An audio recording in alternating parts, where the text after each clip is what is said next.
Alright, everybody. Who wants to catch us up real quick on what happened last session?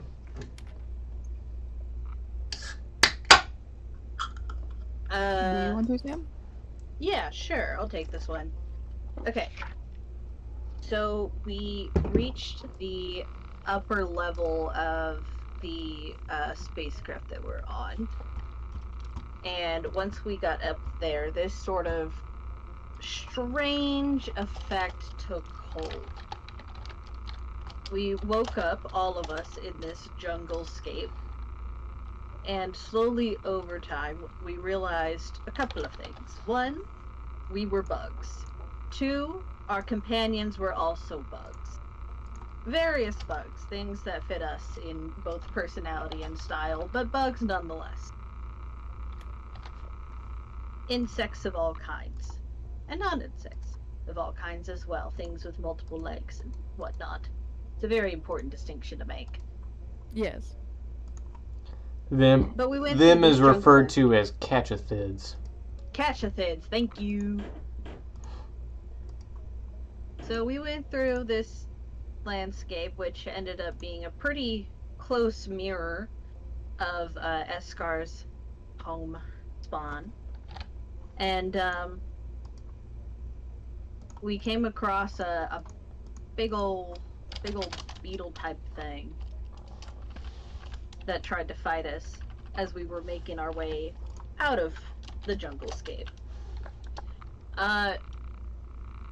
Somehow Cygnus was able to peer through the veil a little bit and figured out that everything was not as it seemed. We didn't just get transported there. It was definitely an illusion. And we were all doing very ridiculous things, but like not too much more than that. But we did fight that beetle thing. So excited to figure out what the hell that was. And we made our way through the landscape once more. The illusion fading away as we moved through the space and further down the corridor. Little bits and bobs falling apart over time. We came across a dilapidated Piz dispenser containing multiple cans of Piz Ultra, which has been banned for health concerns. It's like that Panera lemonade that kills people, I imagine. So, we have come free of that illusion for the most part, and are deeper into the ship, ready to figure out, one, what is causing such illusions and the thrum, and two, how to stop it before it consumes each and every one of us. Alright. So that brings us to the door. You stand in front of the bridge. As you get closer, you see that the illusion, this warp in your reality, begins to shift. And it changes into something more familiar.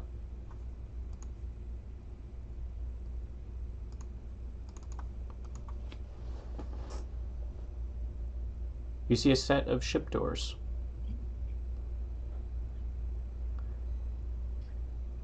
Something grows on them, almost like a mold. It's dark, but not just black. It almost seems to lack the ability to reflect light, almost. Like it eats it out of the air. And you see this mold, this thing, kind of creeps down and alongside this frame onto the walls and back to where you are in your direction. You see it dips into the grate below, down. You notice the mold doesn't grow up, only down and only towards you. But it does look like it has slipped in between the crack of the door. or at least tried to. You're not sure how airtight these are. My favorite. An ad literally less than a minute into the video. That's beautiful. Love that. We love that. And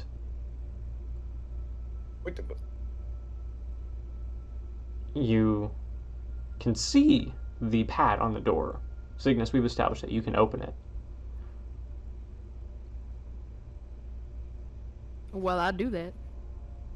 Right, you reach out a hand that turns normal as it gets closer to the pad.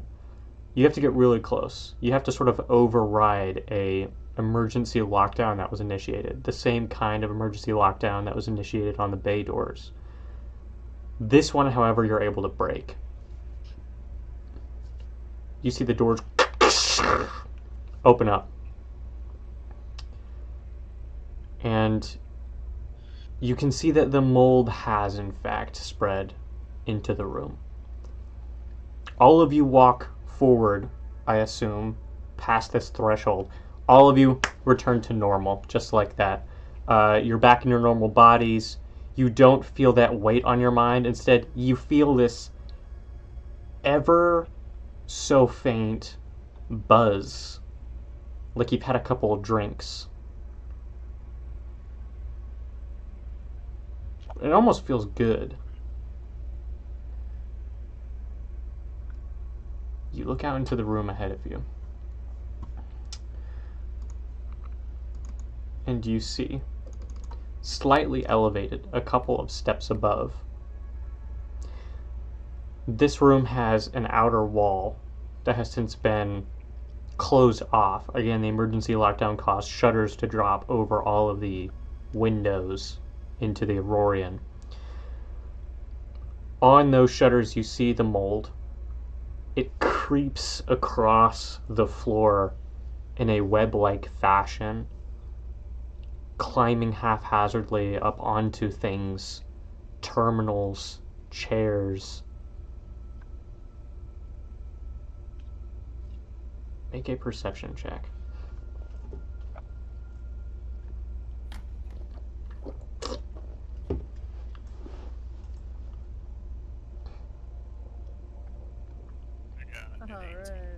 I got an 11. Okay. Kale, you're very quiet. I did hear what you said, though. I got an 18. Perfect. 6. Okay. I got a 9. Perfect.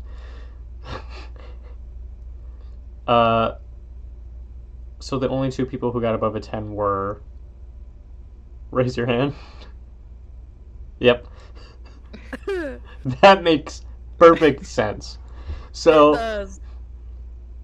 Castio, Cygnus, the two of you probably are just mesmerized by the pattern I'm of the looking back mold. at the carnage that's behind us. Are you looking back? You're looking back? Yeah. You turn around, and you can see the hallway for as it is. Okay? We're actually going to reflavor your failure a little bit. You don't notice what everyone else does because you notice something else. Right before the doors behind you close, you see the hallway. The mold has covered every surface. Every crack, every crevice is black.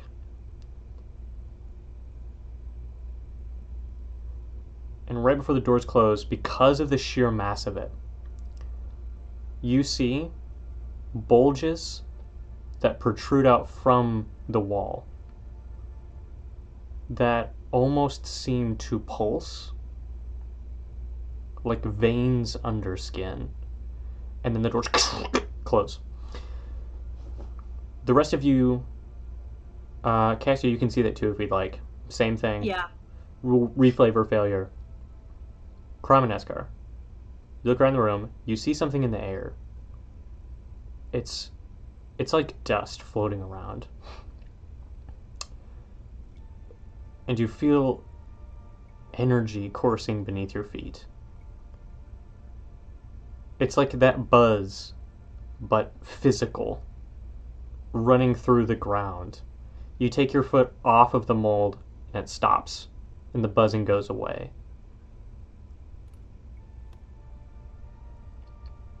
You look and you see in the captain's chair, there is a figure sitting.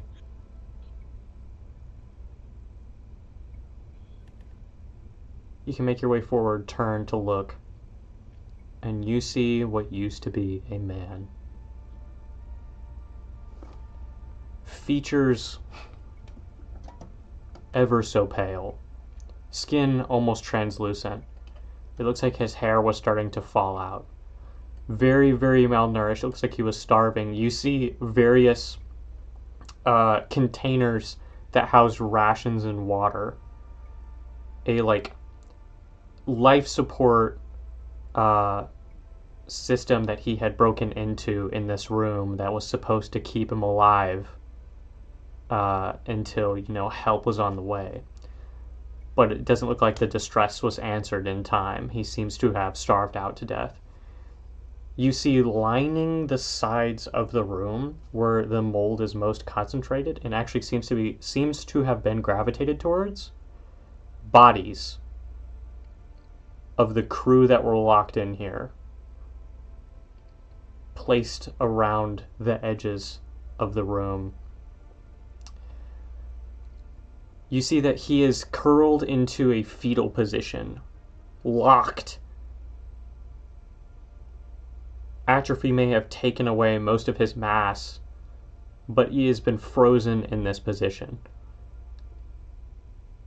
You see that in this position, on this specific chair, the mold had not yet reached him.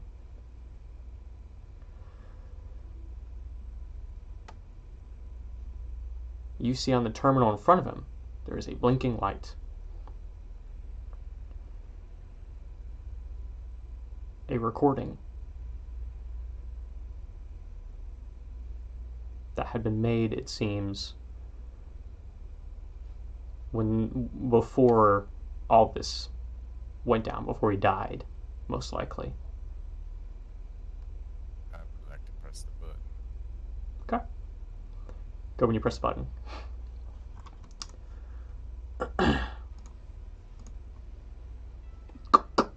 You see that there are 3 recordings total. We're going to start with the first one.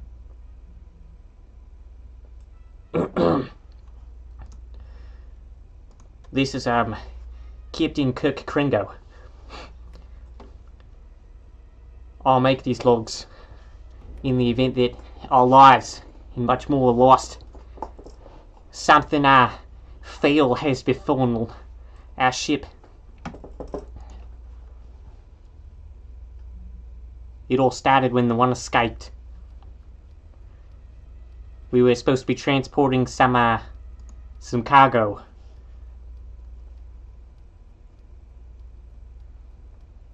Well, at least that's what we were told.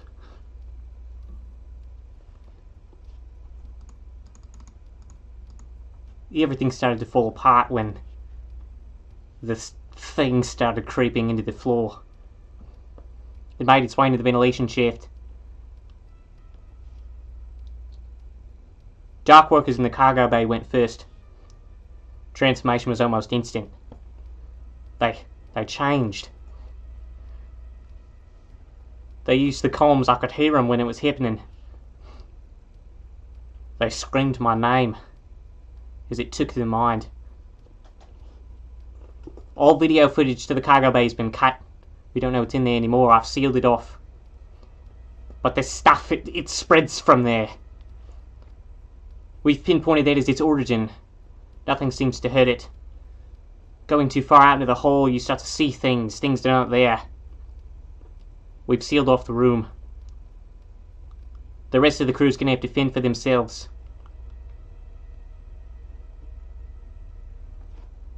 Next recording.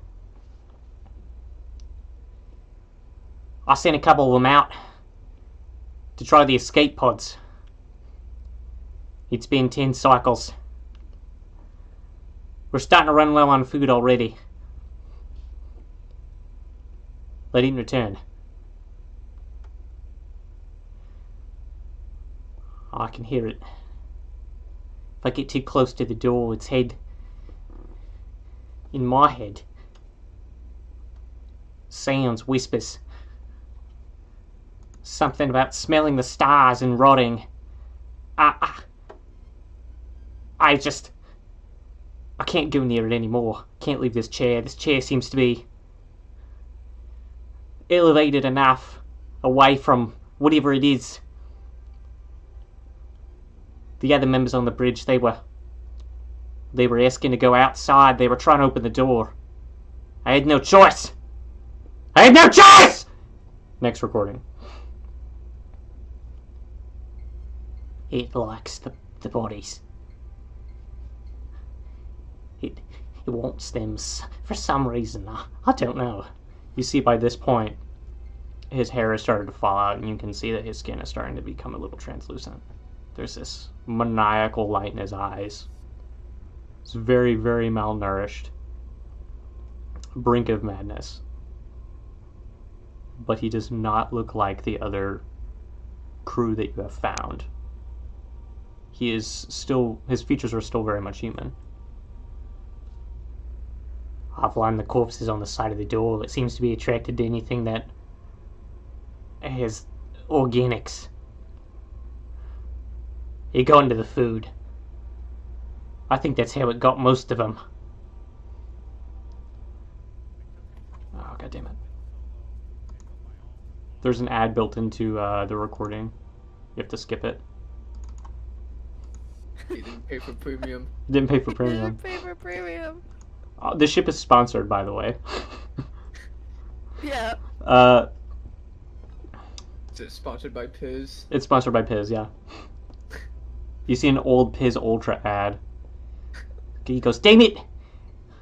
Those are still illegal. I don't know how we keep getting sponsored! Alright.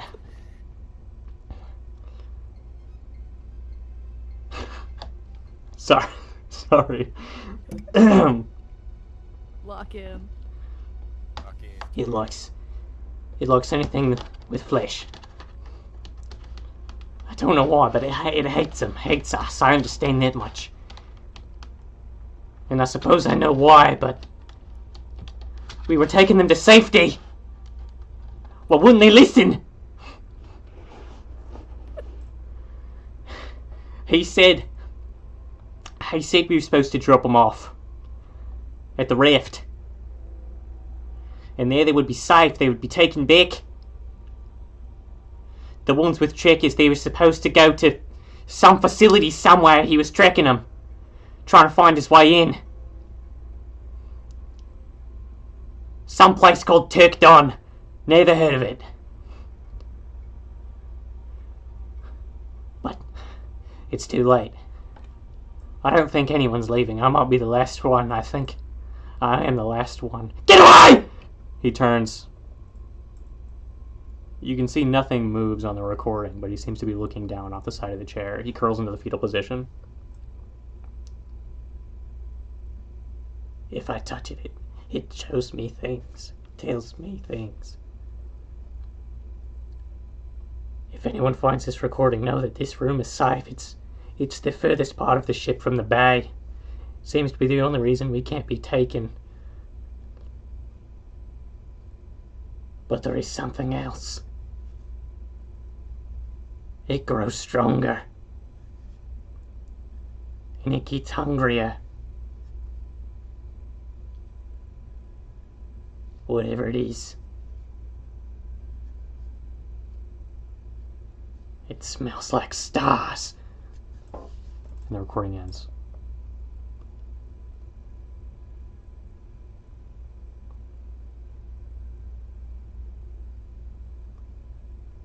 Is that all of the videos? Those are all the most recent ones. You can go back and watch the other ones, and I'll give you a summary of what they are. Basically, he is just putting in logs of their mission.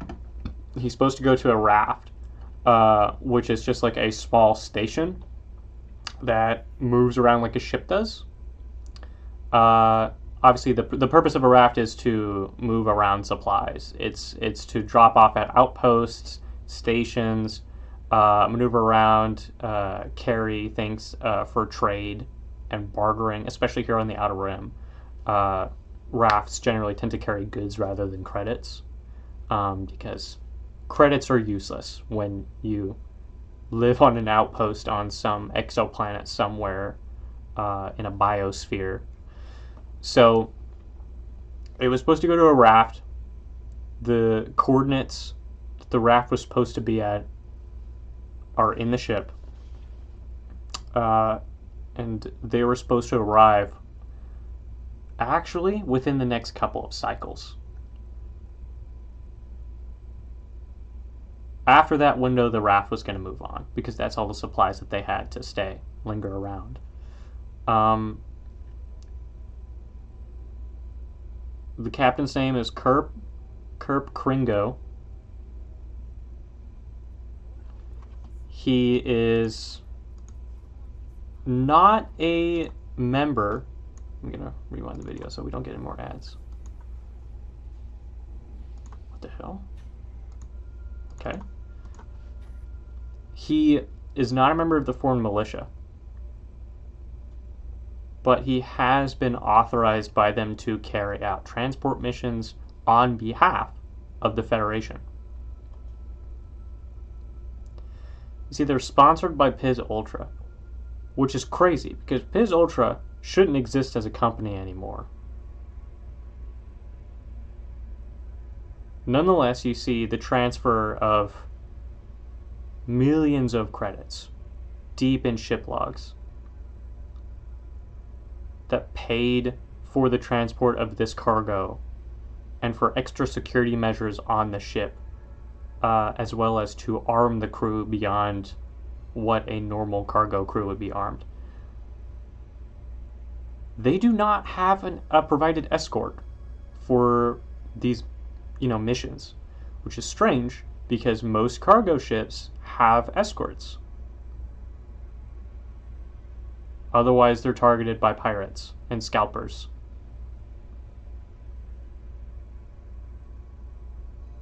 Instead, the ship was fitted with a sort of a signal scrambler and a series of stealth upgrades. Hence the sort of like darkened exterior of the ship.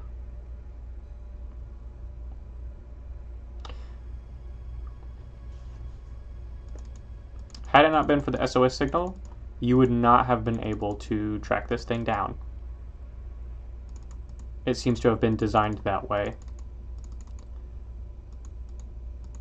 All of these ship records you can get in the sort of like black box room, which is down the hallway to the left, right around that corner. It's a room with a sort of indestructible cache of every ship log, turn, every time the thrusters were activated, everything that happens on this ship, every recording, every time a door was opened, all of it stored on this black box system that's designed to stay intact should the entire ship be totaled. And then, obviously, to be retrieved and then studied to see like what went wrong or what actually happened. So, if you want... Oh, by the way, I'm going to move your miniatures down here because you're in this room now. Oh, okay. Yeah. That room that you were just in a second ago, that I think that you thought you were in, that is an airlock.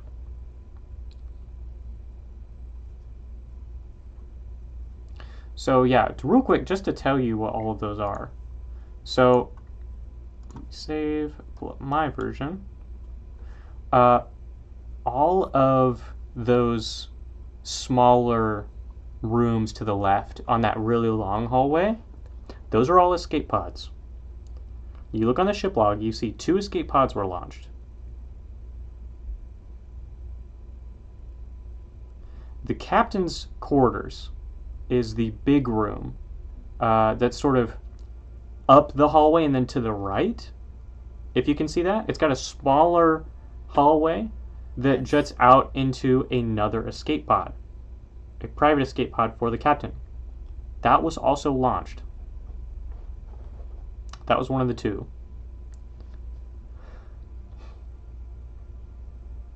Slightly up and to your left, that's the room with like the big black box in it. You go all the way up. Those tiny little hallways that seem to dead end, those are bathrooms or waste disposal units. You see there is another sort of smaller room that branches off from the hallway. That is the electrical hub that sort of merges those two hallways. And then the huge room at the very back of the ship on the bow, I believe. Hang on. Yeah, I'm not going to bother. Yes, in the back. That is the mess hall. So that would be the... You can infer that is the room that you guys were in when you fought the giant bug. Gotcha. That was the big clearing in that jungle you were in. Was that room. And then to the left and right of that room, you can see those smaller rooms. Those are the staircases that lead down.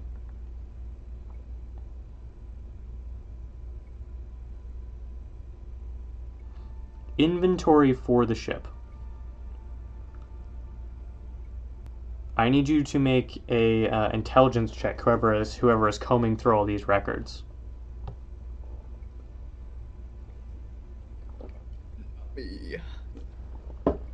Does anyone want to give me the help action? Yeah, I'll help you. Okay. I'm just standing over your shoulder. Okay, that's a little better. That's a 14. That was with favor? Yeah. Okay. That's good enough. You can tell the number of cargo that has been logged versus the number of cargo tracked. And this is really specific. Every time something enters the ship, it adds a little bit of weight, which is tracked. You can estimate how much these cargo units weigh based on how often the weight has changed and by how much. They remain consistent until 4 of the cargo units weigh at least 6,000 pounds more than the rest of them.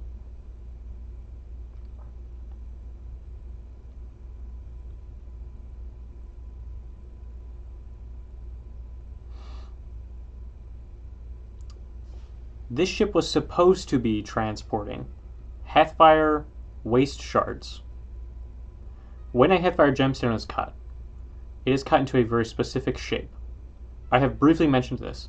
Geometrically, the number of corners and edges a gemstone has increases its output, decreases its efficiency in terms of storage. So a sphere, for example, a perfect sphere could hold Heathfire energy for the longest amount of time.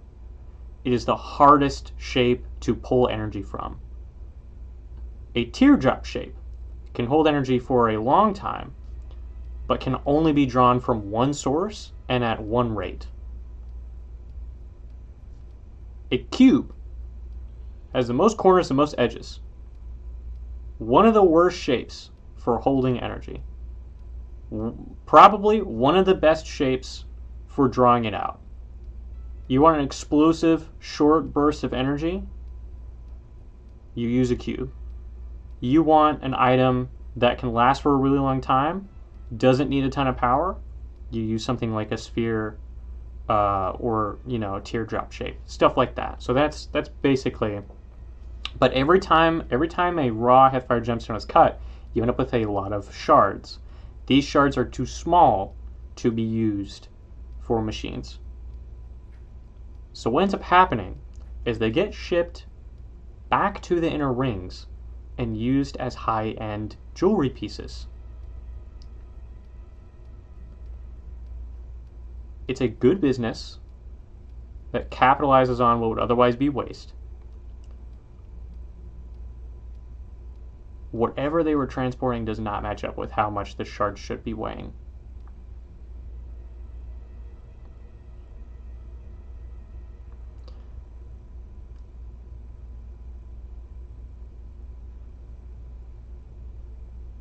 You see all of the Estedkin have been accounted for, but they have been accounted for as passengers. So they are not related to this weight problem.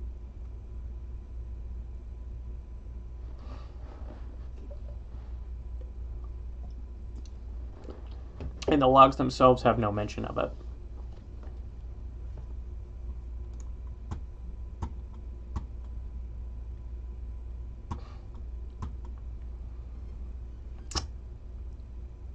Gotcha. I need everyone to make a perception check. And this is sort of an awareness check, a spatial awareness check that you're making right now. I'm so fucking aware. Yeah? Nat 20. Dude, me too. No way! I got a 2. I got a 2. Hell yeah. Oh, so close. Okay, We're aware for you, Dawson. Do not even worry. Eskar, Don't you know? Eskar Krom. Both of you, you've had this buzz going on. And it starts to get a little stronger and stronger. And you start to feel like you're floating. And you look at the fuck you. You look at the door. You look at the door and you think to yourselves, I want to see the sun again. And you begin to walk towards the door.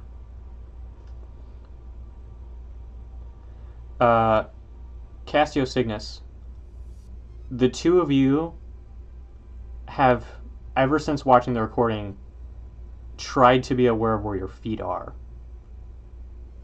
and avoid stepping on the black mold. Your head has felt clear for the first time since you set foot on this ship. You look over, you see Krom and Eskar begin shuffling their way with this dazed expression towards the door to the bridge.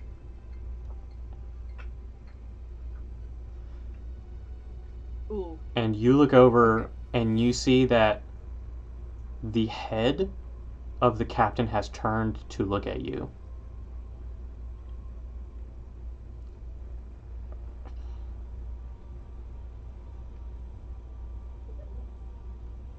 Hello? There we go. Krom, Eskar, where are you going? I'm making eye contact with Mr. Captain here.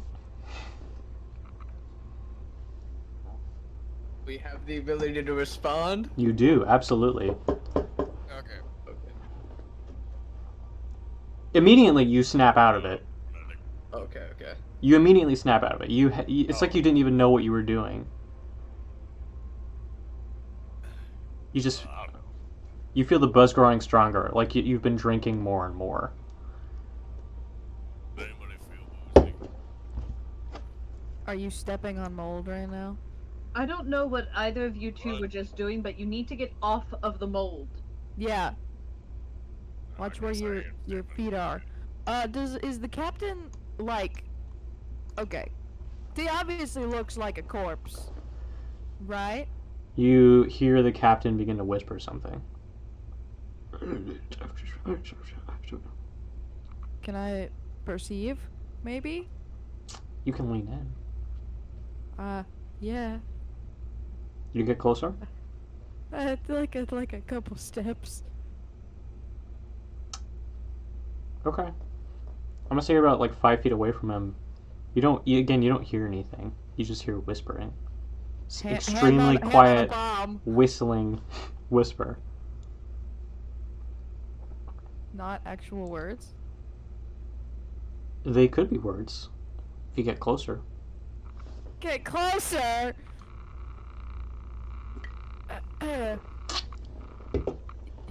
Yeah, I slowly lean in.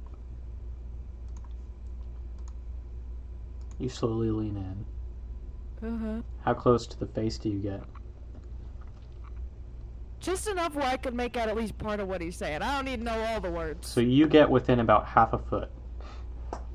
Within about 6 inches. Okay. And you can just now start to make out words. Okay.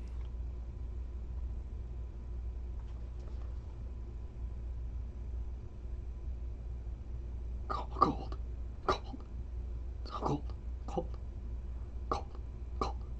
Holy shit. See the stars. See the stars. See the stars. Stars. Breathe, breathe.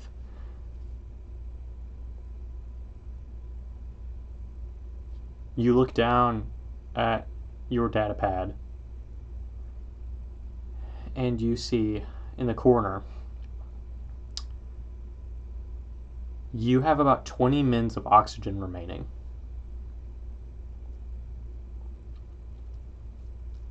Okay.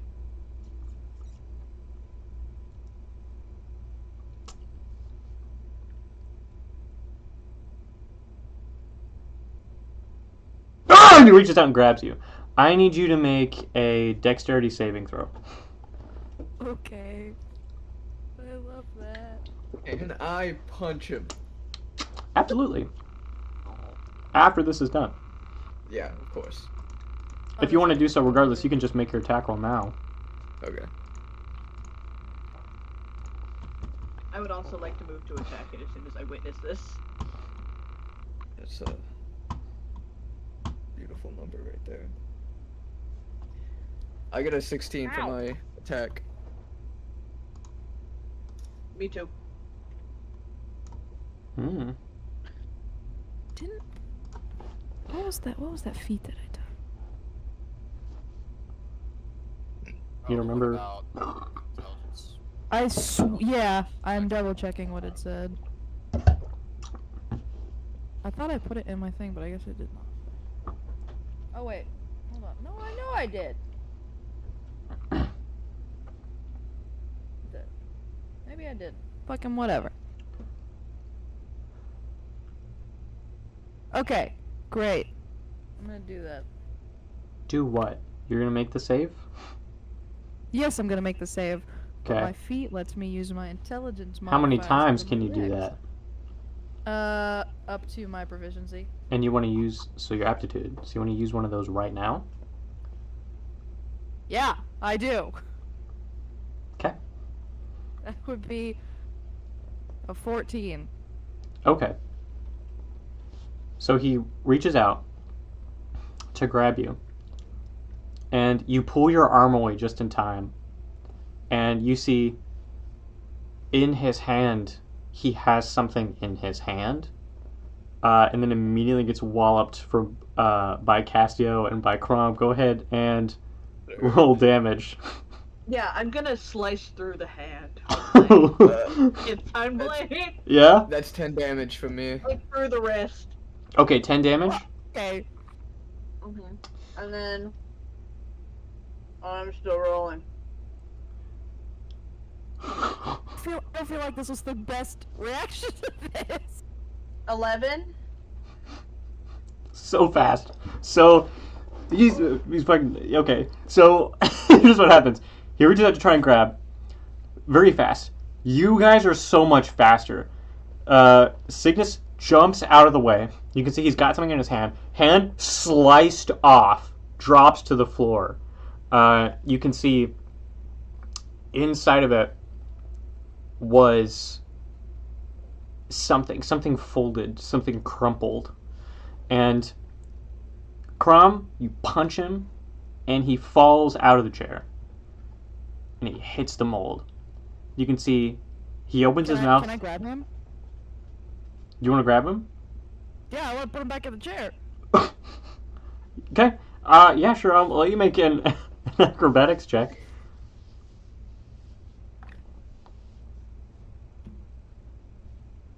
I don't pick him up, man. Okay. The mold is too scary. So you reach out and you do hesitate.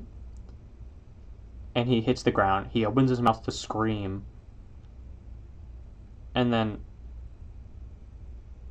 slowly relaxes onto the floor. And you can see that his mouth sort of curls into a bit of a smile, and his eyes just glaze over.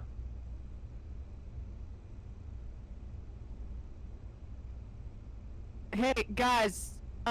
Is he still moving? Is he dead? He's not moving.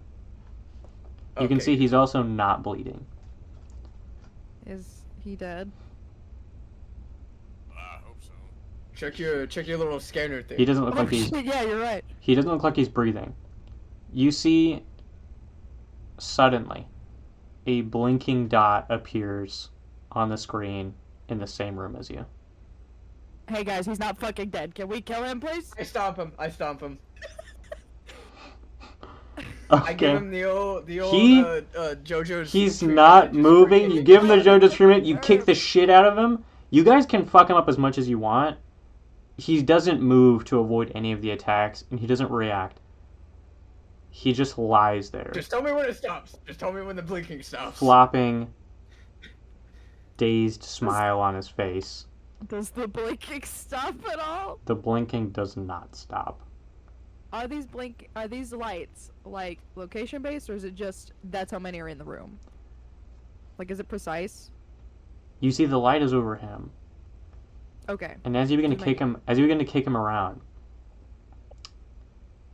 you look down. You see the severed hand.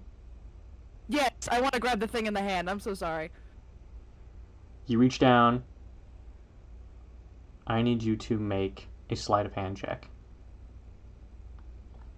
Okay.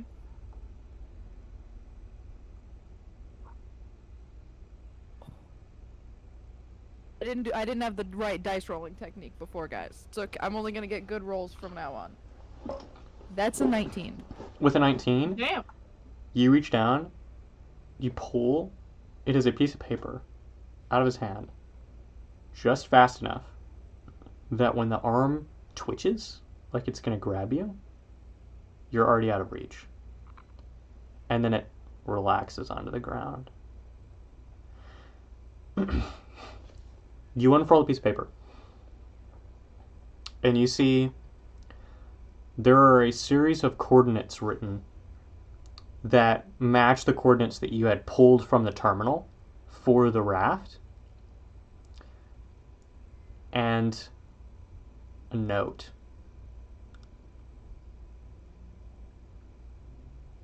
With a transmission code. This will allow you to contact somebody.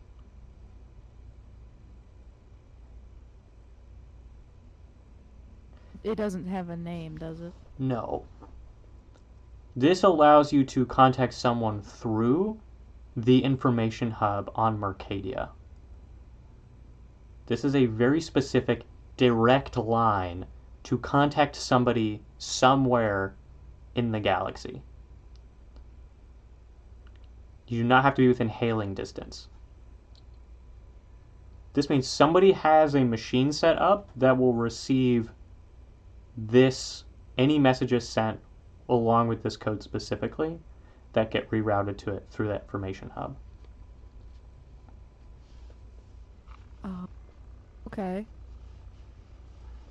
Is it like messages or is it like calls? Both?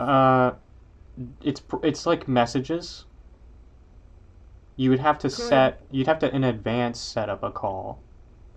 Oh yeah. That makes sense. But this will allow you to like message somebody, to send a message. Okay. I mean, obviously where the recording was, there wasn't mold where we touched the button. Is there enough room at this terminal here that I could maybe pull up a chat history? Make a tech check. Okay. Give me the logs.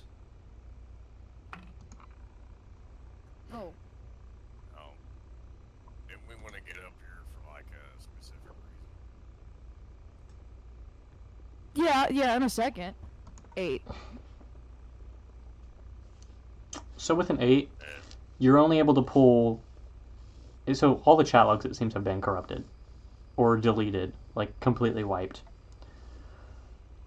You're only able to pull one thing. Okay. A message with a code name embedded into it. Haymaker.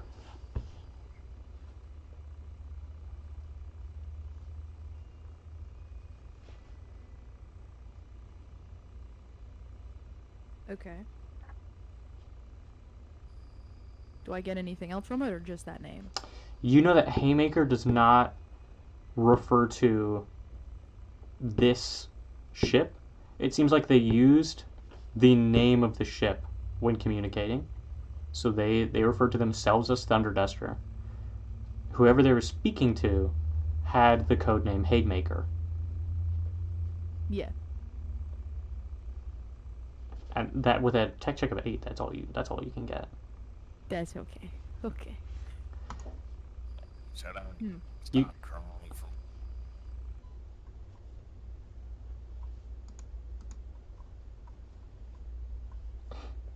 A few more. A few more. Well, I'll ask if the dot's still there whenever Daniel comes. Hello? Hey, buddy. Hi. Hey, what happened? I was banished. You were banished? Yeah, my Discord just like refreshed. Oh. I'm sorry about that. Okay. Is So the blinking light still there? you look, you see the blinking light is still there. Not only that, but you see another blinking light begin to slowly fade in near the wall. And then another. And then another. And then another. Okay. And then another. And then another. Okay, Crom, maybe stop now. It's not working. If anything, I think you pissed him off. You look down at this thing you've been kicking. You've beat them bad enough they no longer resemble a person. But you do see it begins to shake, mouth still open, curved into a smile, and begins a silent laugh. Well, that's not creepy. We should probably gain access to where Yes. we wanted to go Yes. and get the hell out of here. That's correct. Yeah. So now that I'm at the bridge, all right, I am here to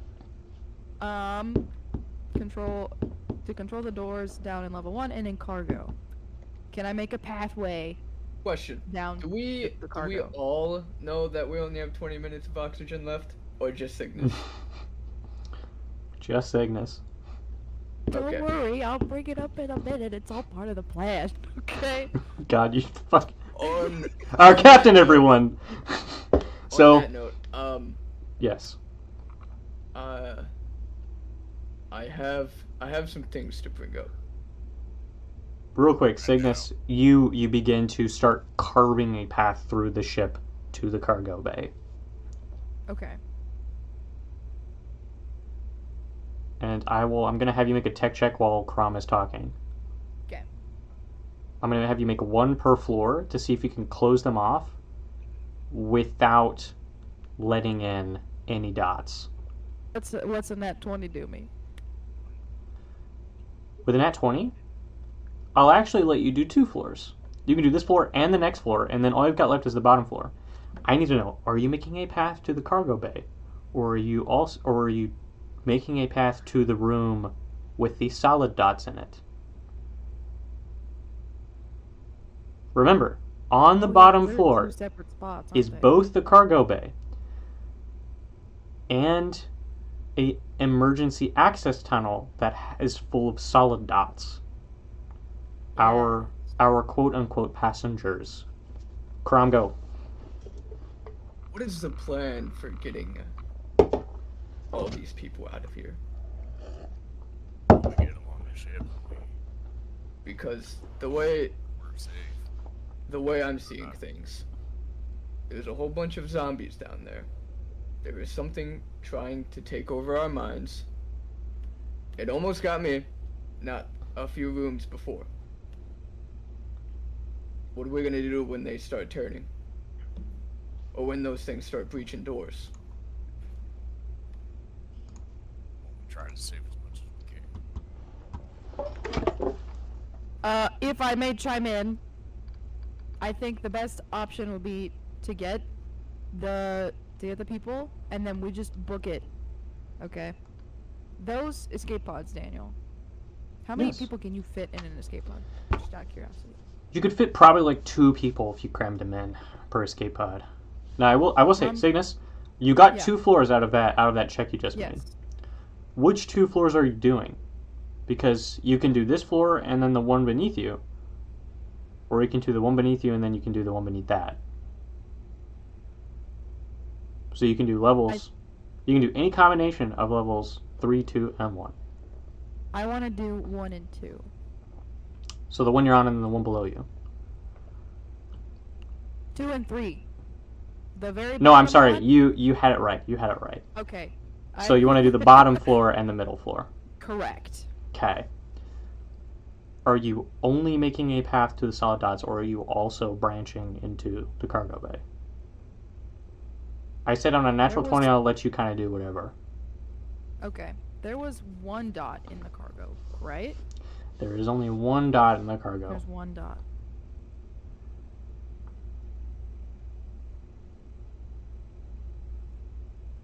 No. Now, I have an let idea. me... I'm sure none of you are gonna like it. It's probably gonna get Okay. overruled, but I'm gonna say it Okay. anyways. You say your piece. Why don't we save us all the hassle and just stop this thing at the source? And it's clearly that lizard that was trapped in the cargo bay. What, like We kill kill him? We killed him. Okay. I'm not doing that. From what I remember of the security footage, it wasn't entirely his fault. But he's doing it anyways. Whether he's aware of it or not. And that's causing problems that we're now currently dealing with.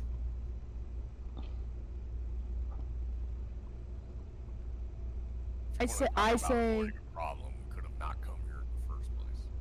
But now that we're here, it's our responsibility.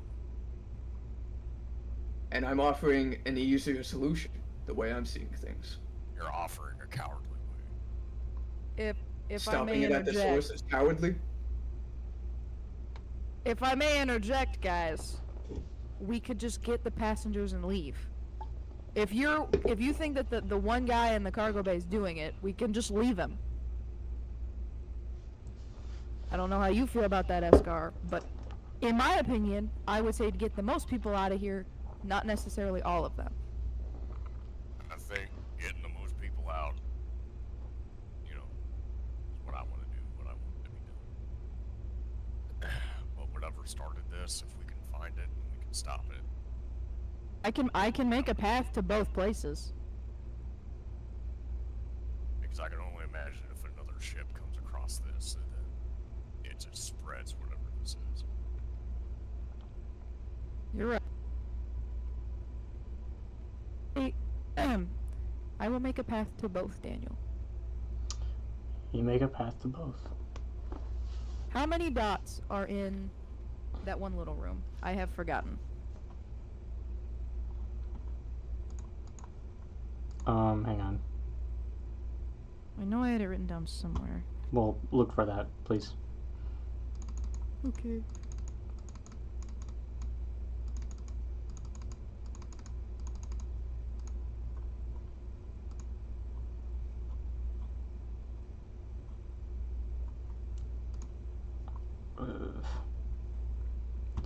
While you're doing that on the terminal, I think it was. Jessia, who's just been looking around the room, just like, can somebody please type in the plan somewhere?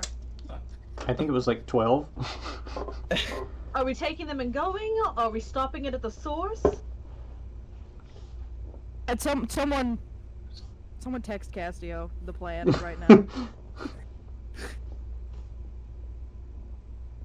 I can see your hands moving. Are we arguing? What's happening? Well, how am I supposed to take? I don't have one of those legs that you Neither of you have a fucking data pad to text Castio? No. No. Good I would fuck, okay.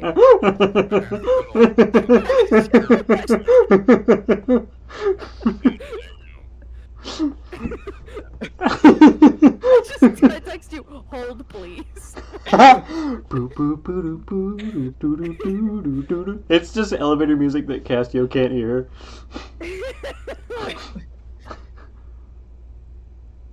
I just get like a gif of a saxophone. You see Yappo's just been going on in the corner and just like have no idea. There was, okay, I don't have how many lights. The camera picked up 14 of them. Are all 14 here on the ship? Including the one guy that's separate? Do you have... Okay, say that one more time. The camera footage Yes. from forever ago showed 14 getting on. Do we still have all 14? Okay, so in the room you'd have 13. I was one off. Okay. Because the 14th would be in the other room. Yeah, yes. of Okay, course. okay. I'm making sure that all 14 are still alive. Well, you see 13 in the room, and then Supposedly. you see the 14th in the cargo bay. That's, Yes. That's big. Yes. Okay. I say we go grab everyone. If we need to, we can throw some of them in the escape pods, but otherwise we can just get them on the ship, and then we can go deal with the big problem, if you want to, Asgard. I should mention, we only have like 20 minutes of oxygen. 20 minutes. Maybe like, yeah, maybe a couple less now, but it would be kind of like we need to get them and fucking go.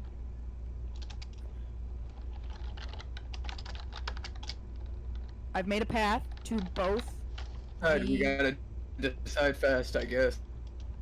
I made a path to both. I think it'd be best if we went and got most of them, get them to safety, then deal with the problem. What was that, Asgard? The microphone's kind of shitty in this suit. Speaker, whatever. Okay. I text Castio the plans. Because if we can also get some of them on our ship, then we can refill on oxygen. We can... Exactly. Do we know if they can breathe? Well, I mean, if they're like escort, they can hold their breath for 10 minutes. It'll be Yeah. fine. Well, the temperature might be a problem. Aren't they the cold-blooded? temperature They'll be might- fine. That's not how that works, Crom. That might actually be a problem. Okay. Let's go. And we leave. Alright. Oh, so you're just not going to answer my Yeah, we'll follow. question? I Okay. said- I Follow text Cygnus. you. I text you. Can hold breath for 10 minutes. We'll find out. So, Oh, great. great. So, you manage to go... You go back into the jungle, right? Oh, is it the jungle again? Well, to get to the floor below you, you have to go to the Hey, stairs. good thing nobody picked up that video wait, footage. hold on. Hold on, wait. Did you just say thank goodness we didn't? You never said you did. I was just about to say, I go, wait, and then I spin around back to the bridge. Can I find the video footage of us as bugs? Okay. Here's what we're gonna do. Okay. You're gonna make a tech check, and then you're going to make a luck check. Okay. The tech check is for finding the footage, and the luck check is for staying in this room. Yeah. Okay. Tech check is 18. Okay. You pull up the footage, and you can download it to your datapad for later. Do I add anything to that luck check? Nope. What did you get? 2. You say, wait. You turn around, you start fucking around on the terminal to download this video. Mm-hmm. And you get it to your data pad, and boom, success! You got it. And which one of you would be the one to say something as you see all of the figures against the wall start to stand up and shuffle towards you? Oh, for sure, me. Yeah, I think I would say something also if I notice it. Yeah, fully just. Oh my god! What? You look up. I think yeah, I would just shout, Cygnus, run! Huh? You hear, oh my, Cygnus, run. You look up, and you see all around you figures standing. Their features distorted. Bones crack as they begin to sit up, as if their spine is elongating, making them taller. You see it stretches their suits to the point where you see tears begin to form.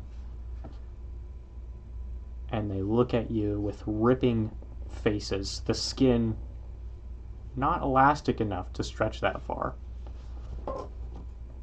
And they begin to walk towards you. Around me. There are currently 8 all around you in this room.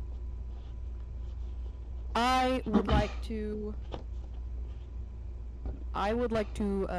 cast Lesser Mislead, in which I become visible at the same time an illusory double of mine appears. And I stand in the corner of the room and I go, "Fuck you!" And then Invisible runs away. Okay, so you basically like drop a hologram in the room. Yeah, pretty much. Yeah, I'm not gonna make you roll for it or anything. They all begin to shuffle towards the hologram. You see they all point, and you watch as the hologram begins to begin shredded to pieces. The second I'm out of the room, I close the door. You're back in the forest. Yay, the jungle. Is there a lock button for that door? Yeah, there is. It's the Because same one I- it's the same one you overrode the first time. You're able to lock this door. You see a tiny dent appear on the door. Concave out. Right now. And then you see another one. Yeah. Ping, ping, Yep, ping, no, ping, we're ping, leaving. ping, ping, We're ping, ping, leaving. ping, ping. We all collectively leave. We go very fast and leave. Dash. Well, actually, I don't know. I'm kind of curious. I wanna stay here and see what happens, guys. Okay. So I'm just gonna go. No. Why did you say that? No. I was making a joke. I don't stay. I'm running. I'm leaving. I hate you so much. So, give me 1 sec to get past this ad. Sponsored by Piss Ultra. Yeah. You walk out into the jungle again, and you once again are all transformed into bugs. Oh, sweet. I immediately burrow in the ground. You feel so safe, surrounded by a warm, moist earth. You That feels right. just begin digging through. You can hear through the dirt perfectly fine. You can feel the vibrations in the ground. You can sense where everyone is above you. Yes? Okay, hold on. So the hallway is also the jungle, right? Entire I got floor, this. except for the bridge and Okay. maybe any rooms beyond it. Okay. You know from the recordings, the reason that the room was safe is because it's the furthest point on the ship from the source of whatever is happening. Right. Now, I know I can't see where everything would be. From my memory, can I deduce where the log room might be? And dip in there really fast. I'll let you make a recall check, and because of your race, you get favor 1. Oh shit, you're so right. I forgot about that. Clever monkey. Well, I don't appreciate that. Mm. Okay, is recall different from... It's gonna be like a history check. Or a lore check. It's gonna be like a lore check. Okay, that's what I was curious about. Yeah. 23. You can dip into the black room. You see that there's like a big tree, and then the roots sort of arc in a way that creates a pocket underneath it. And you sort of brush past some vine and overgrowth, and you see that there is a like dark burrow, massive burrow underneath this tree. And you can follow it until you reach a sort of like a den almost. And in the center of the den is a terminal covered in moss and some sort of like liquid that's dripping from the ceiling. And you see roots kind of branching out from above that connect to the terminal. And the entire thing sort of hums. Man, I wish I had a camera right now. And then I take what information I can with my little bug arms. I need you to make another tech check. Okay. Natural 20. Wow. Okay. No repercussions then. You're able to download, I'll say, not all of the information. But I'll say with a natural 20, you're actually able to, because of where you are, find a connection to your ship, and you are able to hail the bloody bastard from here.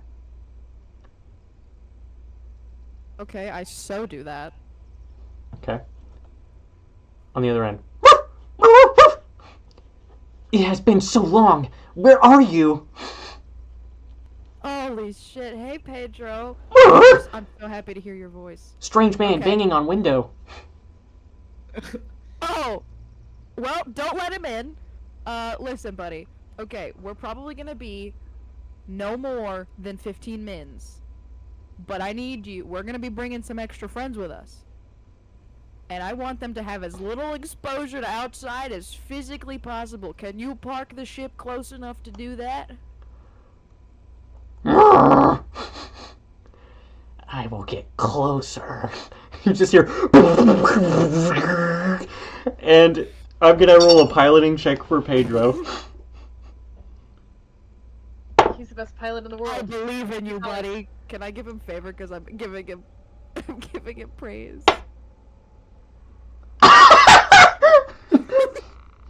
So he rolled pretty low and still got, with his bonus, which is a plus 10, and with the 1 he got from you, he got a dirty 20. So Hell yeah. Go. Crazy. What did he Let roll? go. he rolled a 9. That's crazy. I'm telling you, Pedro's... That is the filthiest 20 I've ever heard of. It's Say what you want, disgusting. Killian. He That somehow is created the best pilot in the nastiest galaxy. Yeah, Killian spent, I think, he spent all of his pension on this ship and also fucking upgrading Pedro to the absolute max. Pedro's bad at everything except piloting, and in that one area, he's like Han Solo. And What a so, good boy. this is the best boy. He gets the ship really close. And you can almost feel the entire ship that you're on, the Thunderduster, shudder as it comes into contact with something. And you see Pedro said, "I have made contact." I'm so proud of you, Pedro. You're such a good boy. All right. We'll His tail see you starts soon, wagging. Okay? Okay, I will play with funny man. From He points and I go. You just hear Pedro running around. Go. Oh. Just make sure you have the safety of glass between you. Okay. Goodbye. Okay, so you close. Now, Yeah. you're also able to establish a connection to your ship computers. Beautiful. You're able to transfer, or start the process of a wireless transfer from this black box onto your own ship's black box. So, I do that. okay, you can do that. It's going to take a while, but you don't need to be here for it to happen. You just set that up. That being said, you can no longer shut off power to this level. Okay. Because if you do that, this transfer is going to stop. Okay. But you're good. And I'm not going to make you roll a luck check because you've automated this process. So you can leave. Wonderful. Okay, I leave. Because otherwise you could have potentially lost about 10 mins of oxygen from... So, natural 20 is pretty great. That is pretty great. You make your way to the clearing that you guys were in before. Cassio, again, you can hear everything, you just can't see. You know, it just occurred to me that if the hallway is a hallway and the hallway is covered in that mold and you're burrowing, what are you burrowing into? I try not to think about it. Don't worry, guys. You should. I text you. Log room. Grom. Black room. Grom, make an intelligence saving throw. Oh, I'm so good at that, guys. I got a 2. What are you doing? Oh! What? You're so blissfully ignorant of what you are I'm gonna currently stay burrowing blissfully into. unaware. You really don't think hard about it, do you? No, he doesn't. He doesn't even You're try. so soft. Is he burrowing into the fucking mold right now? You've lost I wrinkles, think man. so. Rob, get the fuck up, dude. We're still in the hallway with the fucking mold. What are you doing? That. I went into a fucking room. There was a room La, back la, there. la, la, la, Yeah. It feels so good. You've never felt more at home than like This under guy the can ground. Fucking grab him, please. You can try.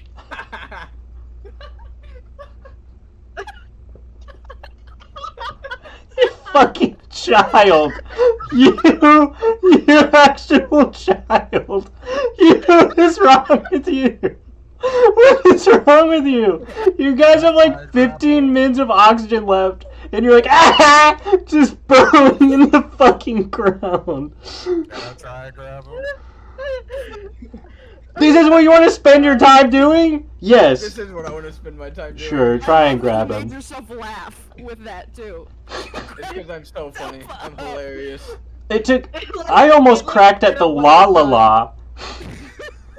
So that was fucking killer. Okay.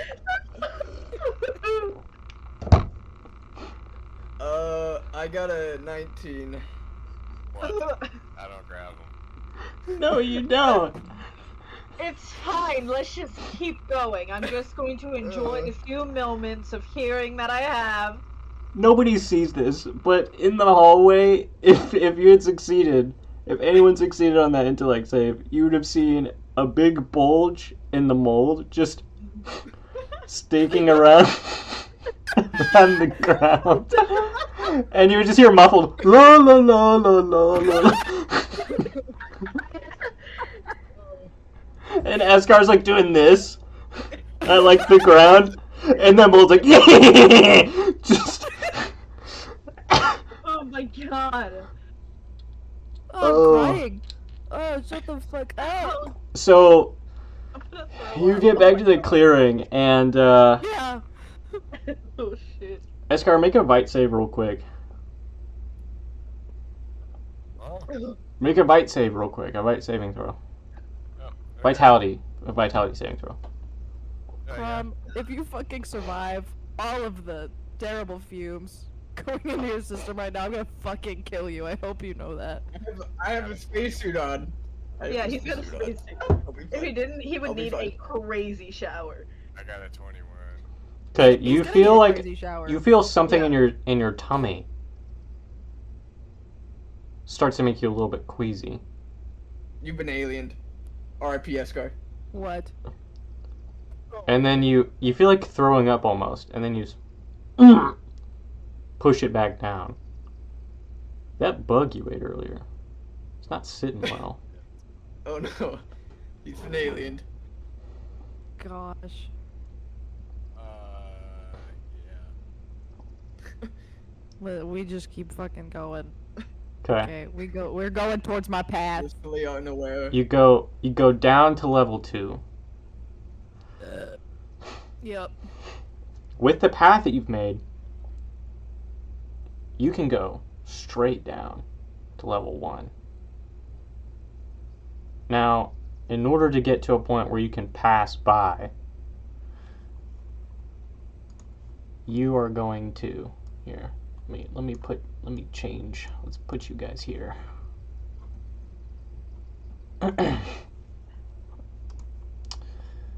do. Oh, those things. Wait a minute. What are all those things?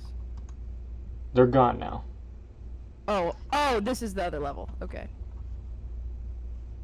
Yes. gotcha.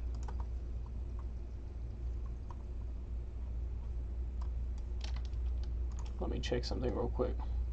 So fucking stupid. La la la. Can I grab him? You can try. Stand at a boo boo. Can't catch me. Motherfucker. So you go down to the first level, Okay. and you can in fact make your way over to that emergency access hall. I assume that's where you're going first. Correct. Okay. So let me pull up my map real quick on my end. It's got to load for just a second. Perfect. So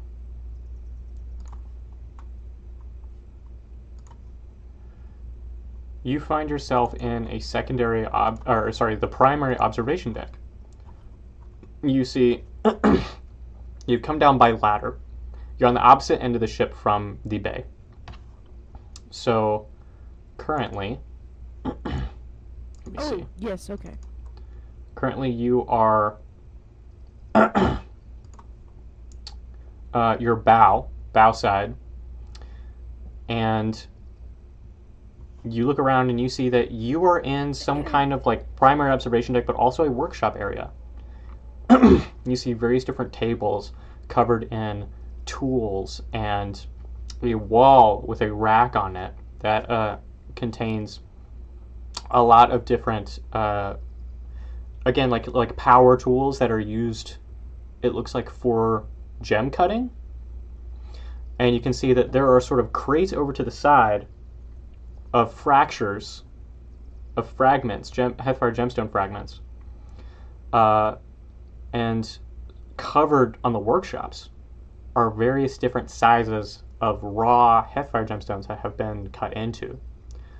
You can see that the quality of the cuts looks rather poor, as if these people didn't quite know what they were doing, and none of these are charged, oddly enough. Okay. The power tools that are on the wall, right? Right. How big are they? You actually Like, notice something quite interesting. Okay. These power tools should be of a normal size, but to you they appear quite large. Am I And still a fucking bug? we are going to take a small break here. Small break, everybody. Little bathroom break. And then we will Okay. come back in like a couple minutes. Okay. Okay, I'll be right back. So, when did, level We are level 1. We completely skipped level 2. I made such a good path. Okay. We are, and I will tell you, we are at the very bottom center of the ship. The emergency is up and to our right by the engine. And then further up is where the cargo would be. Where on the map is It's not on this one. This is the wrong level. I have a personal map I have made.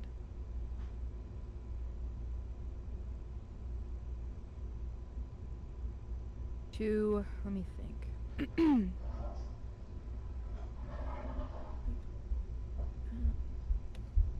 To get to our ship, we'll have to get back up to level 2. I'm trying to remember where.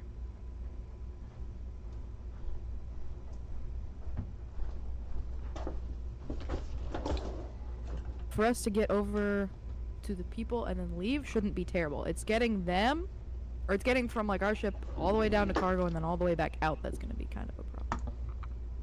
Yeah.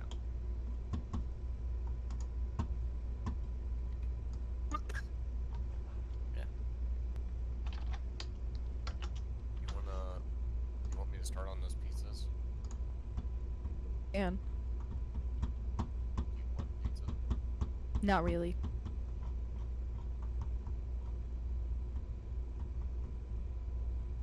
Then what are we doing?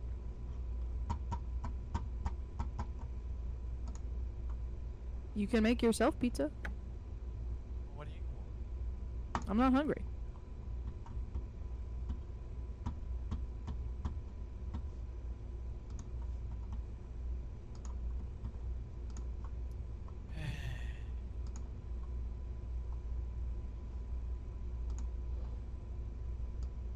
Just go make yourself some pizza.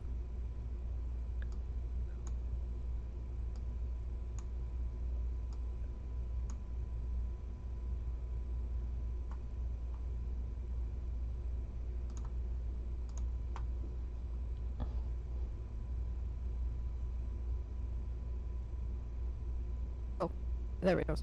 Daniel, Mm-hmm. level 2 is where we started, right? From our ship to this one.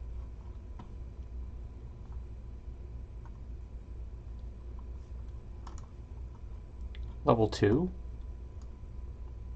I'm sorry, give me 1 second. My entire computer just had a little episode. Oh no. I am 99% sure it was level 2 that we started on. You're correct. I'm also yes. Okay, where on cuz the map we're looking at is level 2, right?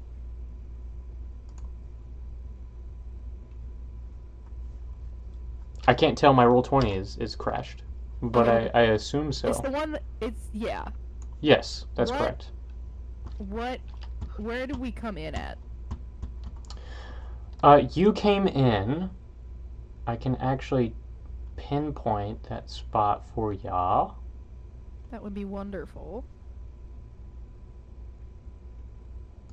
Oh gosh. Right.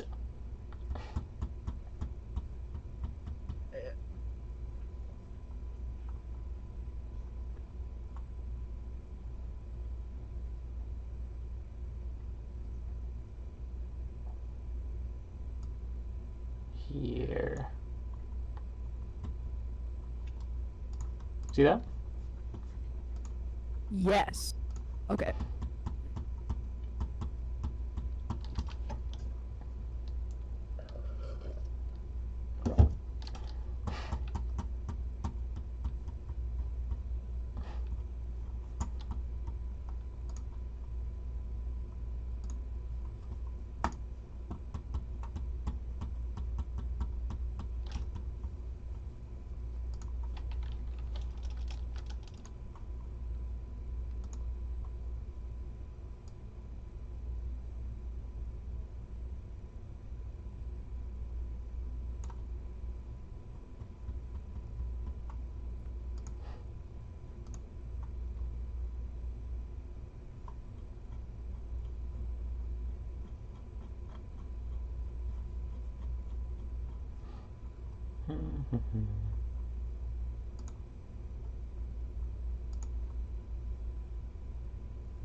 Okay.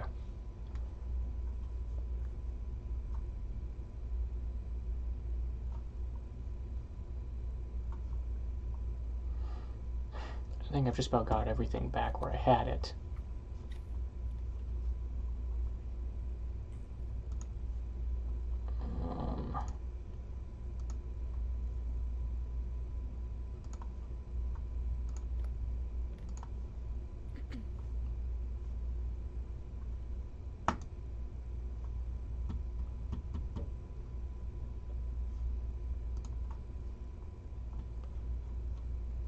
So let's start.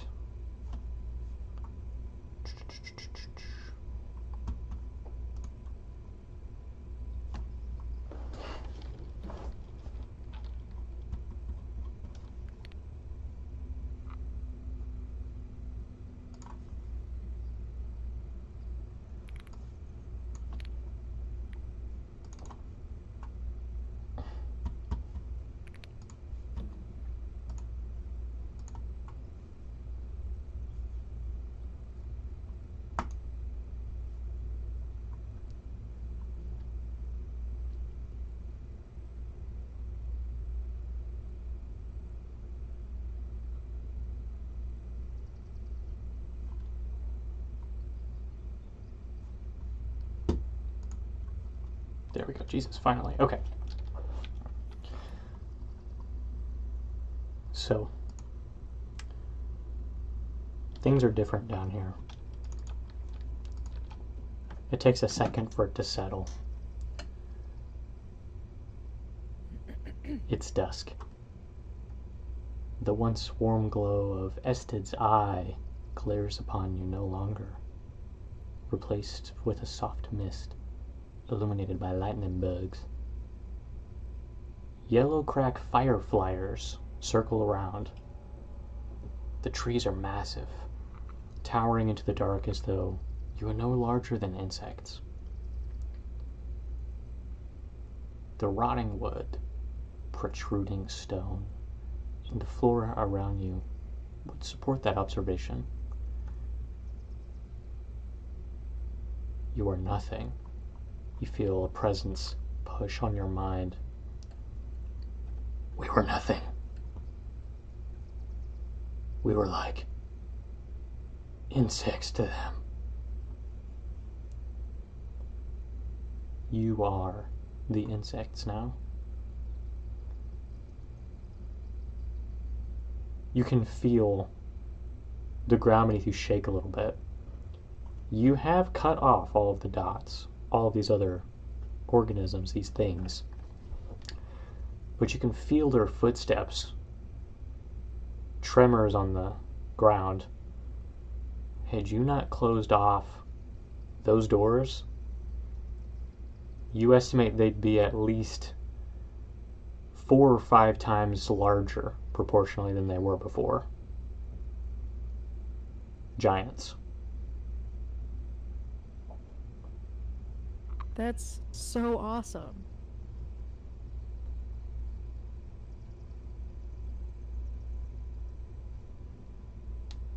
So these tools are big now, is what you're telling me? These tools are enormous. These tools, as you get closer to them, you realize are fucking huge. Make a perception check for me, please. Clarification. Yes. Can I... Is it alright to assume that we are normal-sized bugs and not giant bugs? Proportionally speaking, you're much smaller than you were, but like, you're small bugs on the planet like Yaskinar. You're not like Earth-sized bugs. You're still big. You've just been shrunken down. And you are also not insects. You are still yourselves. Oh, okay. Oh, okay. The thought that pressed against you was simply the idea that you are at the bottom of the food chain now.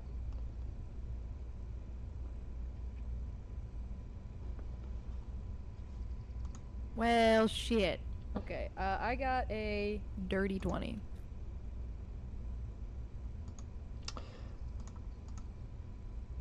With a dirty 20, a lot of the tools up here, it looks like this workshop was for like repairing.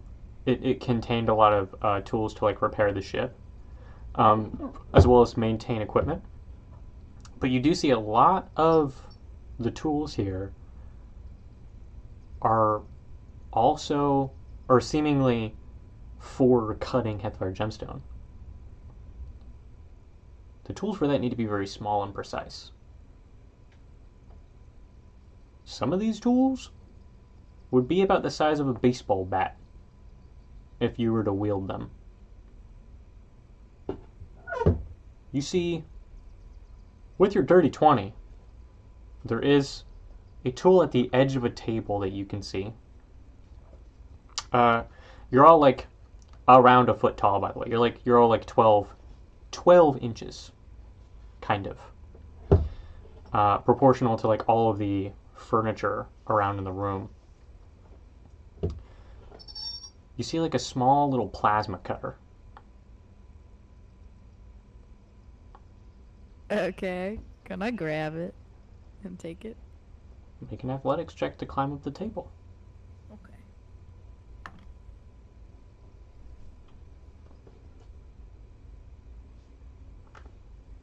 Dirty 20.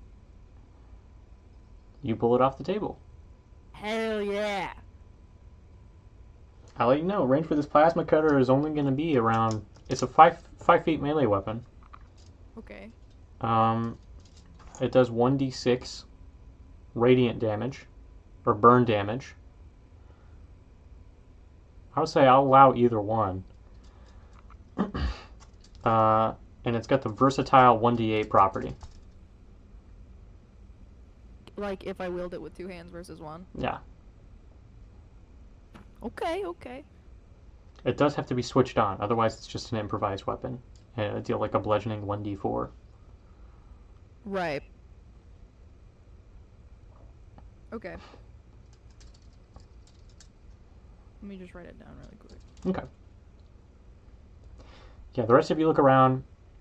Again, it looks like you're in a forest still the jungle. But it's dark. You hear croaking in the distance, heavy breathing, rustling in the bushes. Those fireflies are doing a lot of work here. The mists get thicker around certain points. You can assume that that's where like the walls of the rooms you're in are. That being said, the rooms seem a lot bigger now. Rising from the mud are the tables.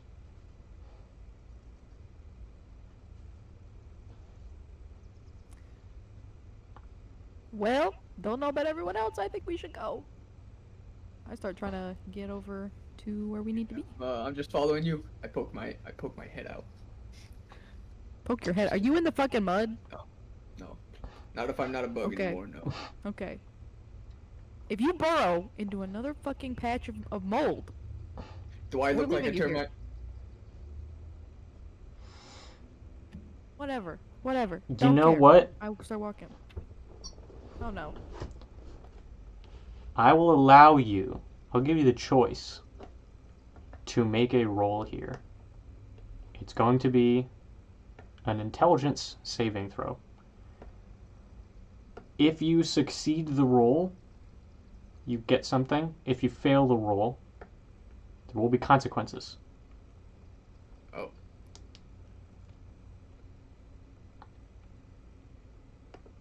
Can either of us make it or just him? I'm only allowing Dawson to make this roll because Okay. of... You can infer why he's allowed to make the roll. But he has triggered a circumstance in which I will let him make a roll. I would love to God. infer upon this. Ugh.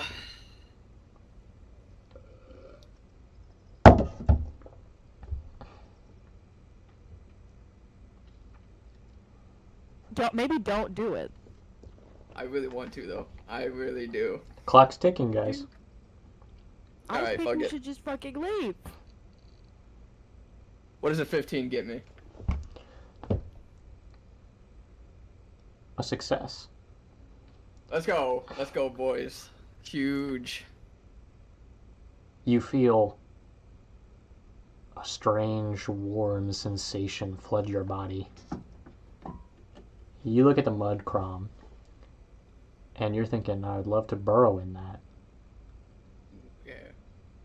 And you sort of stiffen.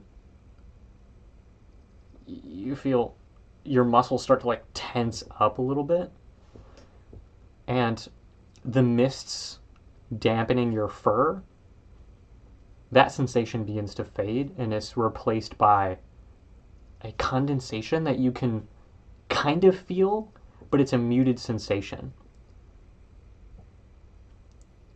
You look down and you see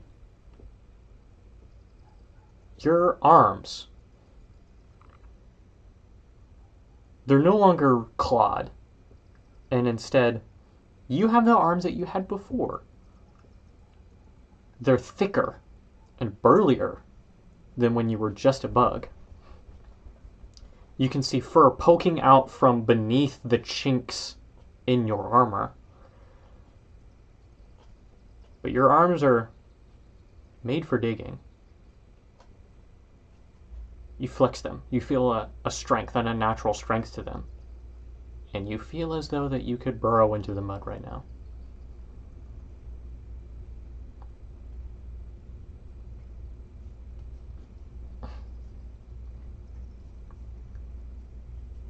Okay. I'm gonna burrow into the mud. You guys watch Crom. His visage flickers. And you see his arms, sort of a mirage forms around them, and you see they transform into this weird hybrid of bug and Lockstrin. And he immediately hunches over and dives into the mud, and he disappears. Wait, come on, how the fuck did you do that? What? Another arm back. You just dive into the mud, you know, like you're Well, swimming. how'd you get your fucking What arms? just happened? How'd you? I texted him. He's a bug. I just get in all caps, he's a bug.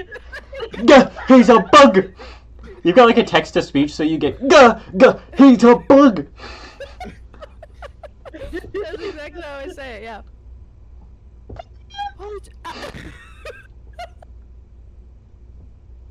He's a bug. Wait, how did... We need to get moving. Yeah, we're no, ready. we can keep moving. Did you think about it? Did you think real hard and like get bug arms? I want I'll my tell you fucking right wings now, I back. don't think very often. What the? As I'm walking the way that we need to go. How the fuck do you do that? I want my wings. Can I get my fucking wings if I think about it? What were you thinking about when you got that? I just If I like start thinking burrowing. real hard about my wings, Daniel, can I get my wings back?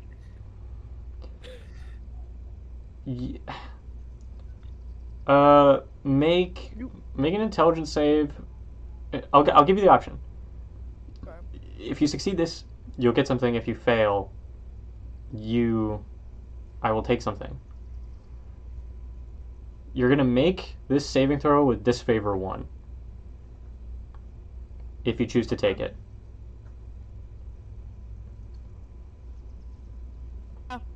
Fuck it. Is But- there any way I can cancel out the disfavor with like a help action of like No, guiding no. her? It is Okay. the disfavor is I've imposed for a specific reason. Okay. So, I don't know what's why it? guys want to be bugs so bad. Being a bug isn't really that awesome. I'm having so much fun. You didn't do anything special. You did the same thing you always do. I got a 12. You got a 12? Yeah. So I want you to mark a failure on your character sheet. And Oh no. here's what happens. Okay, You feel wings on your back. And you get excited and you immediately try to unfurl them.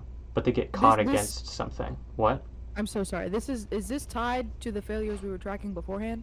So yeah, everyone's going to start tracking their failures again. Again, I have the timer going. What if I don't Oh. have any more failures to get.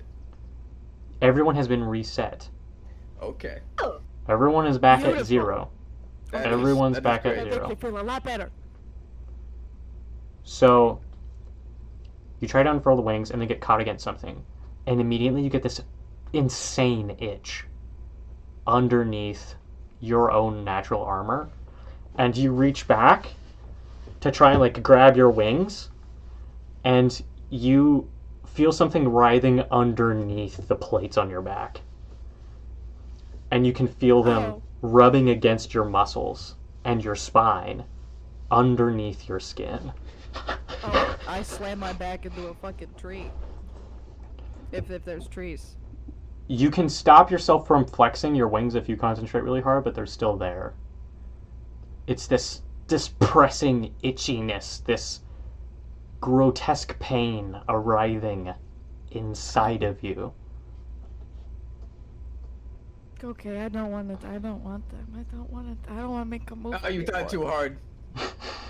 God, yeah, no fucking shit. Good. Are Yeah, you I guess we just okay? keep going. I think don't think about being a bug. Okay, I wasn't. Alright, where are we going? Where are we going? Let's move on.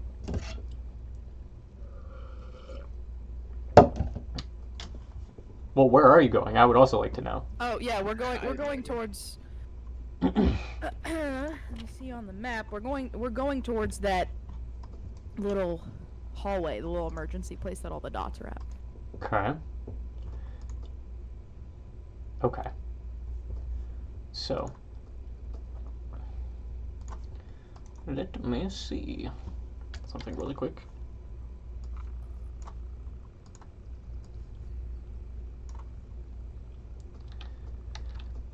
Go ahead and make stealth checks, please. Everybody, make a group stealth check. So good at this. So great at But this. one of you Like is your consistently favorite amazing boy? at it. What the fuck? Crom, you don't need to make the save. You get a. I'm gonna Oh. replace yours with a natural Sick. 20. I Sick. got a dirty 20. That was Okay. so good. That definitely helped. What'd you get, Sam? A 13. So what's a nat 1 get us? Oh no. Oh my god. There's two 20s though. There's two 20s though. Someone above a 10. Uh huh. I feel like it could balance out. So.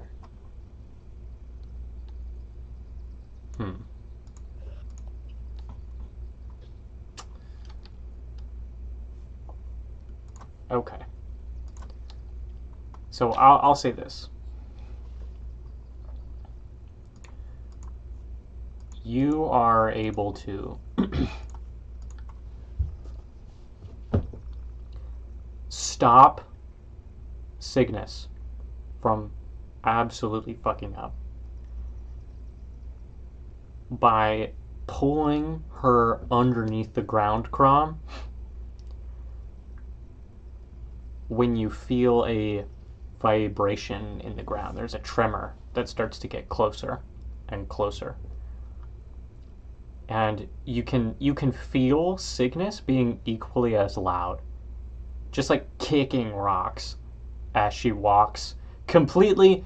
I think it's probably a misplaced confidence from the fact that you've sealed off the giants. You're like, oh, there's no threat. We did it. We're good. They're just. We're stuck good. upstairs. We're good. Fine. Castio is kind of in the same boat. Can't really hear. Escar, you hear a croaking sound grow very, very close. And a rustling nearby. You grab Castio and sort of pull them to the side behind a rotting log. Or inside of a rotting log, actually, would be better. As you feel like get closer and closer. Cygnus, completely oblivious to what's going on, just keeps bounding forth. Cygnus, something grabs you by the Shit. feet, and pulls you into the mud. and your mouth is covered. So as you go to scream, there's just like a bubble and then silence. You guys see a massive frog-like creature with 2 legs, a massive bulby face, and a jaw like a sack that hangs to the ground, scraping across the earth. It has no arms, has sort of a fin-like tail, and it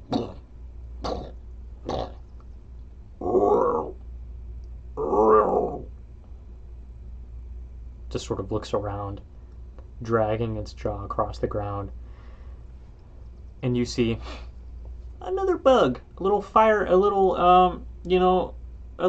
flare, a yellow crack fire flare, gets too close to the ground. And you see the bottom of its jaw shoots into the sky and catches it like a net and slams back onto its upper jaw. And you see it immediately falls to the ground, resting its head on the floor, and just sits there and begins to wiggle. And begins to wiggle more and more. And as it wiggles, it sort of sifts the mud out of the way, and it slowly begins to sink into the ground until only its eyes are poking out. And you see just big eyes blinking as it watches for predators and digests its meal. Hell yeah. I fucking hate that. I'm having a great time. I love frog.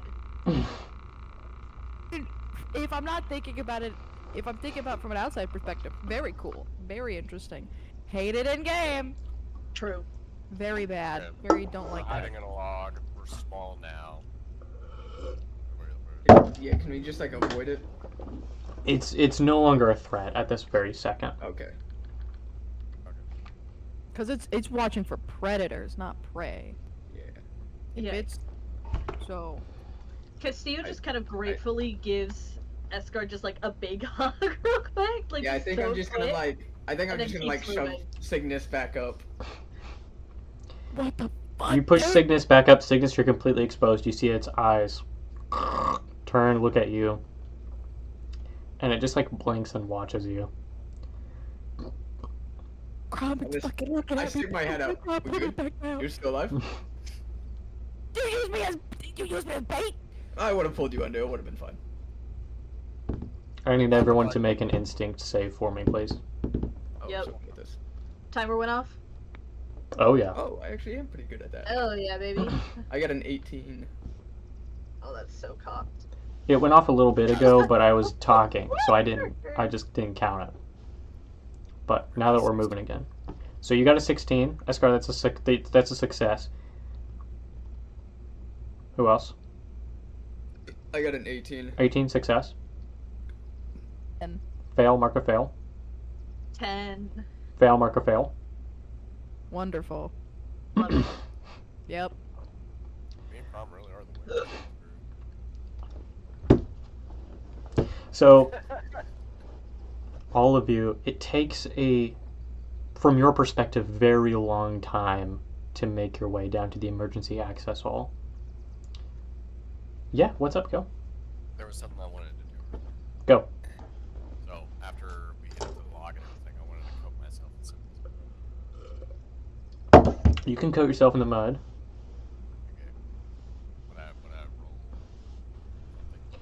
Yeah, go ahead and roll survival. Let's see what color mud it is. Yeah. Oh wait, I forgot the colors. But I got a dirty 20. Okay. So, let's see. You cover yourself in brown mud. And you feel pretty good. You feel like you blend in extremely well now.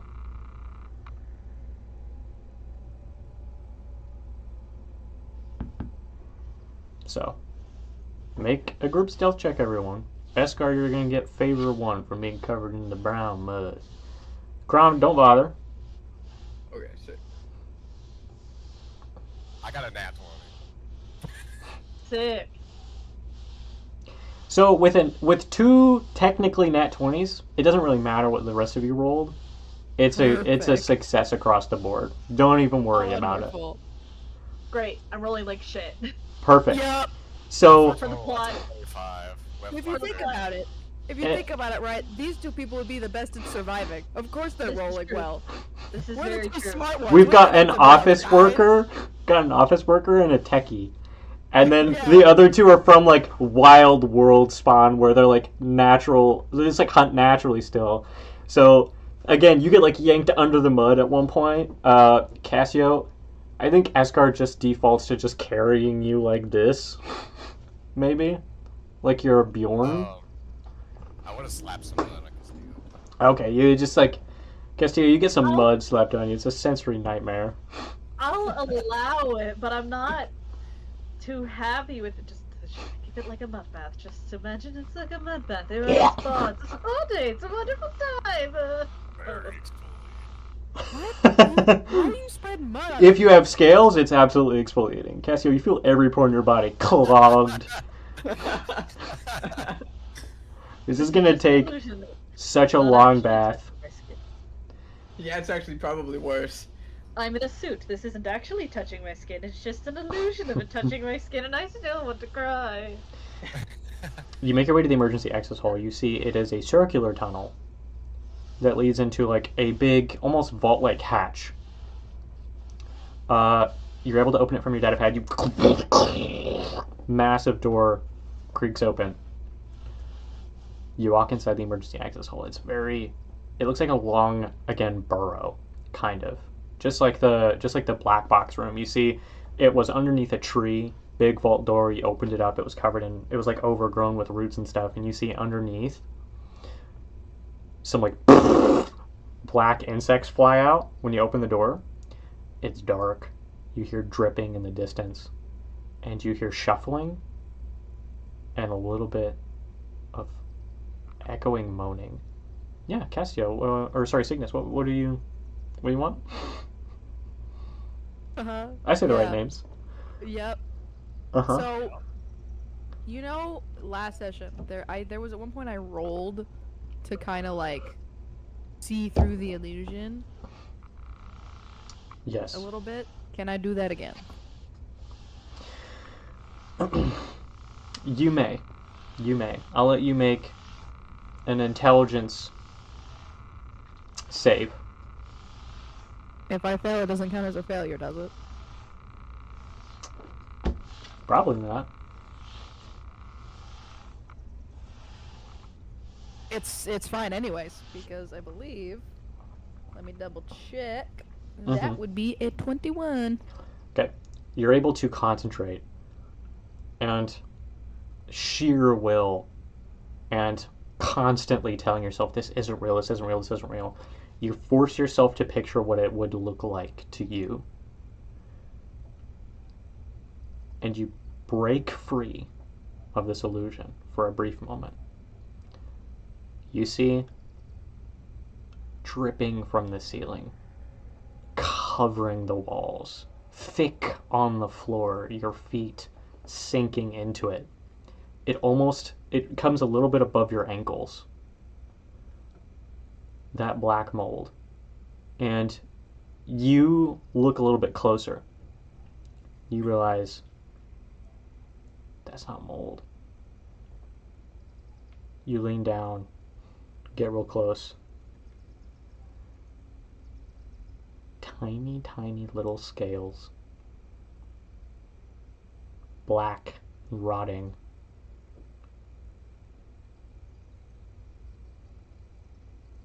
And a thick, viscous thing that holds it all together. Almost like gelatinous blood. And as you lift your feet, you see little veins pop as you lift them too high, and they sink back into the ground, oozing. and it heals back together. Standing in the same place for too long, you watch. It begins to creep up your suit. So, we're tiny, but we still have, like, all of our gear and everything is. Yes. Okay, for my explorer's pack, I'd like to bring out a glow rod. Raise your glow rod. You can see a lot clearer. You can see deeper into this tunnel. Cygnus, at this point, is there anything else you'd like to look at really quick before this wears off? You've got like less than a second. I am curious if I see anyone inside the tunnel. You look down, you see shadowy figures shuffling to your right, far down, and then illusion kicks back in. Dark tunnel, roots hanging from the ceiling. You see that mud sort of slides along the walls. And the figures are a lot, I would say, less illuminated. They're actually harder to see now. Eskar brings over a glow rod. Casts light in that direction. Everyone who's looking, I need you to make a perception check.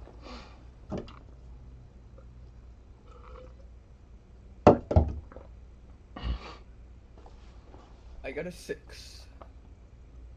Okay. 17. 15. Okay. 16. Okay. Crom, you're like in the ground. You don't see anything. Everyone else, you go forward, light cast by the glow rod, and you begin to walk closer and closer. And you hear shuffling and you hear moaning. And you feel a word hit your mind. Cowards. One of them in the distance. I'll say you hear some like sounds, some strange words. Only Eskar knows what they're actually saying. They're speaking Yaskanarian. You hear, must stay together, must stay together, stay together, yeah, stick together. And as you get closer, you see there's an Estidkin who sort of stands looking to the side at the wall. Their tail slinks back into the darkness. You see more shuffling behind them. And they stare off, saying, "It itches, itches, itches. It's so dark. Stay together, stay together." And do you say anything or get closer? I will go up with my hands up. I will, lead with a... Yeah. As you get within about 10 feet, you see the figure turns to look at you. And you see that their skin is fused to another Yaskanarian, merged at the arm, the elbow, their heads stuck together. You can see their craniums have begun to push together. They both look at you and they speak in unison. Itches, stay together, stay together, stay together. You raise the glow rod and you see this shuffling mass is a sort of rat king of Estidkin that have been fused together. You see some of them are hanging upside down, others are like going through each other. Somebody's head pokes out of somebody else's back on their upper spine. You hear in the distance, you see a smaller tail dangling. It's dark in the sack. Please, I promise I won't throw the rock anymore. I promise I won't throw it. Escar, what are they saying?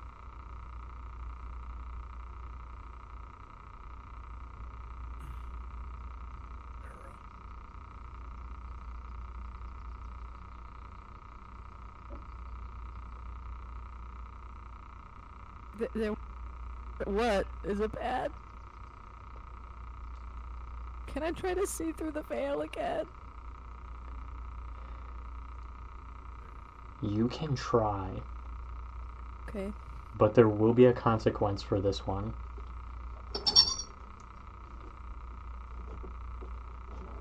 Okay. Okay.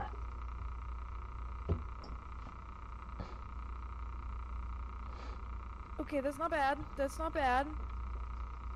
13? You try to peer through the illusion. And you concentrate really hard. And with your dark vision, you realize you're not peering through the illusion, you're just focusing.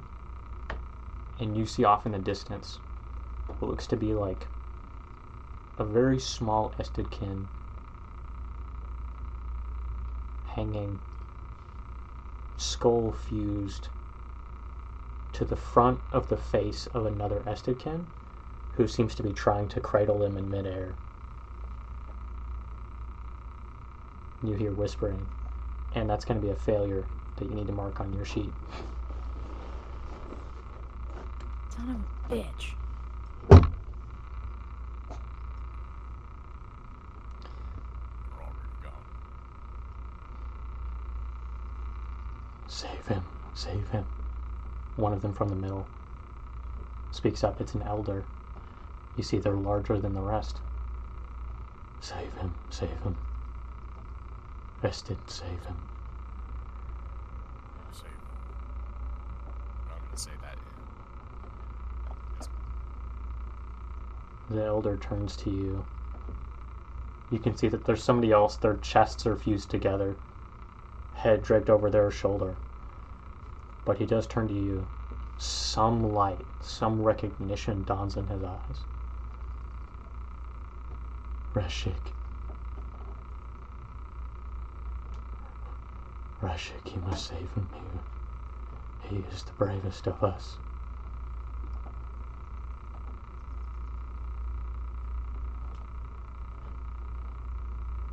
He will be at your call.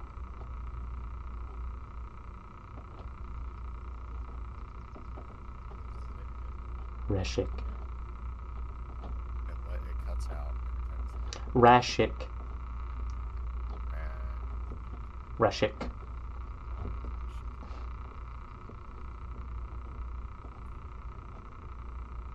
How do you spell that? That's the first time I've asked that why. Alright, thank you very much. R-A-S-H-I-K.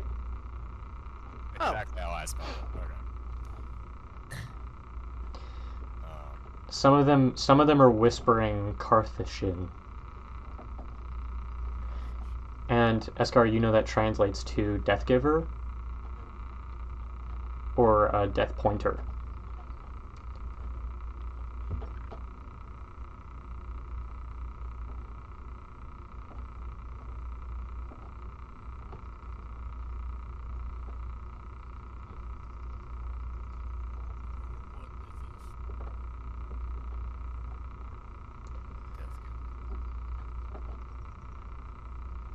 The Carthaginian.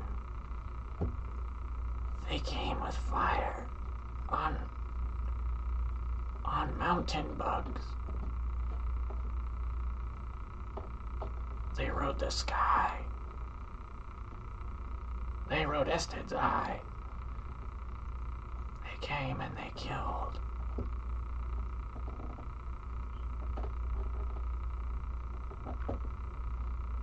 So strong and so small.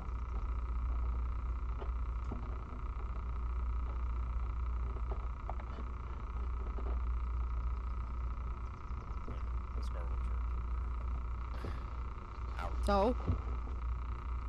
Consensus?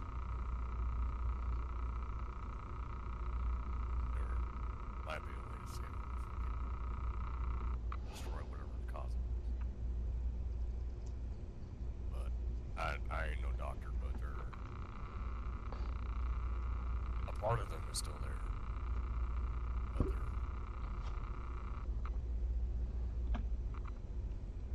I mean, you can see them.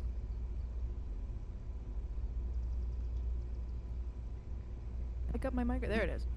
Yeah, no, I can see that. So you think we just need to go and destroy the head of this thing? I would love Okay. If I may suggest, to keep our eye out for Shake. for who? Oh, the is it like the guy that's by himself? They said he was their hatch call. Earlier. So I'm assuming, yes. Okay, cool. That makes sense. Okay. Well, I know Pedro should still be close to the ship. I think we would be good to go refill on oxygen before we try to do anything crazy. We do not have a lot of time.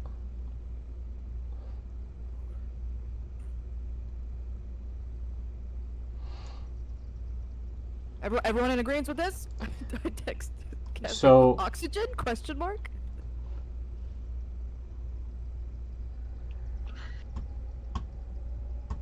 Okay. Yes.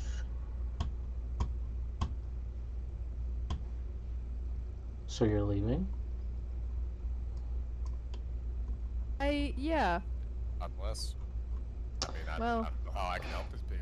So you would need to go back up a floor and to the opposite side of the ship you're on to refill on oxygen.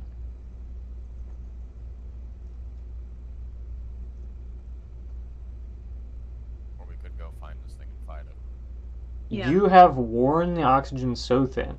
I'm going to say you should have probably refueled on your way here. If you try to go now, there's a chance you won't make it. Like, I'll roll for it, but the odds are not going to be in your favor because of the distance that you have to travel. Wait, On I this didn't level. refill on the way then. I don't know. It just didn't happen. Hmm. So, Well, because only one of us is aware of our oxygen. True. We also just was like, let's just go on through to the final thing. Wait, question. you Because I got didn't access to didn't I would say you didn't realize the distance would be like tripled down here, Yeah. which is the reason you won't make it in time. True. Now, okay. I have access to the ship systems. Is Mhm. there any oxygen that could go into the cargo bay? You can fill the cargo bay with oxygen. You can fill a number of pressurized rooms. So basically what you've been doing is this hallway that you've been walking in, you have pressurized it enough so that if there was a breach in your suit, you wouldn't immediately die. If you cut off a floor, you could fully pressurize these rooms, and at the very least, you could take your helmets off to breathe. Can I cut off the third floor and use that? Yeah. Great. Oh, Okay. doesn't that cut off our black box thing? Oh, you might be right about that. It would. But if we cut off floor 2, Mhm. then I'll have to reset our pathway. Okay. I would honestly just say fuck the data. Going to the cargo bay, What? and cargo bay is usually open, Yeah. so we can just have Pedro dock the ship near the cargo bay. The place that he has to dock, I'm afraid, is on level 2. There Hmm. are rooms to either side of the cargo bay Oh, is there? that open up to the outside Oh! for side cargo access, because there is a lot of cargo that's on the outside of the ship. You are right. Right. So there are rooms that lead outside. The word is lost on me at this moment. But Yes. Okay. Like loading bay type of things. I'm trying to think of the name for a room that opens up to space. Yeah. Airlock? Yes! Airlock. There are 2 airlocks adjacent to the cargo bay. The cargo bay can also open, but those doors are huge. And if you opened them, it would immediately suck out all the air and the pressure in the room. And I mean, it's not ideal for another ship to create a good Right. space to jump. Of course. But you do have those airlocks on either side. Okay. Since Pedro's right here, am I able to call him? Make a tech check. Okay.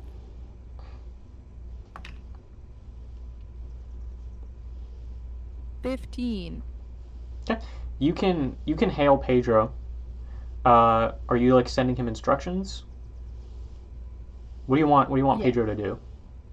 I want Pedro to remove himself from level 2 and park himself at one of those adjacent doors.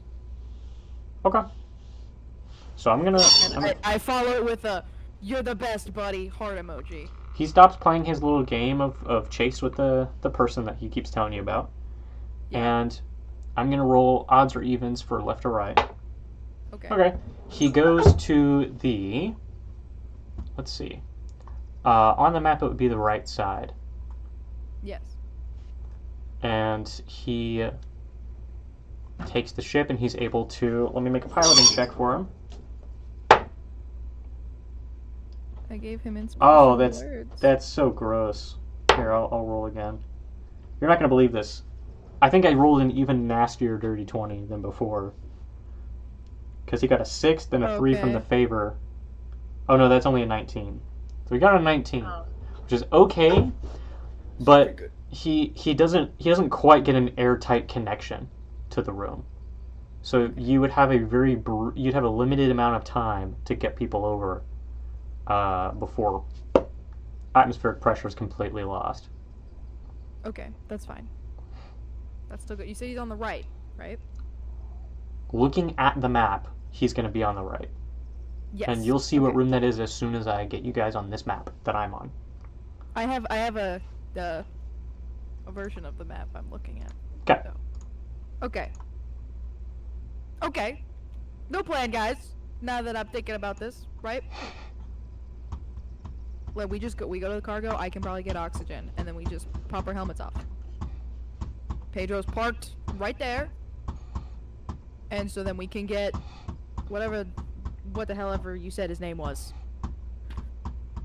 Rash something. We can grab him, get him to the ship. Yeah. And worst comes to worst, we can get on the ship and I can maybe pop open the bay doors and suck whatever the fuck's in there out. While you guys are planning, I'll Worst be case right back. scenario. Okay. Worst case scenario. Yeah, that works for me. I will also be right back since he's leaving. Okay. So really, it looks like, looking at my map, we will go up or through the engine room. Either way, really. And it's honestly a pretty straight shot to cargo.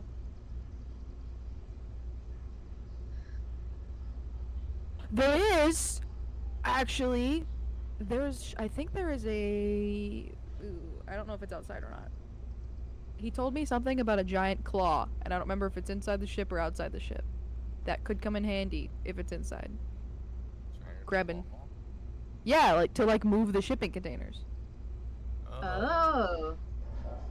But I don't remember if it was for the ones on the outside of the ship or the inside. I will ask him that when we get to the room.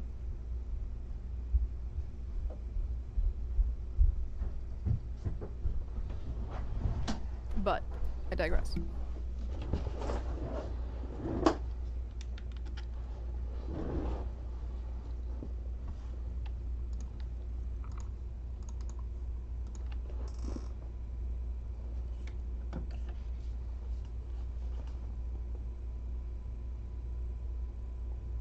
I'm gonna go piss really quick.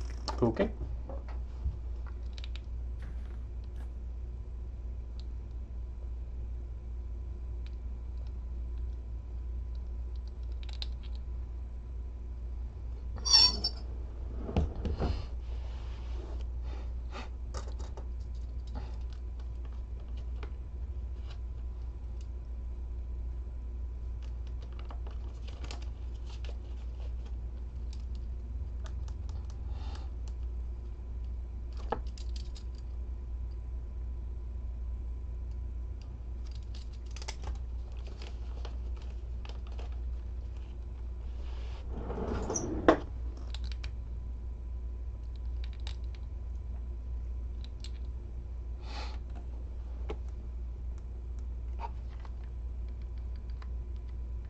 All right. How's everyone doing? Mm-hmm. Yeah, it's chilling.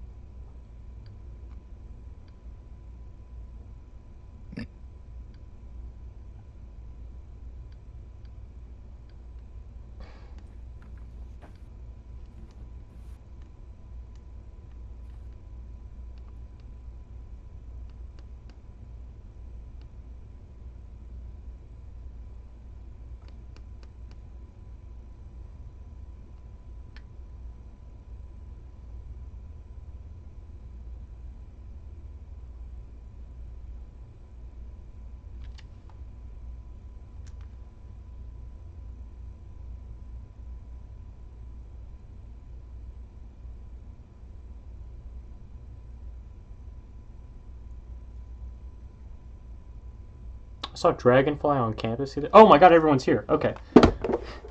So, God, it was so quiet. I was focused on my cupcake. Okay. Let's see. I did look up the dragonfly you sent. It was very cool. Yeah, that dragonfly was sick. Looked awesome. It was so big. Okay. Oh, I bet. So, what is the plan, everybody? What are you doing? Our plan is pretty much everything you heard. We're gonna leave for cargo. We're gonna Mm-hmm. take the most direct route there. Okay. And then the second we get in there, I'm gonna close it off and get oxygen in there. And I'm shutting off the third level. We'll all just deal with the lack of logs. Yeah. Okay. So, We still have that crumpled paper. I will roll later to see how much of the logs that you got. But why? Sorry. Every once in a while, my computer will just die, and I don't understand. I have no idea what the trigger is. I think my RAM is like being overused right now. I'm pretty sure we've talked about it being your RAM. And I don't know, maybe the 50 tabs on your No, internet browser. that couldn't possibly be it. Leave me alone. So,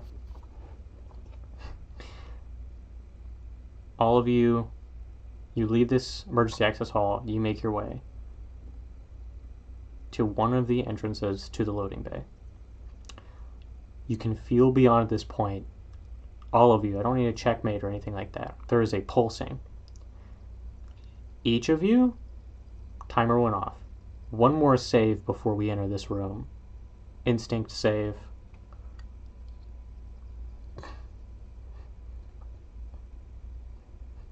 $19. Success. I failed. Mark a I fail. also failed. Mark a fail. That's a 15. Success. I gonna- got a. Yikes. Yeah, that's definitely a fail. That'll do it. 1, 2, 3, 4, 5. You hear as Cygnus opens these doors that stand in the midst of a line of trees, all of them dark, gnarly, completely void of any foliage, like they're rotting, barely clinging to life. You see, at this point, it's dark. The only light is from the moon. You hear, "Brothers, I will protect you." And the doors open. You see before you a cargo bay. On the ground, the dark mold is more veinous, than anywhere else on the ship. Tubes run across the ground, climb up the walls, push through the walls into the structure of the ship, into vents. You see that they pulse with this energy. You feel it burning in the ground beneath you. You walk through this, again, very viscous material, almost like you're stepping inside of skin that is being broken down. These scales cling to the bottom of your suits. Veins snap with every lifted foot. You see various cargo crates kind of pushed to the side. And there is a cluster of cargo crates ahead of you. A blue light shines from them. A soft mist creeps into the room. And you see blue flashes of light. Suddenly you're inside of a burning forest. Suddenly you're back in the cargo bay. Suddenly you look up and lightning strikes you, and then suddenly you're back in the cargo bay. Suddenly you're holding a dying friend in your arms. You see the life leave their black eyes. You feel their scaled body go limp in your hands. You're back in the cargo bay. You hear a voice. It doesn't say anything, it just moans in pain. And you feel an immense grief wash over you. And you look, and climbing out of that cluster of crates, massive cargo containers that pulse with blue light, a massive black clawed hand digs into the side of the metal, pulling itself over is a massive Estidkin, bloated, its jaw elongated, sort of like an alligator's. You can see that its teeth are thick, massive, and sort of glow with an almost blue energy. You can see cracks beneath them, a very prominent blue, almost lightning-like pattern. You can see that as it lifts itself over, its eyes, again, very bright, dilated blue pupils with cracks that go into the side of its face. Massive shards of Hethfire gemstone jut from its back, from its arms. A massive spine of Hethfire shards go down its back. You see a ripple of blue energy go through them as it lifts itself.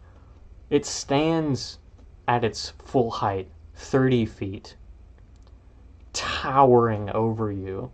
Its tail also, the spine of blue Hethfire gemstones going to the very tip. It climbs over, looks at all of you with these blue eyes, and you see lightning crackle through its body. I need everyone to roll initiative. Are we normal height again, or are we still tiny? You are. You think that the reason it looks so big is because you're so tiny. Oh, okay. That's Everything is huge. Huge. Huge, dude. Everything's huge. Let's see. Was that guy at all inspired by that one, like, animation you sent me of that one SCP or whatever it was? Of the thing in the shipping I have container. no idea what you're talking about.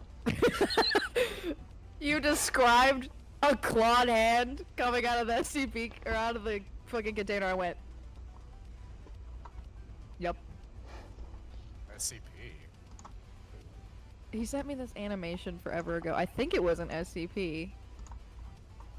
And it was this thing being kept in Oh. a shipping container. Alright, everybody, you know where you are. Oh, I was thinking of that. Whoa. Acrid. Bro. I was thinking of the Risk of Rain thing. Yeah, the acrid one. Whoa, we're huge. Oh yeah, why are we so big? You're not that Because the big. grid is little. Because the grid would be tiny. Okay. Yeah, go ahead and shrink down to your normal sizes, please. And then... How you do that? I Oops. don't know how to do that.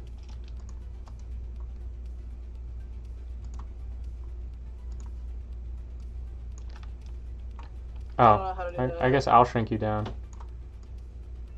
I can do that, that's fine. Escar's upside down. Yeah, I don't know how to. No! Sorry, I elongated you. Just you. You were pancaked. Why? Castillo the long way. The low. This cargo bay is huge. Yeah. We're also tiny too, though. This is true. Okay. Here we go, let me grab it.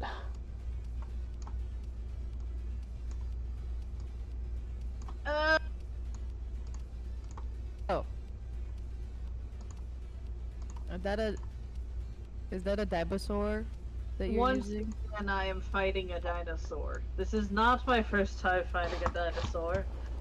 And I am just as terrified. Gojira! I almost died to that one.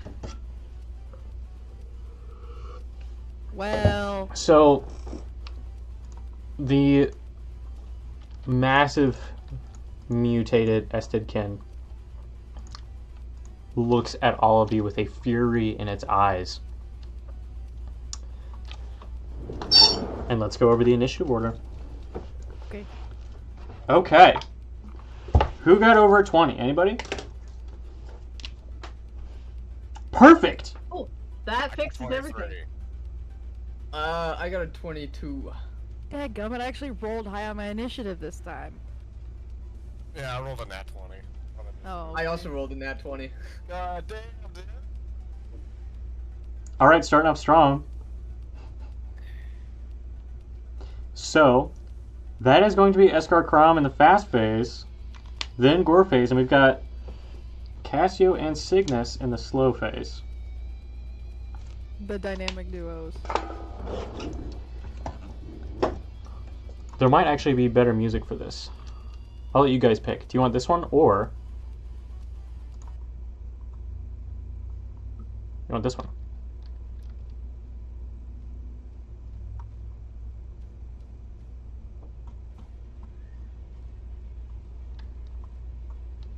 I think I like kind the of other like one this better. one. Yeah, I Yeah. kind of like the other one better. Okay.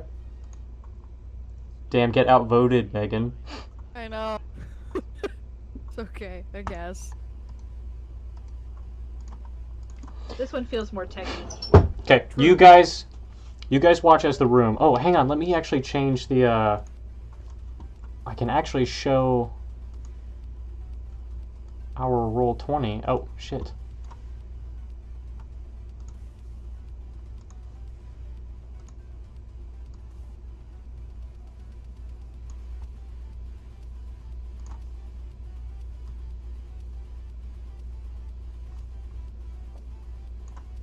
Okay, that's perfect. Perfect. So I've got this on our recording now, so we can actually see the battle. So, That's awesome. you guys watch as those veins in the ground begin to sort of lift up in a massive wave that shocks through the room.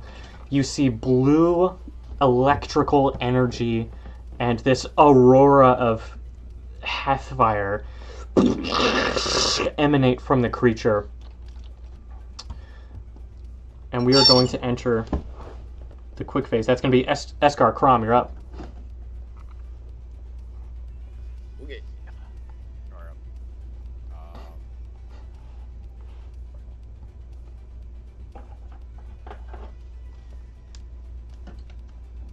That's not right.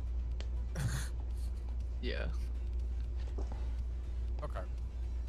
So 5, 10, 15, 20, Oh, 25, and to clarify, the amount of time it took you guys to get here, I'll say at a leisurely pace, you can roll for a short rest if you were not at full HP before. I would like Oh, no, good.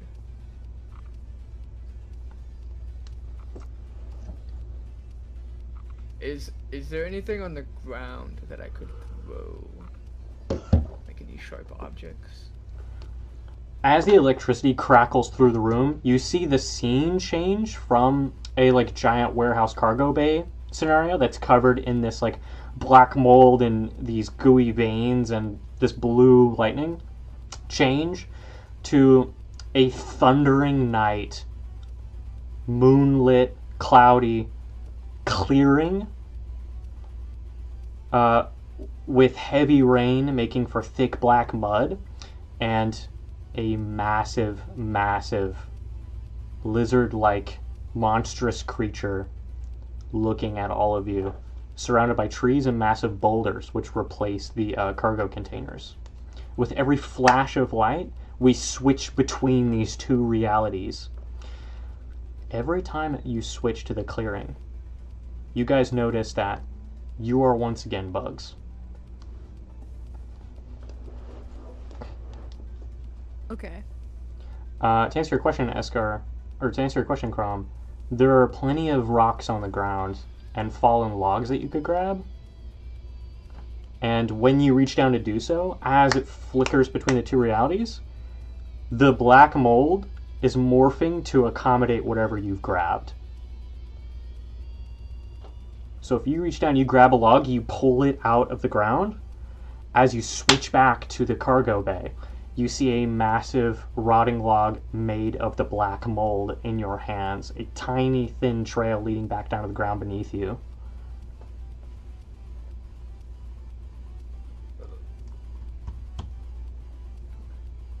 Sure, I'm gonna chuck it at him and see if it does anything. Sure. That's going to be a ranged attack. Yes.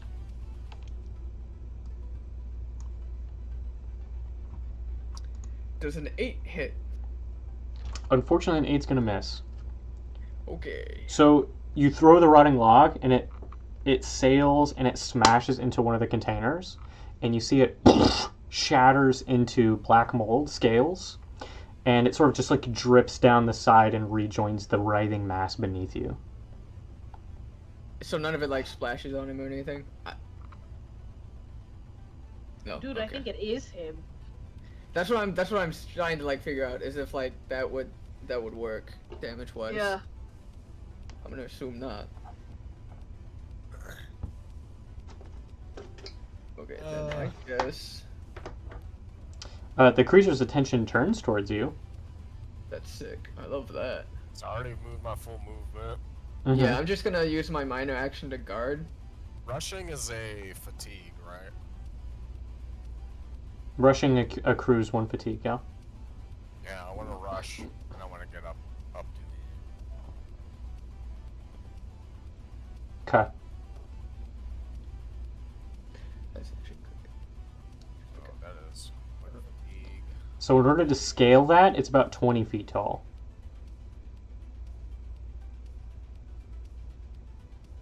Can you still move that far with your full movement?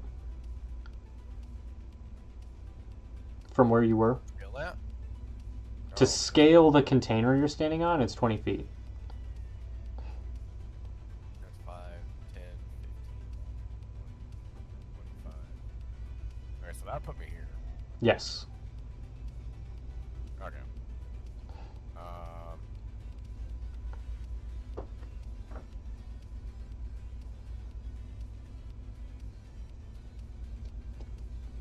Okay, yeah, then here's what I'm gonna do.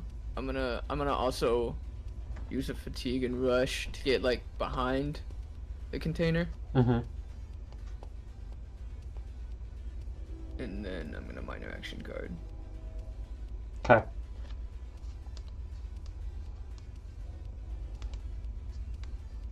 I would like to rage. Okay. Is that the end of your guys' turns? Yes. Okay, moving on. Goreface. It is going to crawl its way forward to get within range of you, Eskar. You see, as it moves, its feet sort of dredge, and you can see that the black scales are rotting off of its back legs and its underbelly and are pooling onto the ground from the sides of the shipping container. And as it moves forward, it sort of has to drag the bottom of its belly across as it's rotting and seemingly healing itself at equal speed. So it goes forward. It is going to make a bite attack at you. Roll that with a favor. I'm going to reckless retaliate. Okay. So that's going to be 6 plus 6. So that's going to be a hit. Alright. Now, you take 7 piercing damage, and I need you to make a vitality saving throw. Alright, I'll do that first. Holy shit. That's going to be a 25. Oh! Holy shit, indeed. So it leans over and rips at your skin. You can see that its teeth are glowing with this blue energy, and as it gets closer to you, you feel the light emanating from it begin to burn your skin. As it clamps around, you feel this buzzing pain and this numbness that follows it emanate from the wound it makes. And you just kind of grunt, push through the pain, and you resist whatever effect begins to fester at your wound. Okay. But I took damage. Yes. Right. You may now attack it.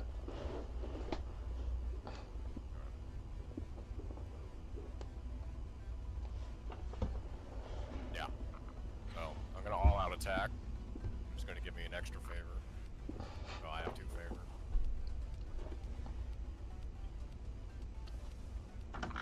And I'm also going to spend my other moxie to exalt it. Okay, so you can reroll the damage dice. Yes. That's a. Oh wait. 27. Yeah. That's gonna hit. And then I am two-handing this motherfucker. Okay. Now I'm gonna stick with the 8. So that's gonna be 13 damage. Alright. So you swing, you watch as your axe cleaves through part of it. Immediately, black mold begins to bubble at the wound and drip out onto the ground. And you see that the lightning from its own body begins to tear at the wound and destroy that part of its body. Stop it from healing. So whatever is damaging this thing is only being kept at bay by the power that it gets from whatever is damaging it.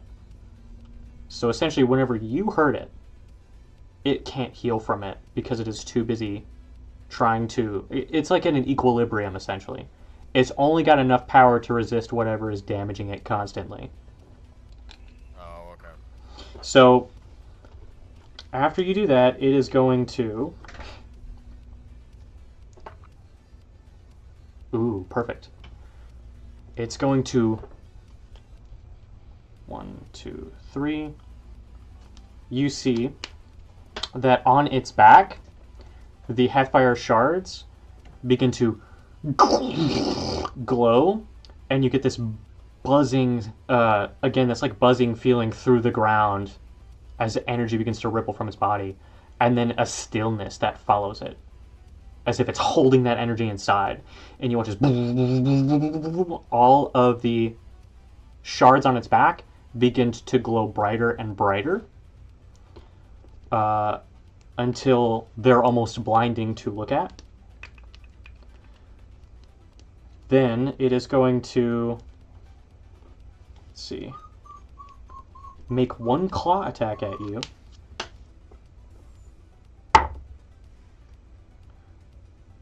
It is going to miss.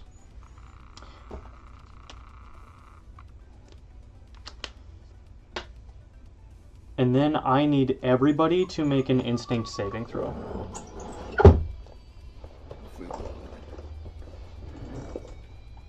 And Ruby is crying, so I need to let her out of my room real quick. Ruby, why? Why do you do this?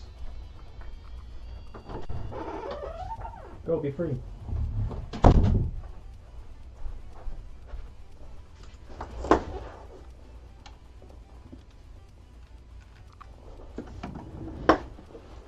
I got an 11. Okay.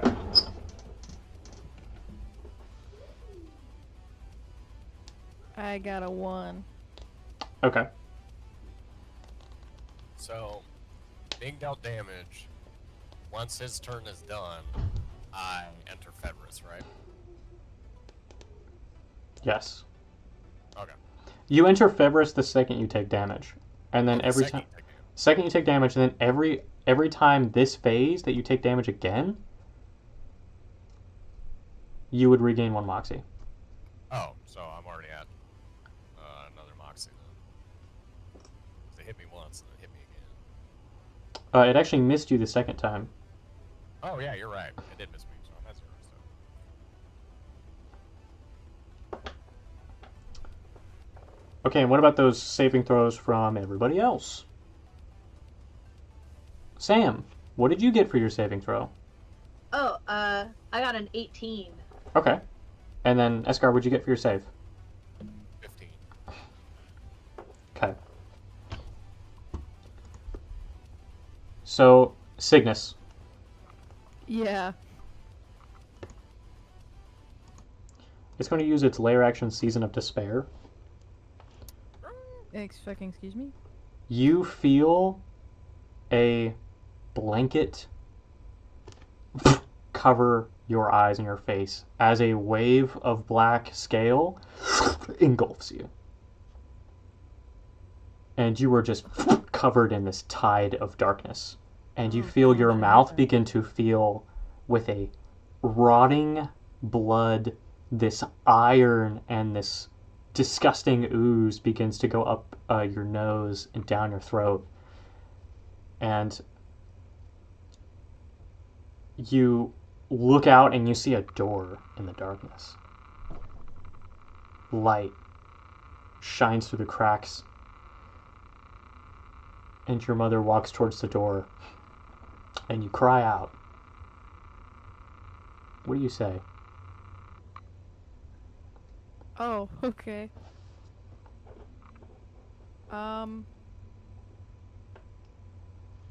Wait, I wanna go. Can I go, please? You see your mother Don't walks. leave me. Your mother walks forward, opens the door. She turns around, and she smiles. And you remember the words she said. I'll be back before you know it. But this time that smile turns into a frown of disgust.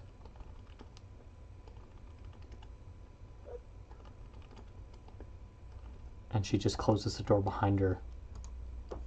And you feel in your heart that she left because of you. And then you gasp breath as the tide passes over and you break through the surface of the mold. You vomit out this black scale and this blood. And I need you to mark 1 failure on your character sheet. Is that with our other failures? That is with your other failures. Okay.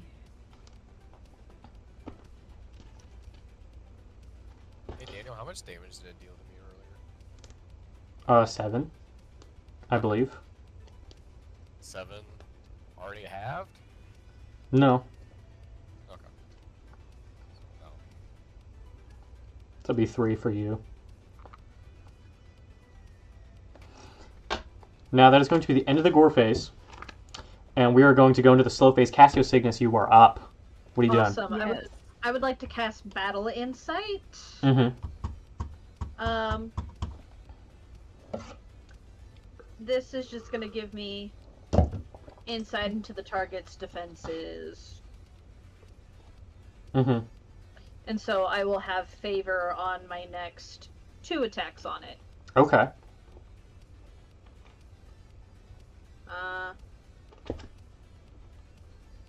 So that's 1. I'm going to use a fatigue to rush. So I can get right up on it. Mm-hmm. Yeah, but like right there. Okay. You see it's like 20 feet above you. Don't I have a climbing speed? Wait. You do have a climbing speed. Not only that, but your iron hook tail allows you to have a free hand while climbing. Yes. Cool. Okay. So that was 20, I think?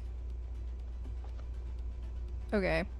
So then I use the rest of my movement to get up to it. Mm-hmm. Well, mostly up to it. Yeah, you're like right at its paw hanging over the edge. So you are within melee, but you are dangling, kind of.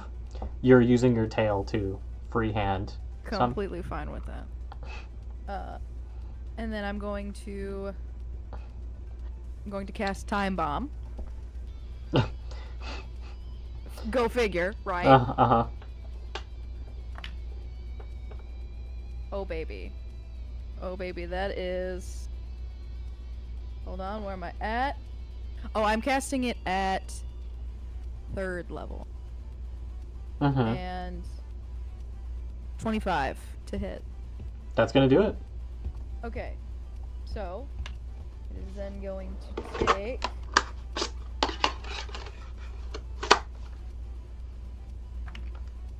That's fucking stupid.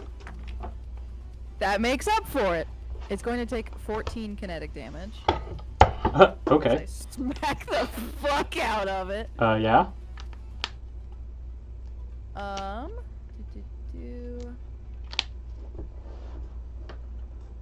Yes, okay. Well, I gotta skip this fucking ad. And then finally, I would like to disengage and go back down. And that will be my turn. Okay. I see. I change the music just for a second to switch it up here. That's fine.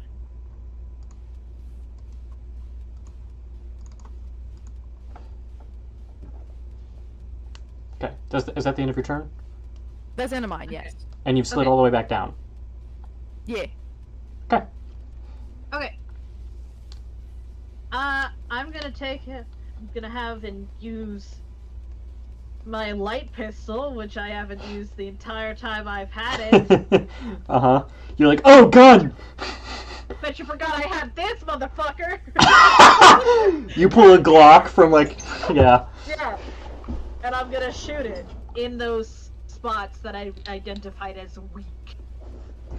Okay. Absolutely. So go ahead and make your ranged attacks. Bam. Let's go. Does a 21 hit it? Yes, and then the favor on your second attack is going to cancel out the multi-attack penalty for disfavor. Yes. Okay. So you do hit it the And first then- time. Yeah. And 18. That's also a hit. Awesome. So that's gonna be 6.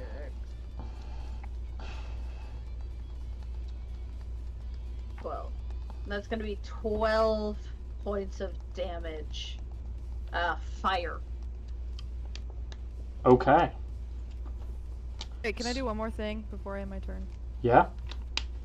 I'm going to, as a minor action, give Castio, and let me double check because I think I can do it twice. I know I can do it twice. Castio and Escar, you get potent aptitude. Sweet. What? Bardic, you get Bardic. Well, what's the die number? Is what I'm asking. looking. I'm looking really quick. I think it went. It did not. It's a D6. 6. Gotcha. You get it for the next 10 minutes, so literally the entire time we're in combat, basically. Cool. Yeah, and I'm just stay right here, so that's all I want to do. Okay, so then we are going to go back to the top of the round. That's round 1 over. And we are back to Escar and Chrome. Alrighty.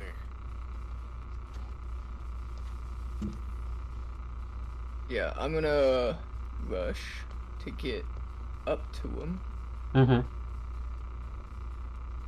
So yeah. So I'm gonna climb up.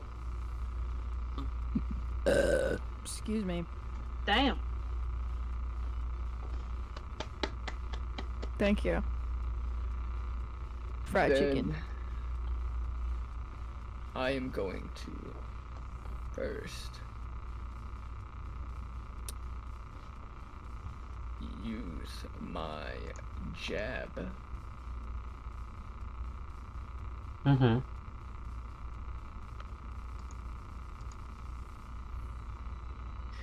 Does a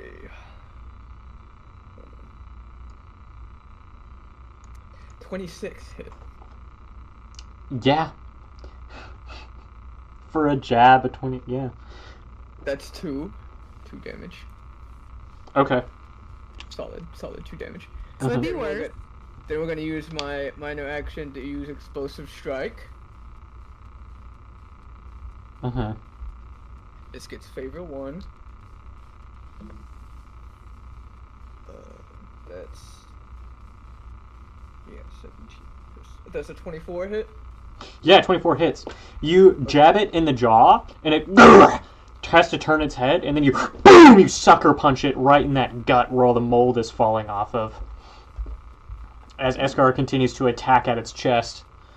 That's 11 damage. Which Okay. is what I'm going to And lingering fatigue. Gain a moxie. that gives me a moxie back. And I'm going to all out attack.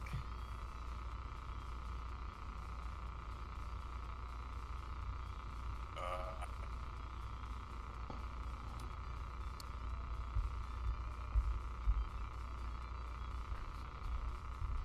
21 hit. Yeah. Yeah, 21's gonna hit. Okay. And when I hit him, I'm going to spend my action and solve Okay. full damage.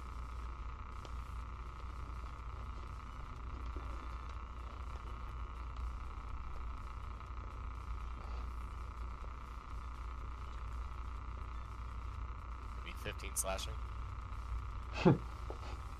Okay.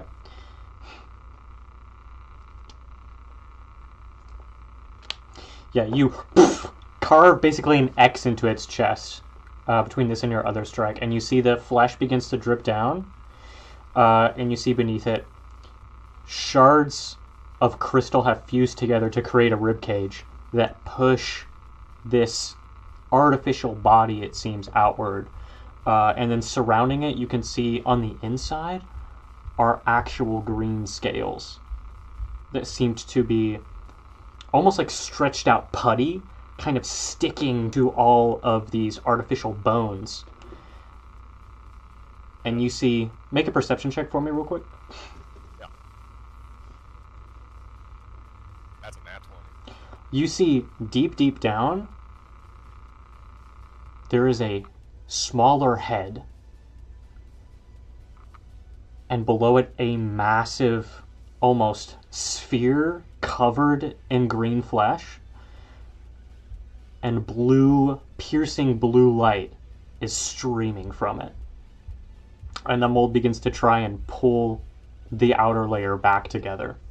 Well, as it tries to do that, I'm hitting it again. Okay. Yep. Wait, does all out apply to all of my attacks or just one attack? All out applies to just the one attack, but you can do all out as many times as you want, and it doesn't like increase the penalty. Does that make sense? Okay. So, because the penalty for all out strike means that all attacks made against you have favor. Yeah. I believe the way that it's worded, I might have to reword it later. That's not supposed to stack, so you can keep all out striking as long as you've got Moxie. Okay. Well, I don't have any more knocks. Okay. But I'm gonna hit him though.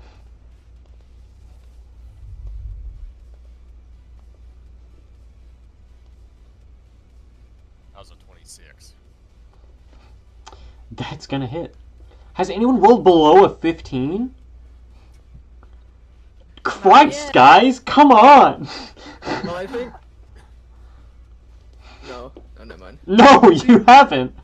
I was gonna say I think the only people who actually hit him were me and Escar. Wait, Castillo pulled out the Glock. Yeah.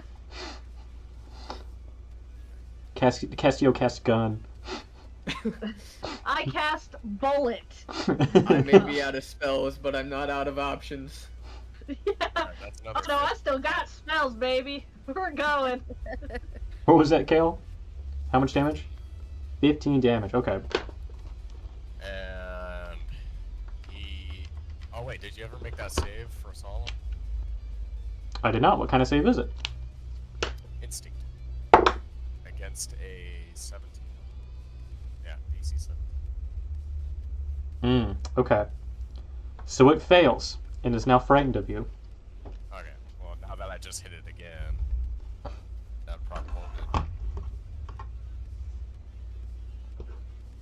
After dealing damage to a creature that is frightened of you, that creature cannot willingly move away from you without taking psychic damage per pound. No. Okay. No.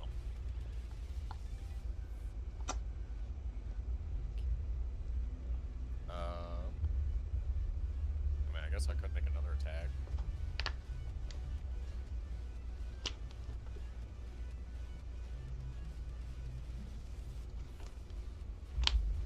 That misses. Okay. Is that the end of the quick phase? Yes. So that is going to be the beginning of the Gore phase. You see those shards on its back, blindingly bright as they are, begin to pulse and ripple. It opens its mouth. A massive beam of lightning and some kind of radiant force emanates from its jaw, splitting it open even further as its neck begins to crack open. Its jaw gets lower and lower. And it just like almost squeezes its entire body to project this beam of energy. And it's going to be a cone. Cygnus, because you're behind the shipping container, the giant cargo crate, you have total cover from this attack. I need Castillo, Kron, and Escar. Question: Two. Does this count as a projectile? No. No. You cannot catch the Kamehameha, Kron. No. What saving throw, Mickey? You're making a dexterity save. Oh god. Okay, You're good gonna girl. be so fine. You're gonna be so fine. You're so good at everything you do. All right. I did pretty good. I got a 16. Potent aptitude, don't fail me now. Oh my god. Did it fail you? I don't know if there was much more it could do. Oh no. What'd you get? They're cooked. Hold on, they're doing math. I got a 12. Oh, okay. All right. Escar, what'd you get? For the plot. I don't know. Are you sure you don't want to take the dodge action? Oh! You should do that. You should do that, maybe. I should just... Maybe you should really do that. I didn't know that was an option. Let's go. I forgot that that's an option. So, just a reminder to everybody, on the ground combat sheet, defensive action dodge. You may shift your position. Oncoming attack suffers disfavor 1. Regardless. Ooh, wait, actually, which one is the one that gives you favor to dex saves? You can guard. Doesn't Yeah, guard we'll guard. give you... Okay. Yeah, we'll guard. Wait. Okay. Guard. It says I'll- favor -1 on dex saves for guard. It says favor 1. So the dash is to tell you what level of favor it's giving you. Yeah, that sounds Okay. like that is. Yeah, gotcha. I will let Oh you. my I'll tell you what. I'll let you take the guard action if you can succeed on. Go ahead and make an acrobatics check for me. The DC's not. Acrobatic. Yeah, the DC's not particularly high. We're trying to test your reaction time because guard is usually performed during your turn. Right. Okay. No. But you have time. Okay, I'm sorry. No. Unfortunately. Yeah, I got a 2. Okay. Yeah. That's fine. I'll just let it hit. And you know what?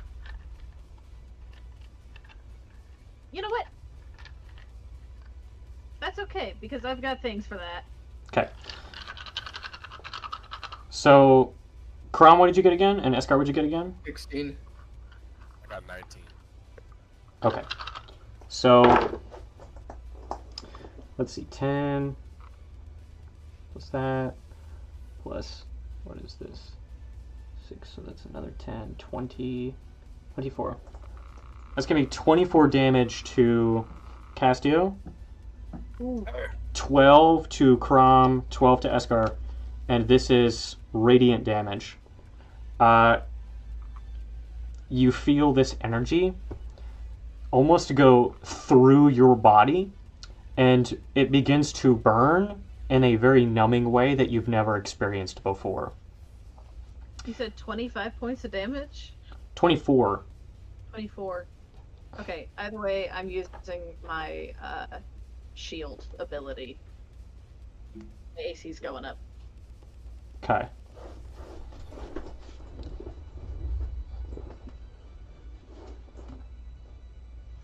Doesn't Castillo have that cloak? Not on me, I'm in a spacesuit. Oh, right. Popping in. Yeah, I'd have to get close enough to speak into it, and I don't know if I can. Castio,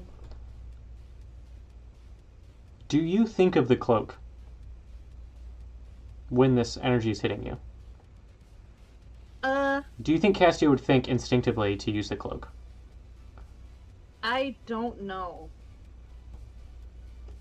Would you have gone, man, I wish the cloak was here? Here's my problem, because, like, Castillo is absolutely the type of person to be like, oh man, if only I'd done blah blah blah blah blah blah. But also, I haven't used the cloak yet. Yes. That's fair. So I don't know if it would occur to her.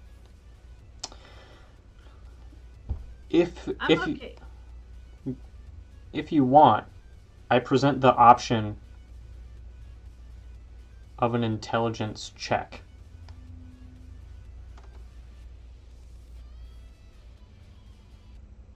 I see that you're trying to do a lot to help me right now, I think you should take his assistance. and I appreciate it. I'll take it, but if not, I will not be upset because I have counters. Don't you worry. Okay. They have countermeasures. 13. With a 13, you think, I wish I had the cloak, right? That very contingency part of you is like, oh, I wish I had the cloak. And Make a perception check to see if you notice what you almost just did.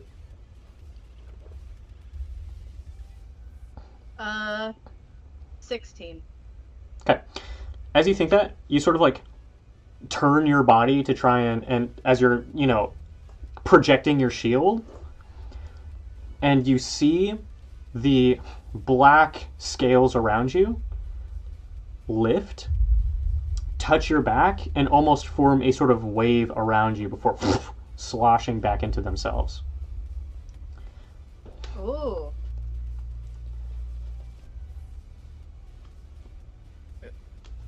Now, that was, let's see, 5. So that's 1, 2, 3, 4, 5. It is going to then make a...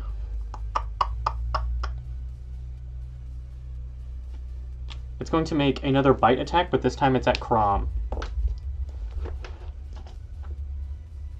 I redirected.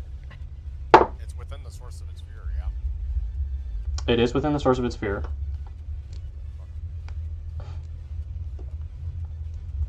So that's going to be a miss. Okay.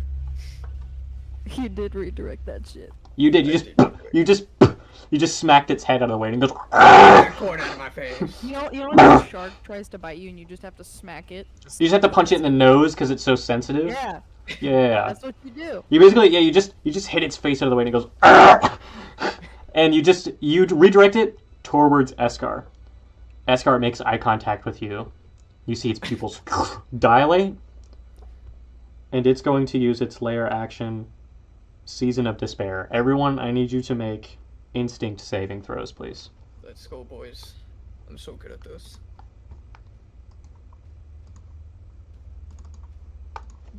I got an 18. I got a 16. 15. Hey, Daniel, what happens if I get to 5 failures? Are you at 5 failures? Maybe? After the might reset? be. Yeah. He has failed every roll he's asked for. Failed every single one. I lost Oh. my fucking pencil. I guess I've only paid attention to like 3 of them. Okay, so I did. Technically, this would be the third one if I hadn't done those 2 things to fail voluntarily that I failed. Oh. You know, the wings and then the Well, thing in Yeah. I guess I just. So what It happens wasn't me, if so I I get wasn't to paying 5 attention. fails? Daniel? Oh no.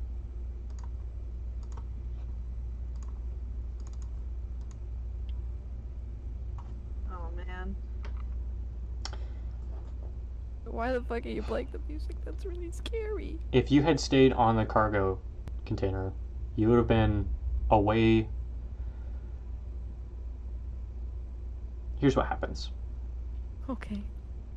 You see the wave of mold, and it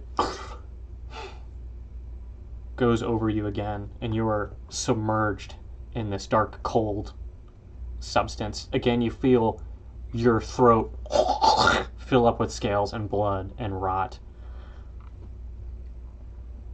And you see the crag pit. You stand on the ledge with the harness that the other children would use to perform mock jumps. You see your sister wearing a harness, cord attached.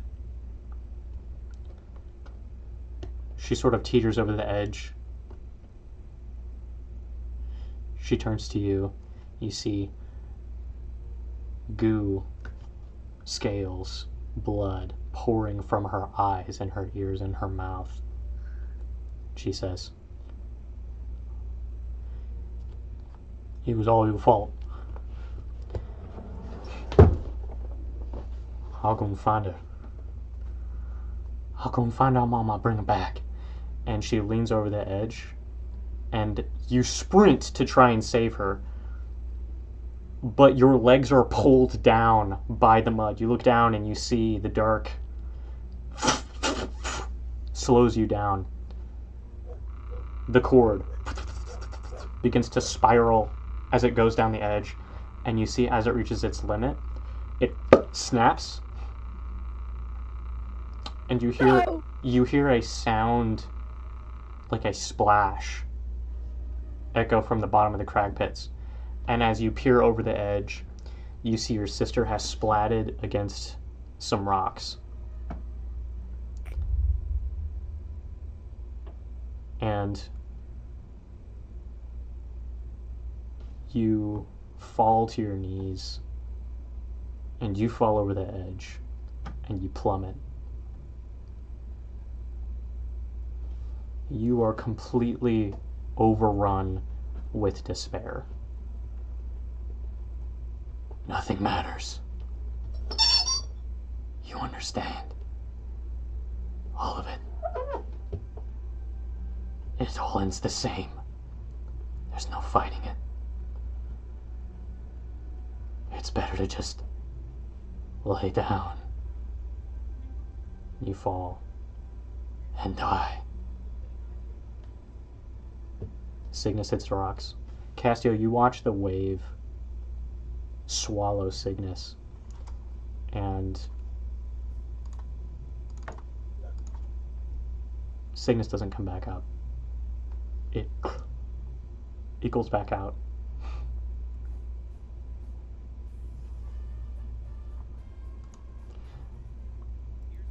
And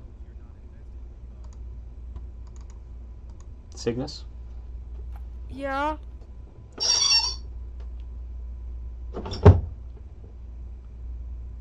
You are no longer in combat. Yeah.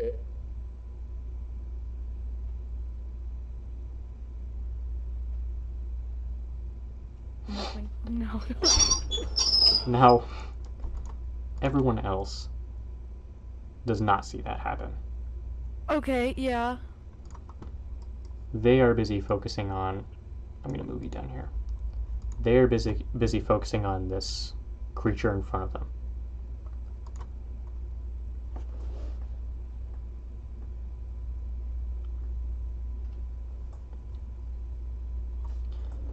So, the next thing it is going to do is it is going to spend its remaining 2, and it is going to do another bite attack, this time at Eskar.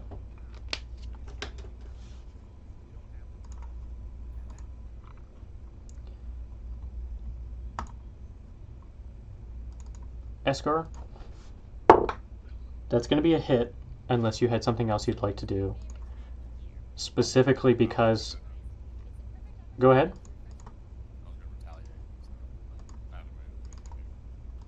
Okay. So yeah, it definitely hits you. Now, I'm going to need you to repeat that vitality saving throw we talked about. And you're already going to take 7 damage again.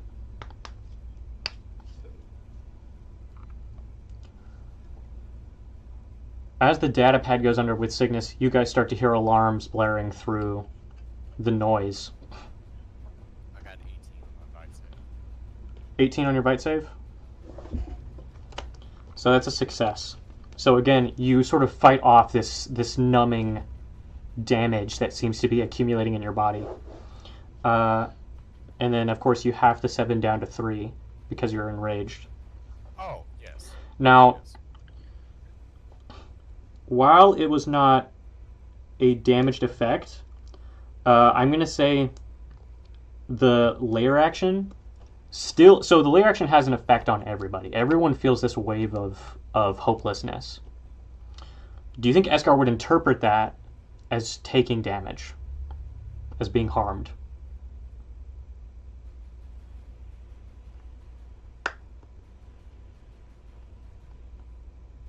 Eskar himself. Yeah, be honest. Being honest, no. Okay. Not while raging. Okay. So, that is going to be the end of the Gore phase, and that brings us to Castio. What are you doing? Great. So we're like flashing in and out of that clearing, flashing back to Bug and stuff, right? Yes. Every Great. so often. While I am Bug, I have 100 feet of movement, so I'm gonna try to get up on this thing. right here. I need you to make a intelligence check, please.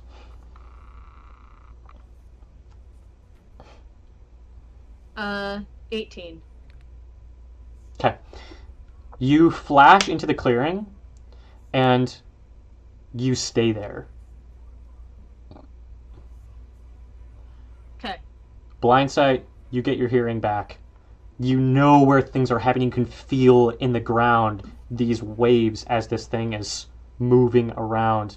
You follow the tremors. Go ahead and you can move your character using your bug movement speed. Awesome.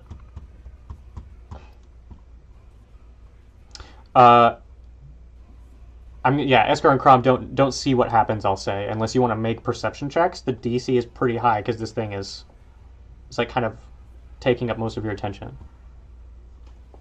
Yeah. Okay. With perception? No, I'm not going to. Okay. I got 17.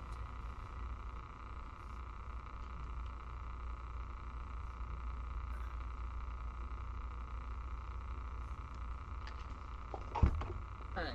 Now doing that, I'm going to cast Void Weapon. Mm-hmm. Minor action. Okay. Why is it not Um,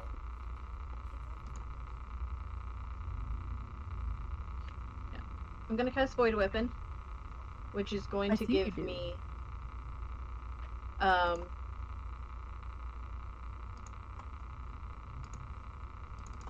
it's going to give me additional bonuses to attack and on damage. It's going to give me a +2 to both of those. Okay. I'm casting this on my double Kith Time Blade, Okay. which I'm going to use to attack this thing as many times as my body will allow. You turn into an insect. You blitz across the battlefield. Eskar or Crom, did either one of you roll to see earlier? I know Crom failed. I got 17. Okay, Eskar, you slowly turn around, just to check to see where Castio and Cygnus are. Cygnus is nowhere to be seen. You see Castio is engulfed by the blackness, and just disappears as they rocket across the ground. You make out a very faint form that sort of created by the blood. The Catchethid that Castio had become zooms across the floor.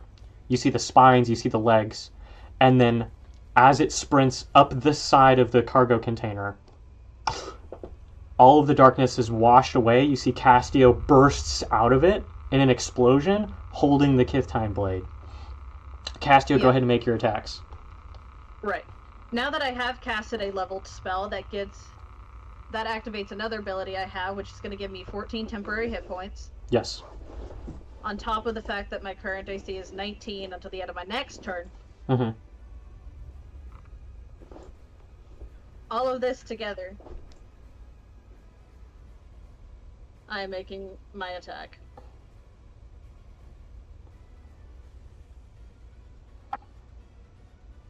Okay. First attack is going to be a 25 to hit. Mm-hmm.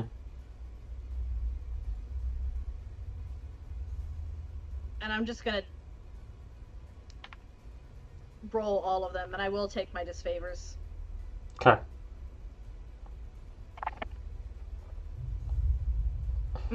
Okay. The second one's gonna be an 18. That's a hit. It's gonna do Okay. it.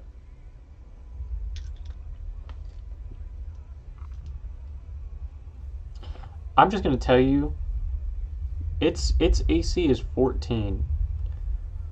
I don't think anyone has missed it a single time. It's Okay, yeah, it's too big Well, to. no, I did miss it one time. Okay, you missed it one time. It's too big to like dodge attacks. So everything Yeah. just either doesn't cut deep enough, or you didn't aim properly, or you hit I like got a a Heathfire 14 gemstone. That's a hit. With all my pluses and minuses. Yes. Great. So, I need 3d6.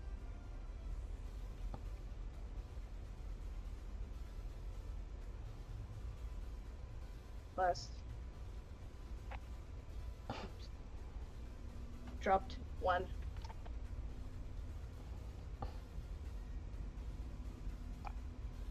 Awesome. 6, 10. That's 9. That's gonna be 19 plus 6. There's a lot of math happening over here. Oh, I know. That's gonna be 25 points of damage. Okay.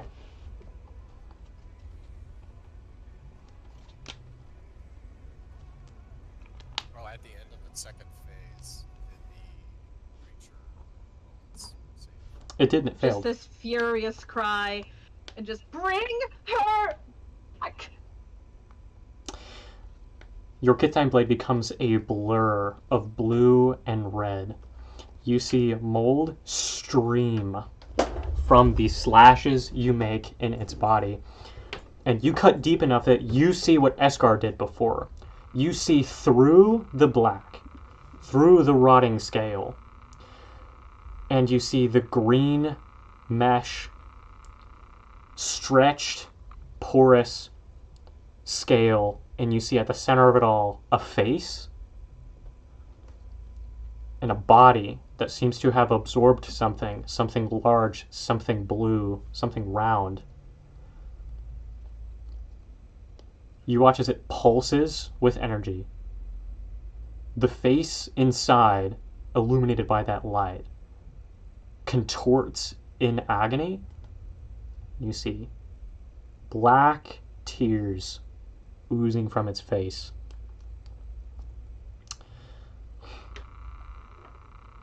Is there anything else you'd like to do on your turn? That's all I can do. Cygnus. Yes. You can feel your heart stop beating. It gave up on you. You can feel your mind start to shut down. There's no point. It's all your fault, always has been. Every choice you ever made was a mistake. You hurt people. That's what you do. And you live a happy life. At their expense, every last one of them is all on you, and you push through it with a smile, rubbing it in their faces, driving them to leave, or to die, or to get hurt in some way. Since you've become captain, you haven't made a single good call. Your friends, your family, they're going to run out of oxygen before they leave this room. They're going to suffocate and die because of a choice that you made. Because of a series of choices that you made.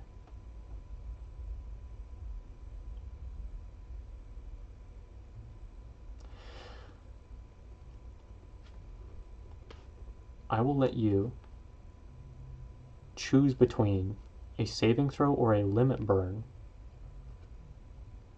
A limit burn, the effects are permanent, you know this. But it will be a success regardless. A failed saving throw will mean your death.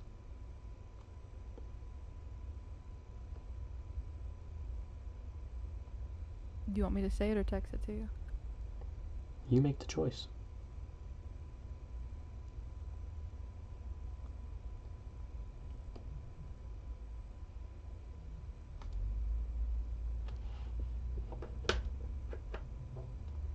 You can say it out loud. Actually, let me look at what you sent me first, just in case. I think you know. Send me what you are sacrificing. Okay. Show me your offer.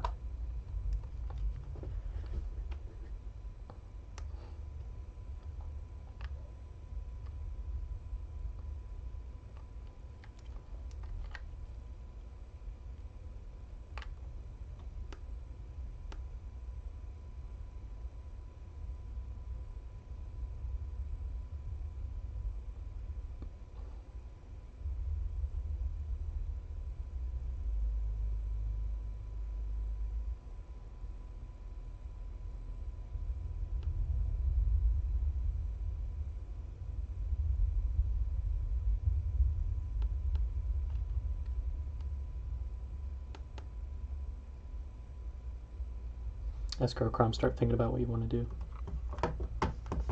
Is it our turn? It will be pretty soon. Okay. Next up is Gore phase, and then immediately after, you guys are going.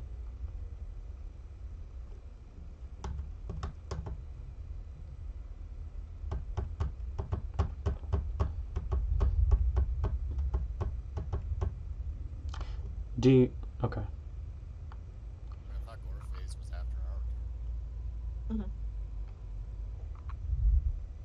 Oh, that's my bad. You're absolutely right. Okay. See, this is why I have things written down, because my memory is bullshit. Castio, that's not... Or sorry, Cygnus. I'm doing it again. Jesus. My memory's bullshit. We talked about this. Cygnus, you need to choose. You need to choose. You Is the send... first option viable? You send me what you're sacrificing.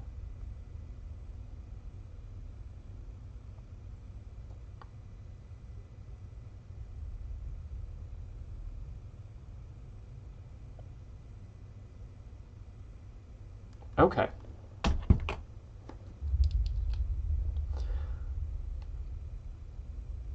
Not only is that good enough, I'll give you something extra. Okay.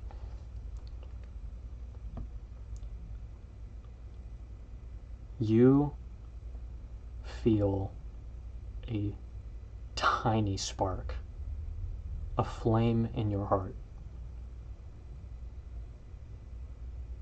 You feel a hand wrap around your arms, and you are pulled into a tight embrace. Ain't no point never giving up. You gotta keep on going. No matter what happened. And you smell your father. You feel his whiskers on your forehead. And you feel his hands on your back begin to grow warmer and warmer. And Cygnus, you burst through the darkness, the scales and the blood. On your back, shining blue wings.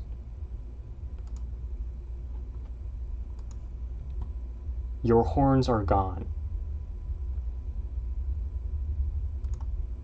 The right of your people, the protection of your family, eaten away.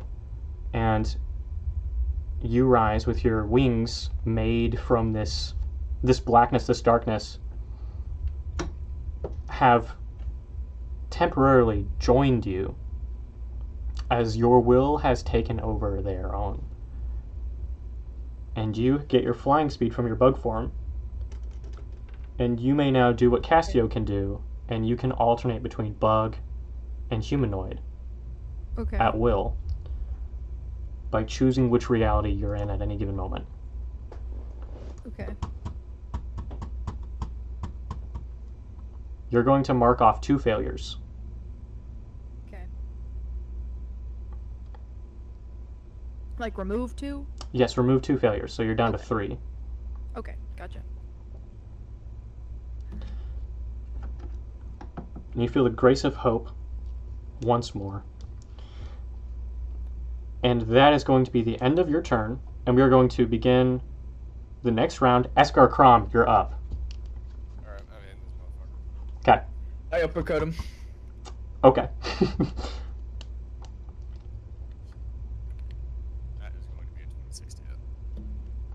Okay. Damn, what is that? 21 for me. Okay. That's going to be 10 damage. Okay. I do believe when a hit deals additional damage to your might modifier. It does. The uppercut.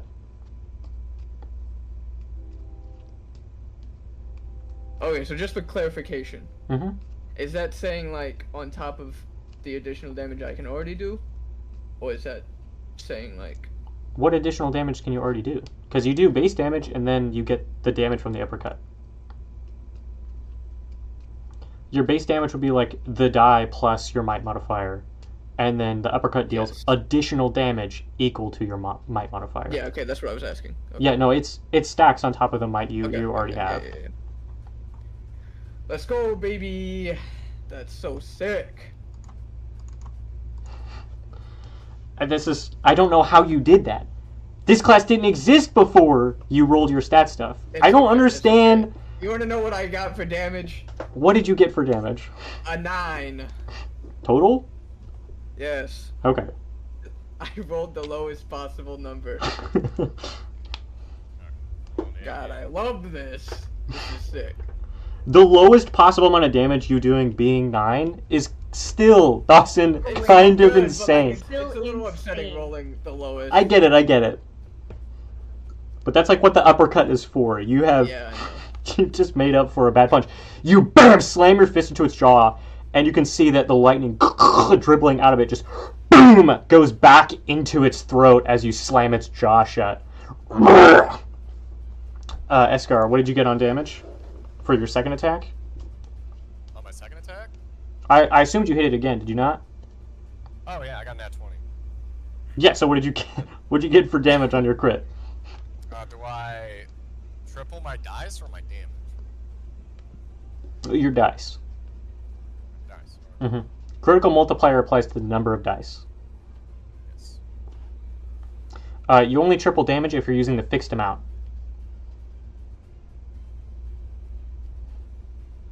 You remember you can use the average of the die size, or you can roll the dice.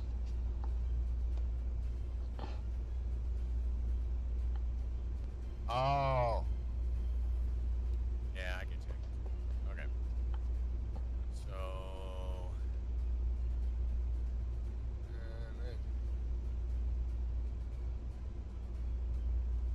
26 damage. Oh, jeez. Okay. I need my calculator for that.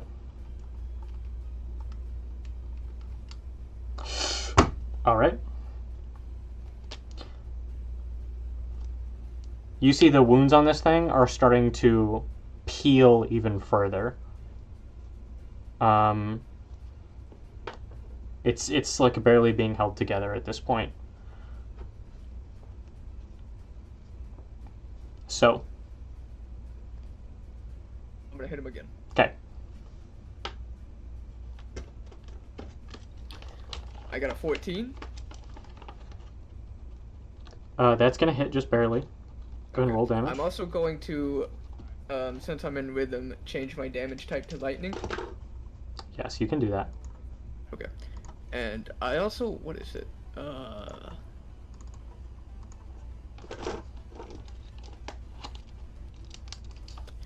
The thing where you like tell if the damage type is like works or not. Oh, okay. You can do that as well. It's called analyze. Analyze. You're just gonna make an insight check. Alright. After doing the damage. Okay. So damage is 8. No, 9. Okay. So you deal 9. You analyze it. Go ahead and make an insight check. Yeah. What does a 7 get me? With a 7, it's hard to tell. You're not sure. Okay.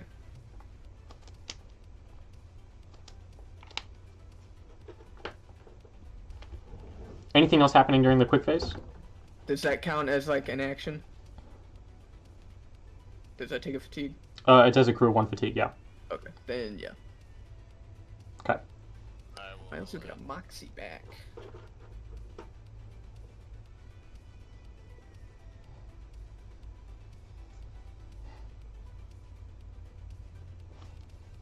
Eskar. Oh, I said oh. Okay. So that brings us to the Gore phase.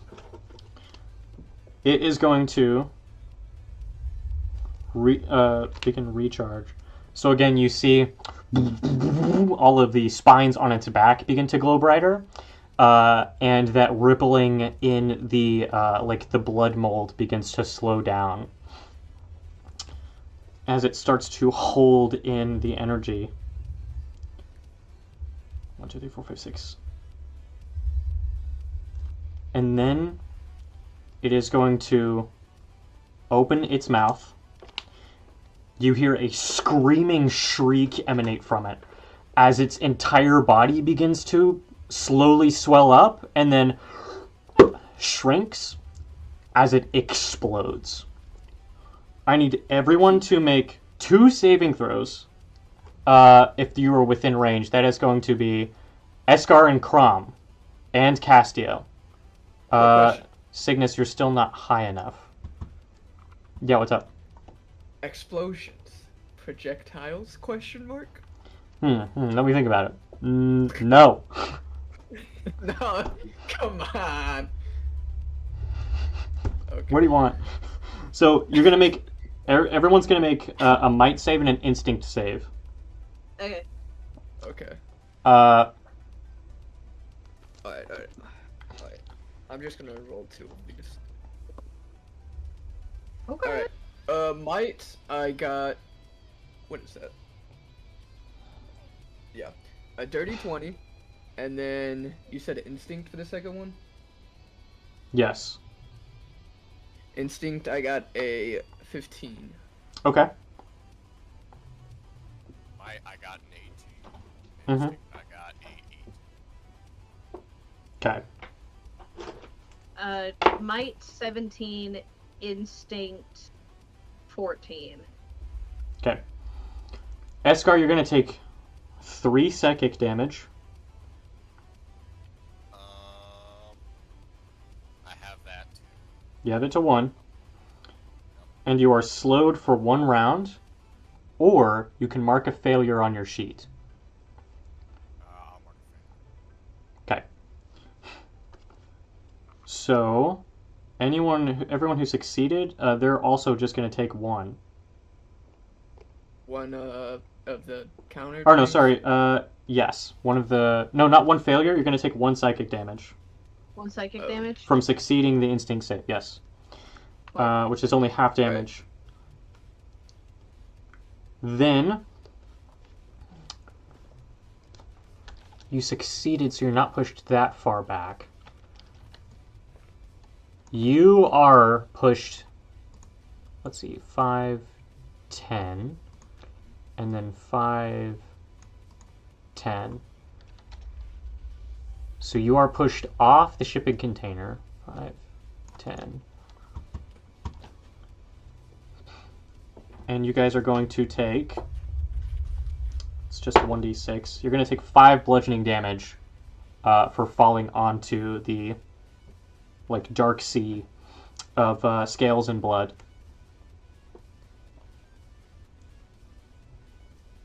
Alright.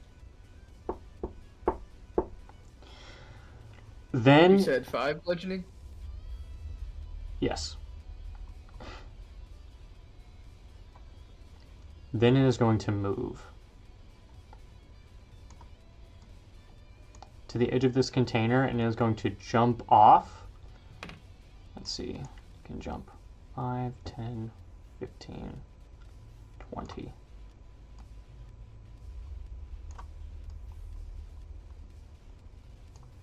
Right there. It leaps over you. You can see the black, like, blood and the sludge of blood and scales push against it as it jumps, and it sort of rides a wave overhead, slams down behind you, no longer on top of the shipping container, and it is instead looking at you, seemingly quartering you against this container. Now, Question, how did it move? It's right. It jumped. yeah. We can't move. Closer to the space. Where are you? Unless that's different. You would have been out of sight because you're on the other side of you're below the container. Does that make sense? Like it couldn't see the source of its fear. Okay. Okay. But it is now looking at you, so it can't move closer. I believe. Let me roll at the end of its turn to see if it fails again. So if it tries to move away, it's going to take the damage. So all of that is still in effect. You guys are just now on ground level. Next, we are doing slow phase. That's going to be Cygnus and Castio. You're both up. Explosion. Rad. You're triggering the bomb? No, I would have lost that because that was concentration. Ugh. No, you must make a deck save. Oh, I know what you do. Oh, shut Oh. I see what's happening. That's going to be a 5. Welcome. Okay, you fail. Oh. You're gonna be taking 8d6 fire damage very quickly. It's a 20-foot sphere of which I centered on it. Okay. And anything in that sphere, which I assume would be the moss, also catches fire. If it's playable. If it's flammable. It's like a mixture of blood and flesh. Which So I it's like- feel like is flammable. It's like Flesh is semi. flammable. It's semi-flammable, Flesh is yeah, flammable. 100%. The surface is burning for sure.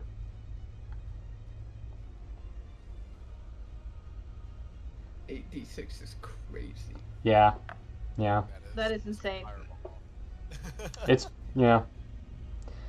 You basically lob like a stick of dynamite at it. That would be 29 fire damage. Okay. So you lob the bomb in its direction. It watches it arc through the air as it lands on its back behind its head. Massive explosion rips its back open. You can see the outside of it, the blackened skin, is shredded and scatters across the now flaming ooze.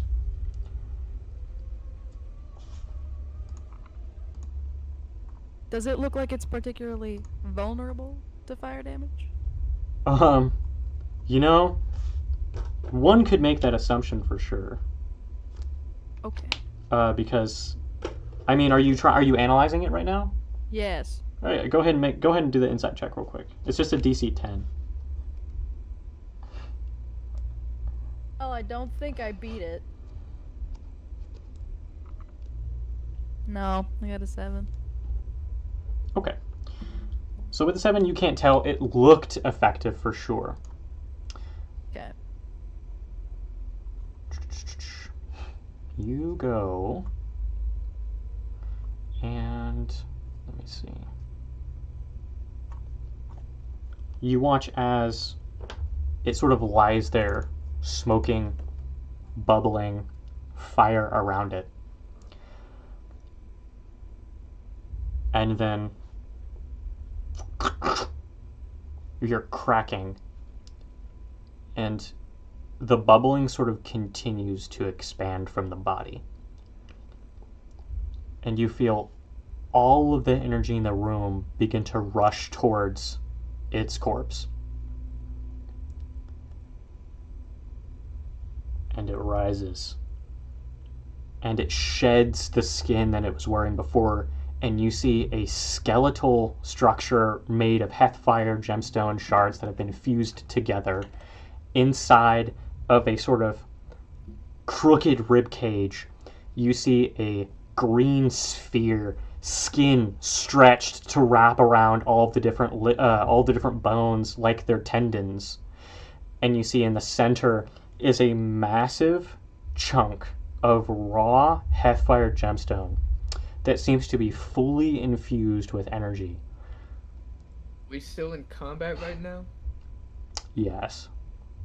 Damn it. Now, okay. Ready? And you see... So, Yes? you keep going, because my question's after that. Okay. You see as it begins to rise,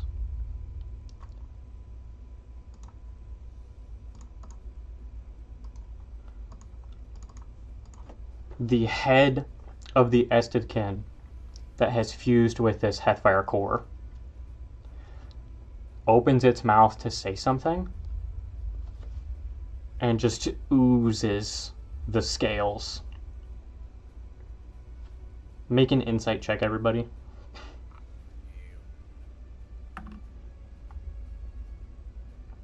I'm so good at those guys. I got a 3. 11. Okay. 5. Okay. Eskar, you were the only one who hears these words in your native tongue.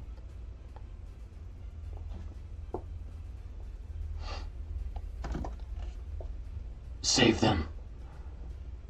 I must save them. Estetai, grant me strength. I will turn them all into ash. Lend me your power. Lend me your eye. His chest explodes with radiant energy as this massive crystal skeleton lunges forward, all fours onto the ground. You see the crystal begins to kind of grow. You see spikes begin to protrude around the skeleton as it seems to multiply its mass. And the eyes that look at you, while organic, attach to nothing. They just sort of, the ends of them drip onto the ground.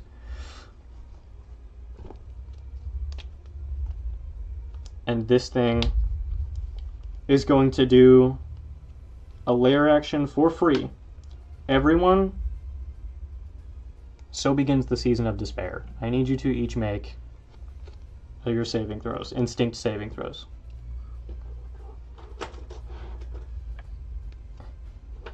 Son of a bitch, dude. I got a 16.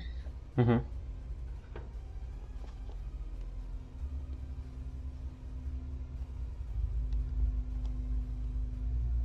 Is there nothing we can do to help each other out? What are you doing? Such as? I mean, I'm open to ideas. I have not seen Cygnus yet, Okay. and I have been doing nothing but calling for her since she went down. I think that would be enough to give her a little bit of hope. I want you to make a performance check to see if your voice carries. Because this thing, it's not roaring anymore, there's no voice box. But as it opens its jaw, a sort of screaming, screeching sound, almost like nails on a chalkboard, but it's crystal grinding against crystal, sounds almost like some sort of jagged artificial roar that shakes the clearing and or loading bay that you guys are in.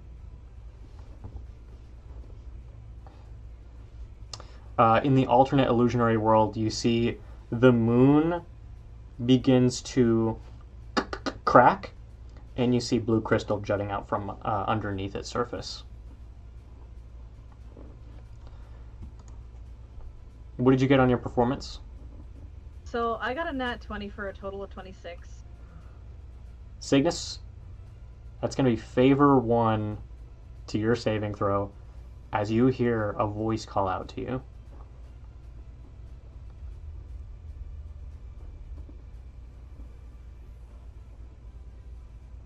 I still don't think it passes. That's a 13. A 13 just barely passes. Ah! Oh my god! Let's So, go. You've saved me, my wife. In that case, I also just barely pass. yes. So, you hear the voice echo through your ears, and in this strange warped reality where you can't tell what's real and what's not, you hear a chorus of voices accompany it. Your father's, your sister's. You feel all of their hands on your back. They become your wings, fluttering, keeping you aloft of despair. And I believe that's a success from everyone. Yeah. Castia's just screamed, just get her back! I need her! Rashik does not succeed in dragging you into his pit of hopelessness. Now, that is going to bring us Are to... we still in the slow phase? Because I didn't get the turn. So he got his layer action for free because we've entered phase 2. Mm-hmm. Now, you can take your turn as normal. Lovely. Okay. Now, I did see this fire go off. Not sure what that's about. Didn't see where it came from. If I hear you screaming, Castio, like, give her back, I will choose bug form so I can fly. Fuck. And then the second I see you, I'll shout, I'm okay! So I'll say, when you guys enter bug form, you become a hybrid version of your real selves and bugs. So you get your wings, your tail, your iron-tipped tail starts dripping with venom. Your already almost bug-like armor just sort of expands and your joints change a little to be more flexible as you're flying so that they don't break at the speeds you're going. But ultimately, you retain most of your humanoid traits and features. So like Karam's unarmed strike damage no longer is changing. He's still punching at full force. He's just now covered in this like almost bug-like armor that allows him the burrowing speed from earlier. Okay.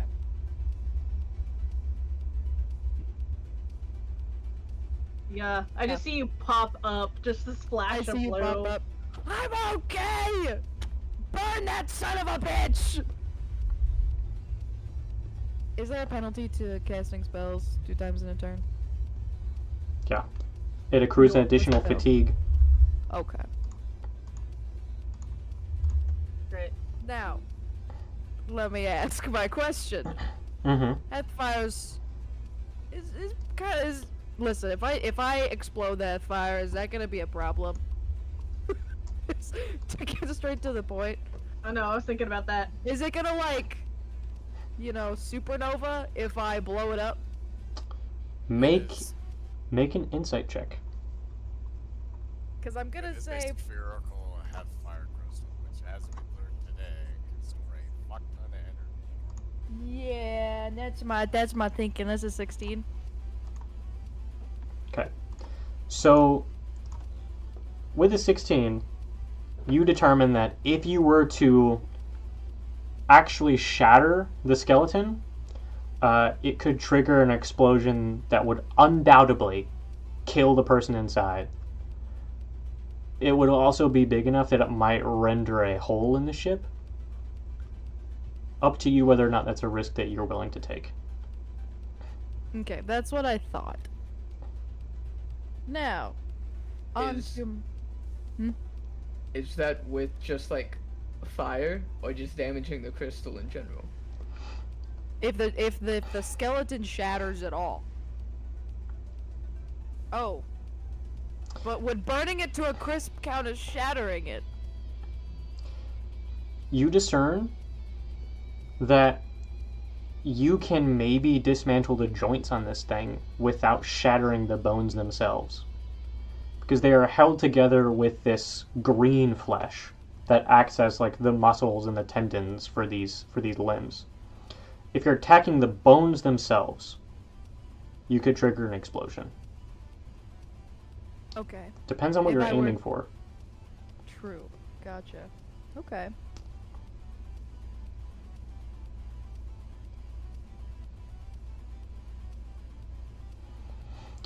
With an explosion, I will roll on my end to see if it does any damage to the bones themselves, or if the fire just sort of encompasses them.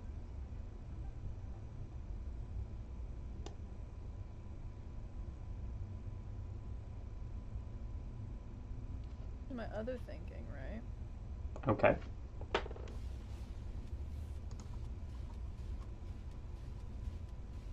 Oh, damn it. I don't have anything to do that. I want this song. I don't know why it keeps skipping. I guess I'll probably just go up and... Could I, like, brute force one of the joints out of place? Maybe on one of the legs? It would take a pretty high strength check to be able to do that. Would an attack work? Yeah, you could attack the joints. I would love to do that. Okay.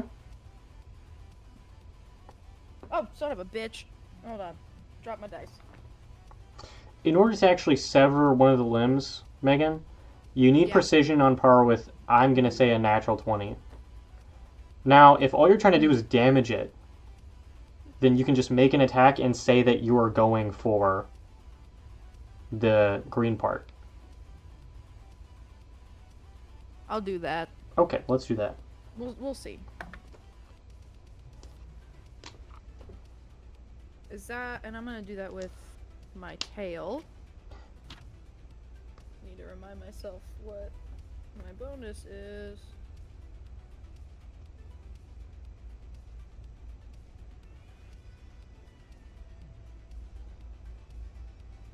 Just use your might modifier. Oh, I don't hit. Okay.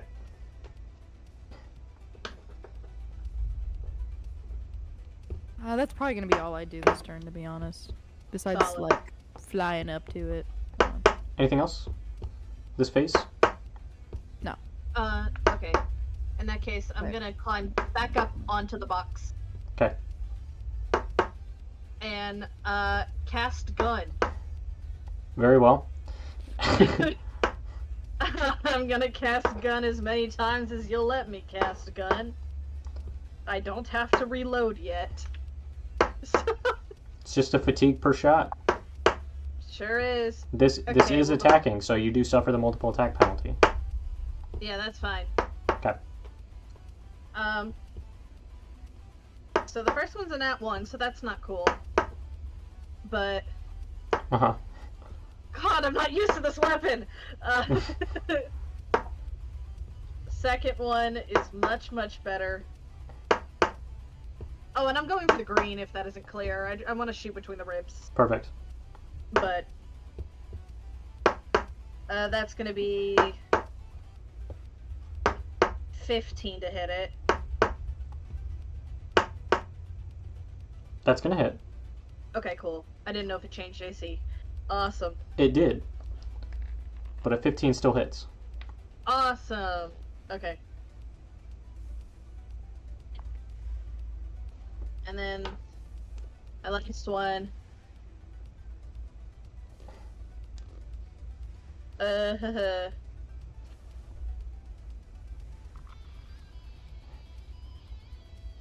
Is a 14.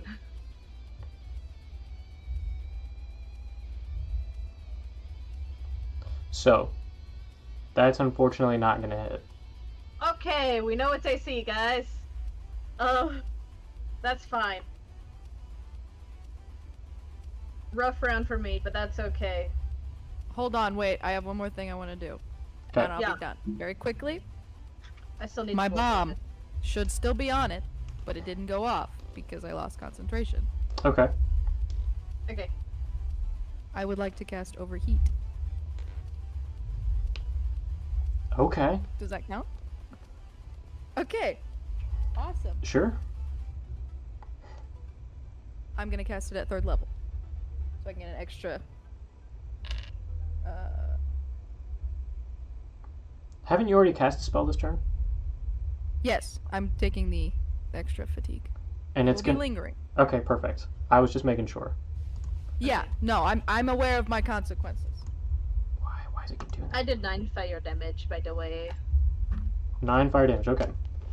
Yeah.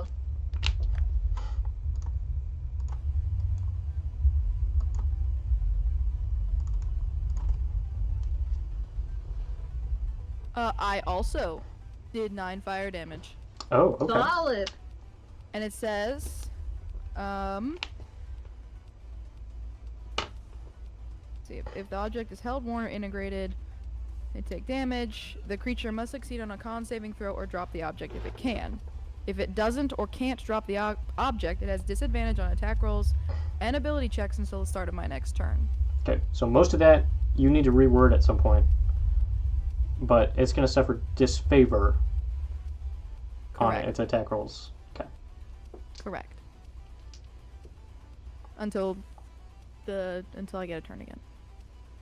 Very well. Does that require concentration? No. Good to know. Is there anything else you guys are doing on your turn? I'm done. That's it. Okay. Okay, that makes us... We're going top of the round again. Quick phase, Eskar, Crom, you're both up. Alrighty. Well, I'm gonna get underneath this thing. I was about to say, quick clarification. It's like a skeleton. So with like this guy who's a Heathfire gem like in the right, Yes. and then that's connecting to the bones. Yes. Okay, because I would also like to get under it. You may do so. Alright. Smacking the green. You should try to burrow. The closer you get to the core, guys, the hotter it seems to get. Okay. Because yeah, I think I will burrow because I think that'll make this sick. What I'm about to do sick. He's about to do All-out something attack. sick. I think you might be about to do something sick. Now the only one who isn't half bug is Eskar. Hell yeah. I would like to uppercut it. Oh, fuck. The just in the middle. Yeah. With the guy in it. Oh, okay. Go ahead and make your attack roll. Good luck. I had 27. 27 hits. What are you aiming for, Crom? Or Castiel? I mean, fuck. God! Ah! Eskar! What are you aiming for, Eskar? The green. Green. The big green? Yeah. Okay. Not the crystal itself, but the green. I understand. I got a 15. So, if 15 is just going to barely hit, if that's what you're asking, Okay. Yes. you can... Okay, go ahead and roll damage. That's 15 slashing. 15... Jesus, from you? Okay. Yep. I need my calc. That's short for calculator, chat? Beat me to it. Now, is this thing still frightened of me? You know, yeah, it hasn't succeeded on its save Yeah. once, so I'm gonna say yes. I got 12 damage. Okay. I also hit it again.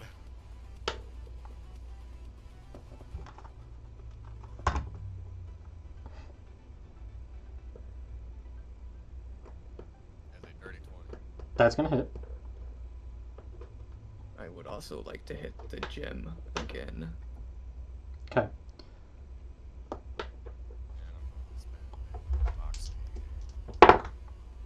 Does a 9 hit? No. And you've made two attacks on the gem so far, right? Yes. Okay. Alright, that's 16 slashing. Okay. Okay. How's this thing looking? Then I'm just going to use my last fatigue to just hit it at disadvantage. Okay. Oh boy, that's pretty good. Got this, buddy. There's a 21 hit. Yeah, that 21's gonna hit. With disfavor? Yeah, I That- rolled a 19 and got a 5 on disfavor. Oh, wow. God damn. You have a 7 to hit? Damn. Yes, I do. I got a 11 damage. Okay.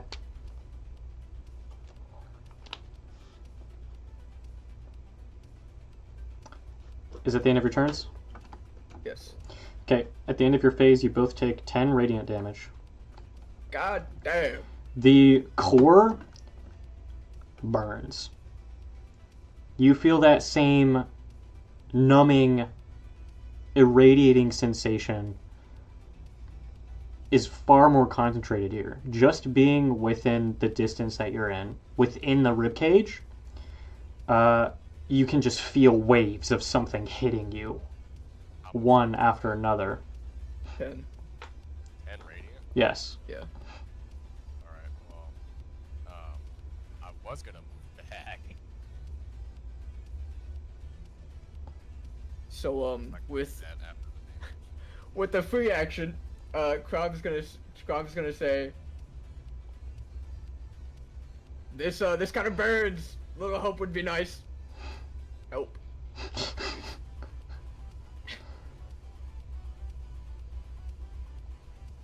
Okay.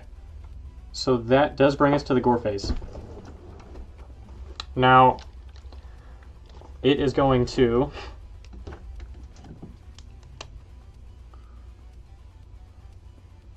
One, two, three, charge again. And then it is going to 1, 2, 3, 4, 5.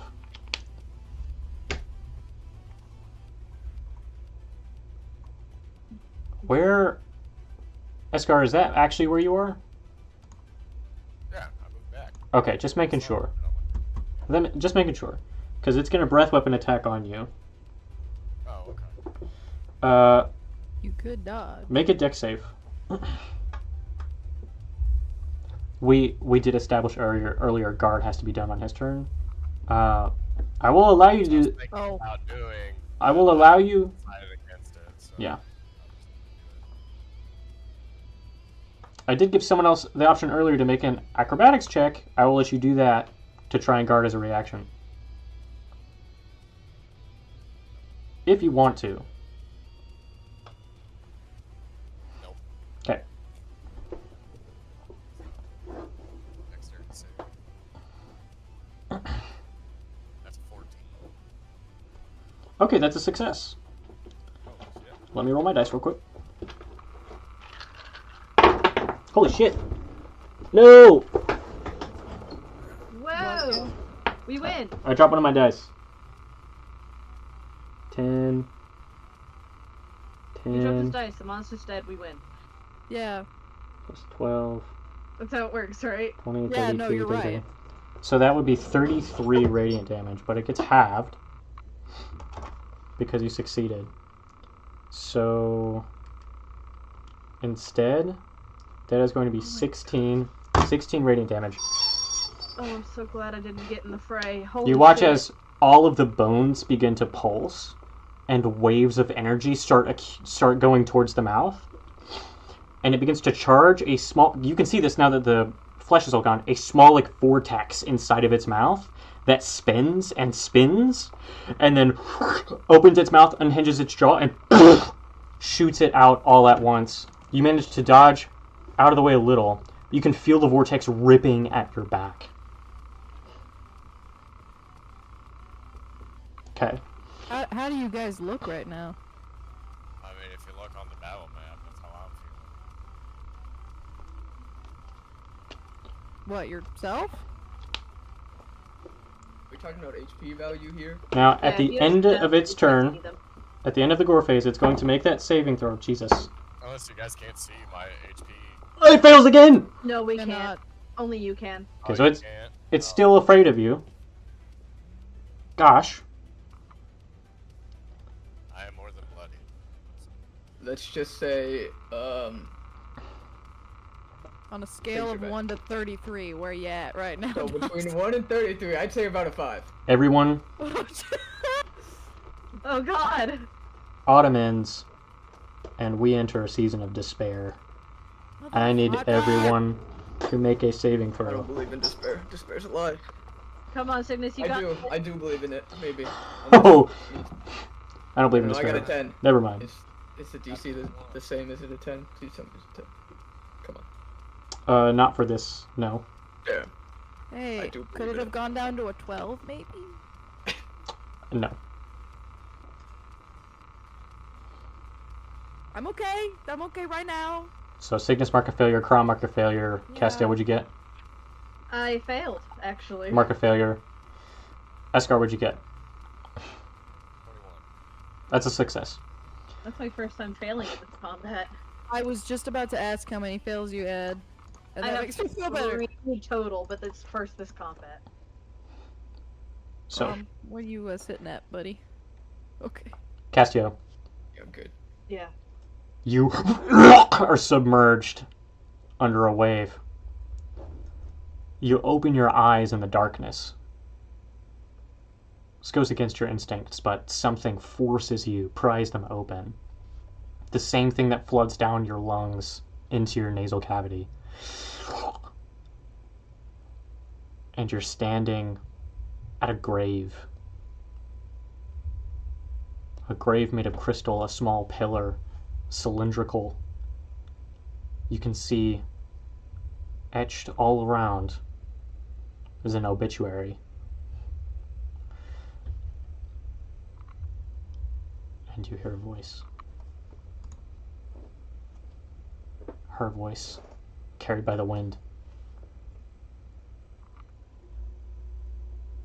You could have saved me. You turn and you see her standing there. You could have saved me. Black ooze starts to drip from her nostrils. It hurt, you know. It was so painful. I'm trying, my love. I am. I'm still trying. You didn't try hard enough. And she falls onto the ground dead. And you feel despair. Crom.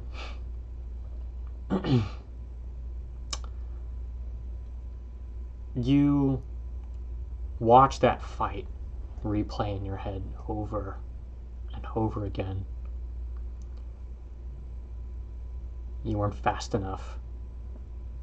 You weren't strong enough. You feel the boot pressed against your back. You should have struggled harder. You watch your father's fist less than an inch from its intended target, missing what would have ended that fight because of you.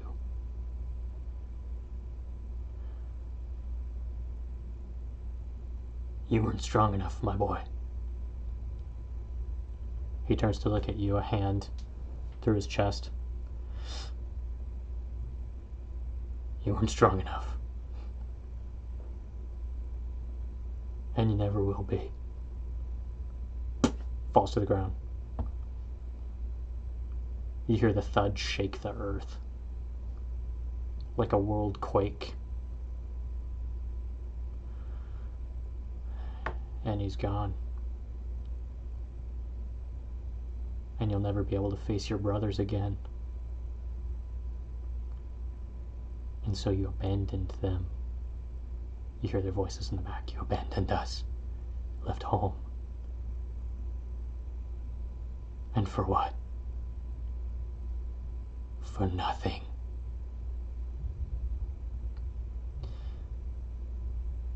And you feel despair. Cygnus.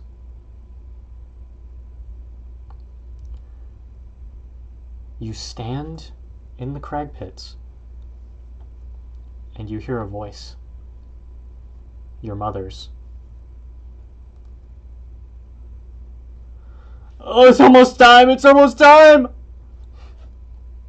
Yes, I'm well aware. Just control your breathing. I would administer drugs to help with the pain, but it would be a waste, frankly.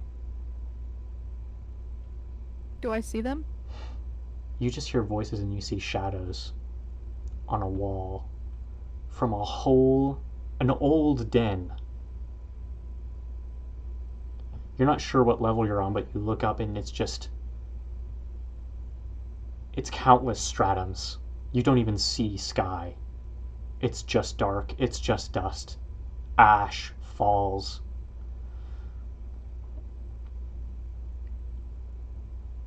She's not breathing. I can fix that. You feel despair.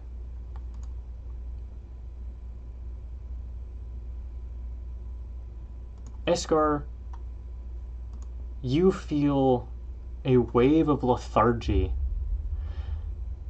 but you stand there strong. You shake off this radiated waste that is now covering your back. Your skin's boiling. Can feel your scales, they've melted. You raise your axe, dripping with sludge and scale, and you look him in the eyes.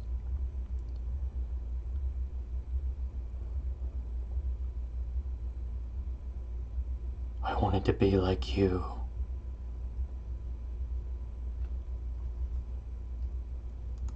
That brings us to the slow phase. That's going to be Castio, Cygnus, you're both up. Okay.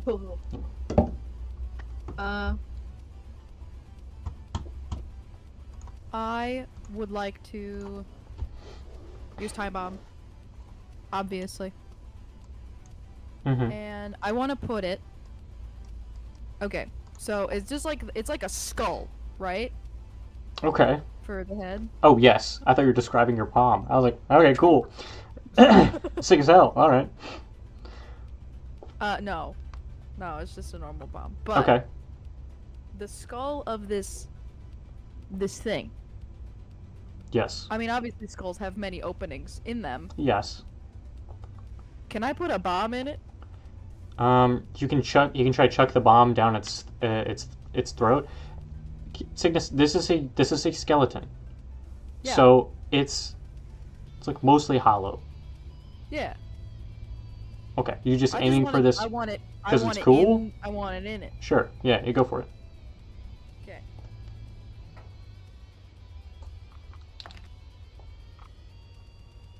That is a 19, Okay, that's a hit. and it does. It does 10 kinetic damage as I smack it on the lower part of its jaw. Okay. See that it opens its mouth. You can see that the light from all of the fractured gemstone has started to dim, and it just soundlessly screams, shuffles over to the side a little bit.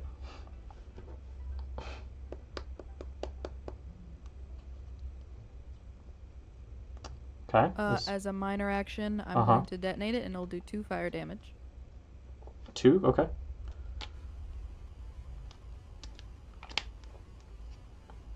And I'm gonna do it again.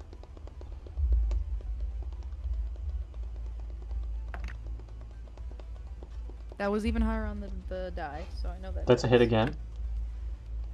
That does 4 kinetic damage. Okay. And it does 7 fire damage as I detonate it again. Okay. You blow its jaw off. And you can see that the Beautiful. eyes start to sizzle. And the entire thing starts to almost fall apart. You see all of the green bits begin to relax. And you watch as the core in the very center starts to grow brighter and pulsate more. Yes. And then I'm going to fly backwards. Mm-hmm. If I can move my character. 10. How far from me is Crom? Like feet Wait. wise? Um, Because this map is skewed. skewed. The measurements aren't right. Yeah. Oh yeah, okay, of course. 1, 2, 3, 4, 5, 6. Can you not change it to tiles? Oh, it doesn't matter. 6, 7, 8, 9, 10, 11, 12, 13. He's 14 tiles away. 14 tiles away. So that would be 70 feet.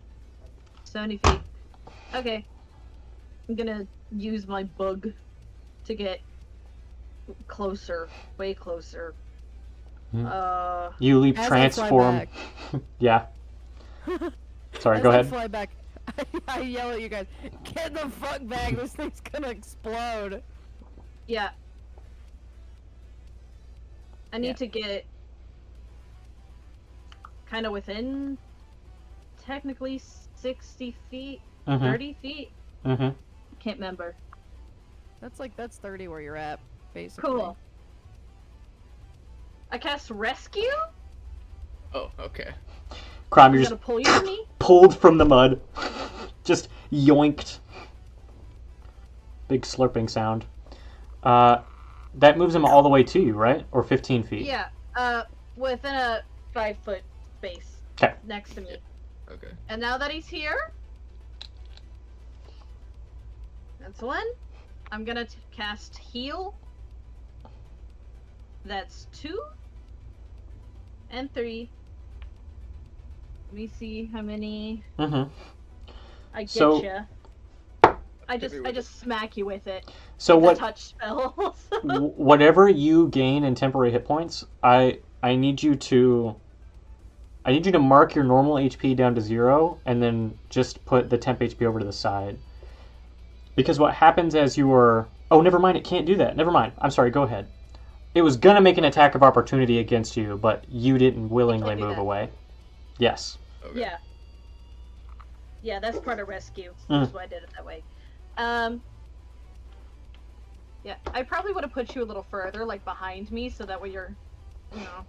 Can I Not the way choose the where I blast- go? Or do you No, it's a 5-foot space, so you'd be, like.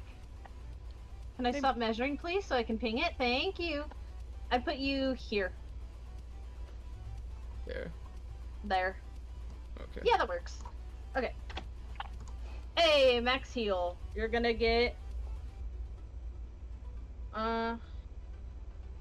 You're gonna get 8 plus my spellcasting modifier, which is a 7.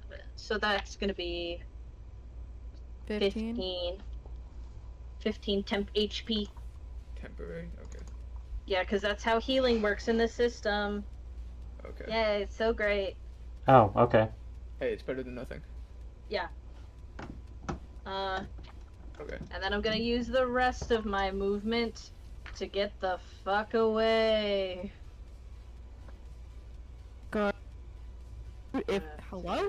Escar, if you don't move, you dying will be your own fault. 30. What? Before, never mind. I guess it doesn't matter.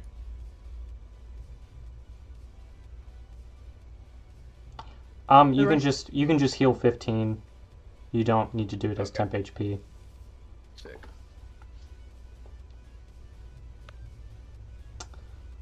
Huge. Register my voice, bitch.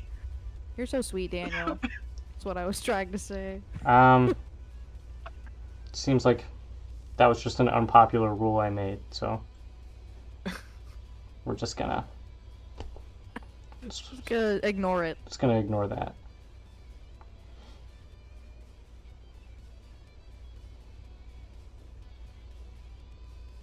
I actually can't seem to find my card for rescue, which is crazy because it's my favorite spell. Some rules are fun, some Right. rules are not. There it is. We learn rescue's by only a playing. bonus action. I still have a fatigue left. Mm. Minor action. Yeah. I'm gonna cast gun. take a pot Hey. shot at it. Okay. We love casting gun. We love casting gun. Just take a pot shot at it as I run away.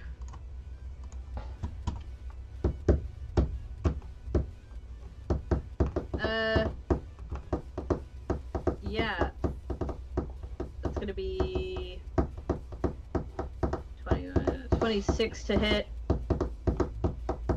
That's gonna hit. Uh-huh.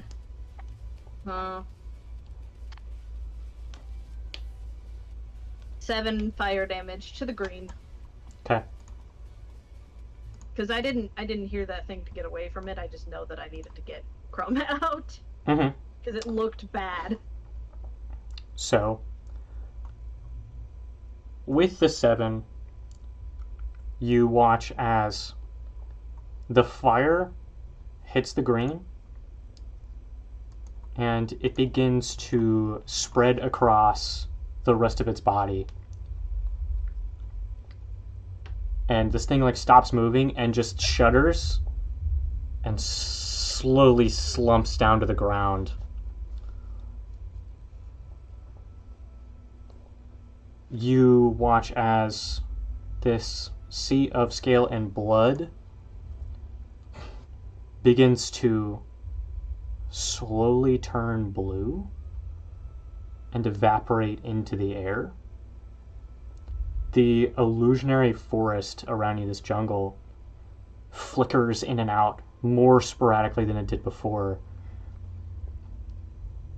and fades completely. And you see the ship as it was, albeit somewhat destroyed.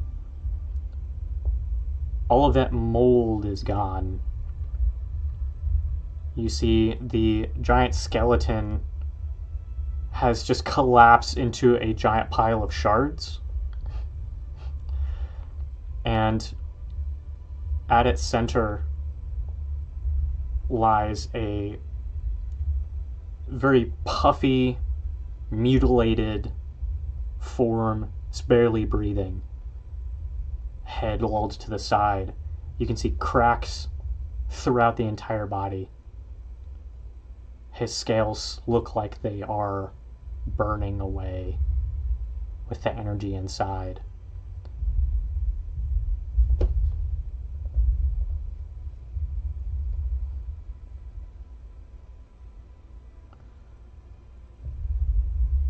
And instead of exploding like you said, Sickness, he instead sends out one last reverberating pulse of energy, and you all hear Biskin.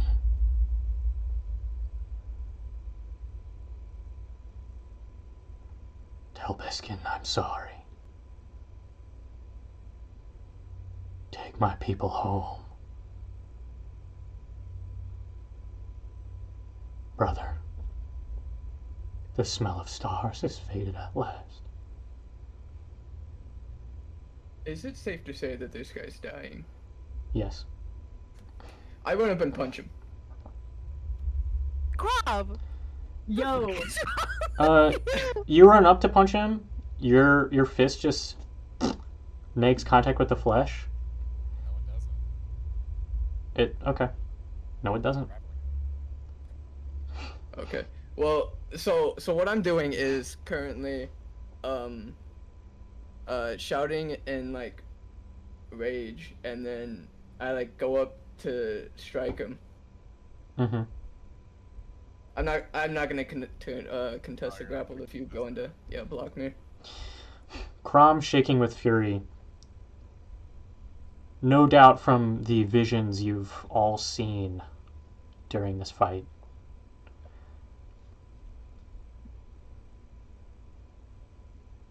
He simply gives a shuddering sigh. Perhaps it was wrong. Perhaps despair is not the only way. I feel within you a hope see the light of Ested's eye once more.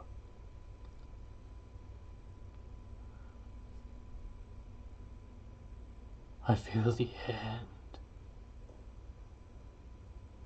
I feel something. The flesh burns away. You see the crystal inside begin to glow a little bit brighter as the remainder of Reshek is burned and evaporated into that same blue light.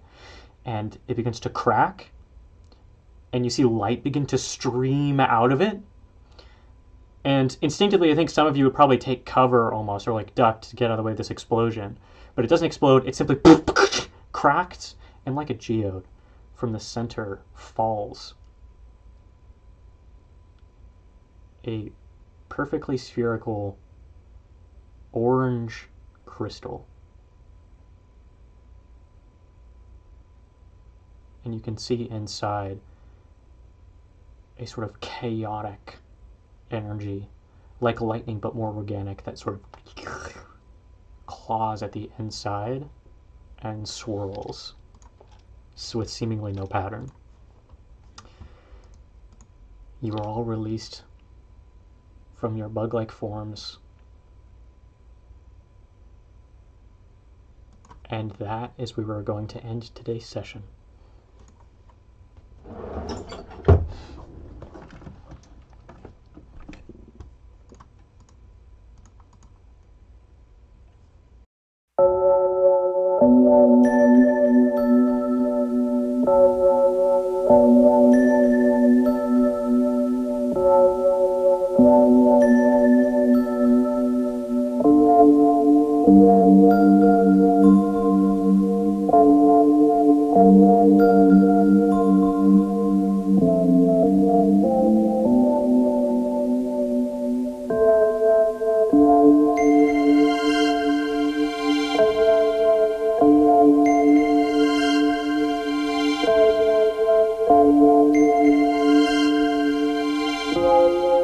Yeah.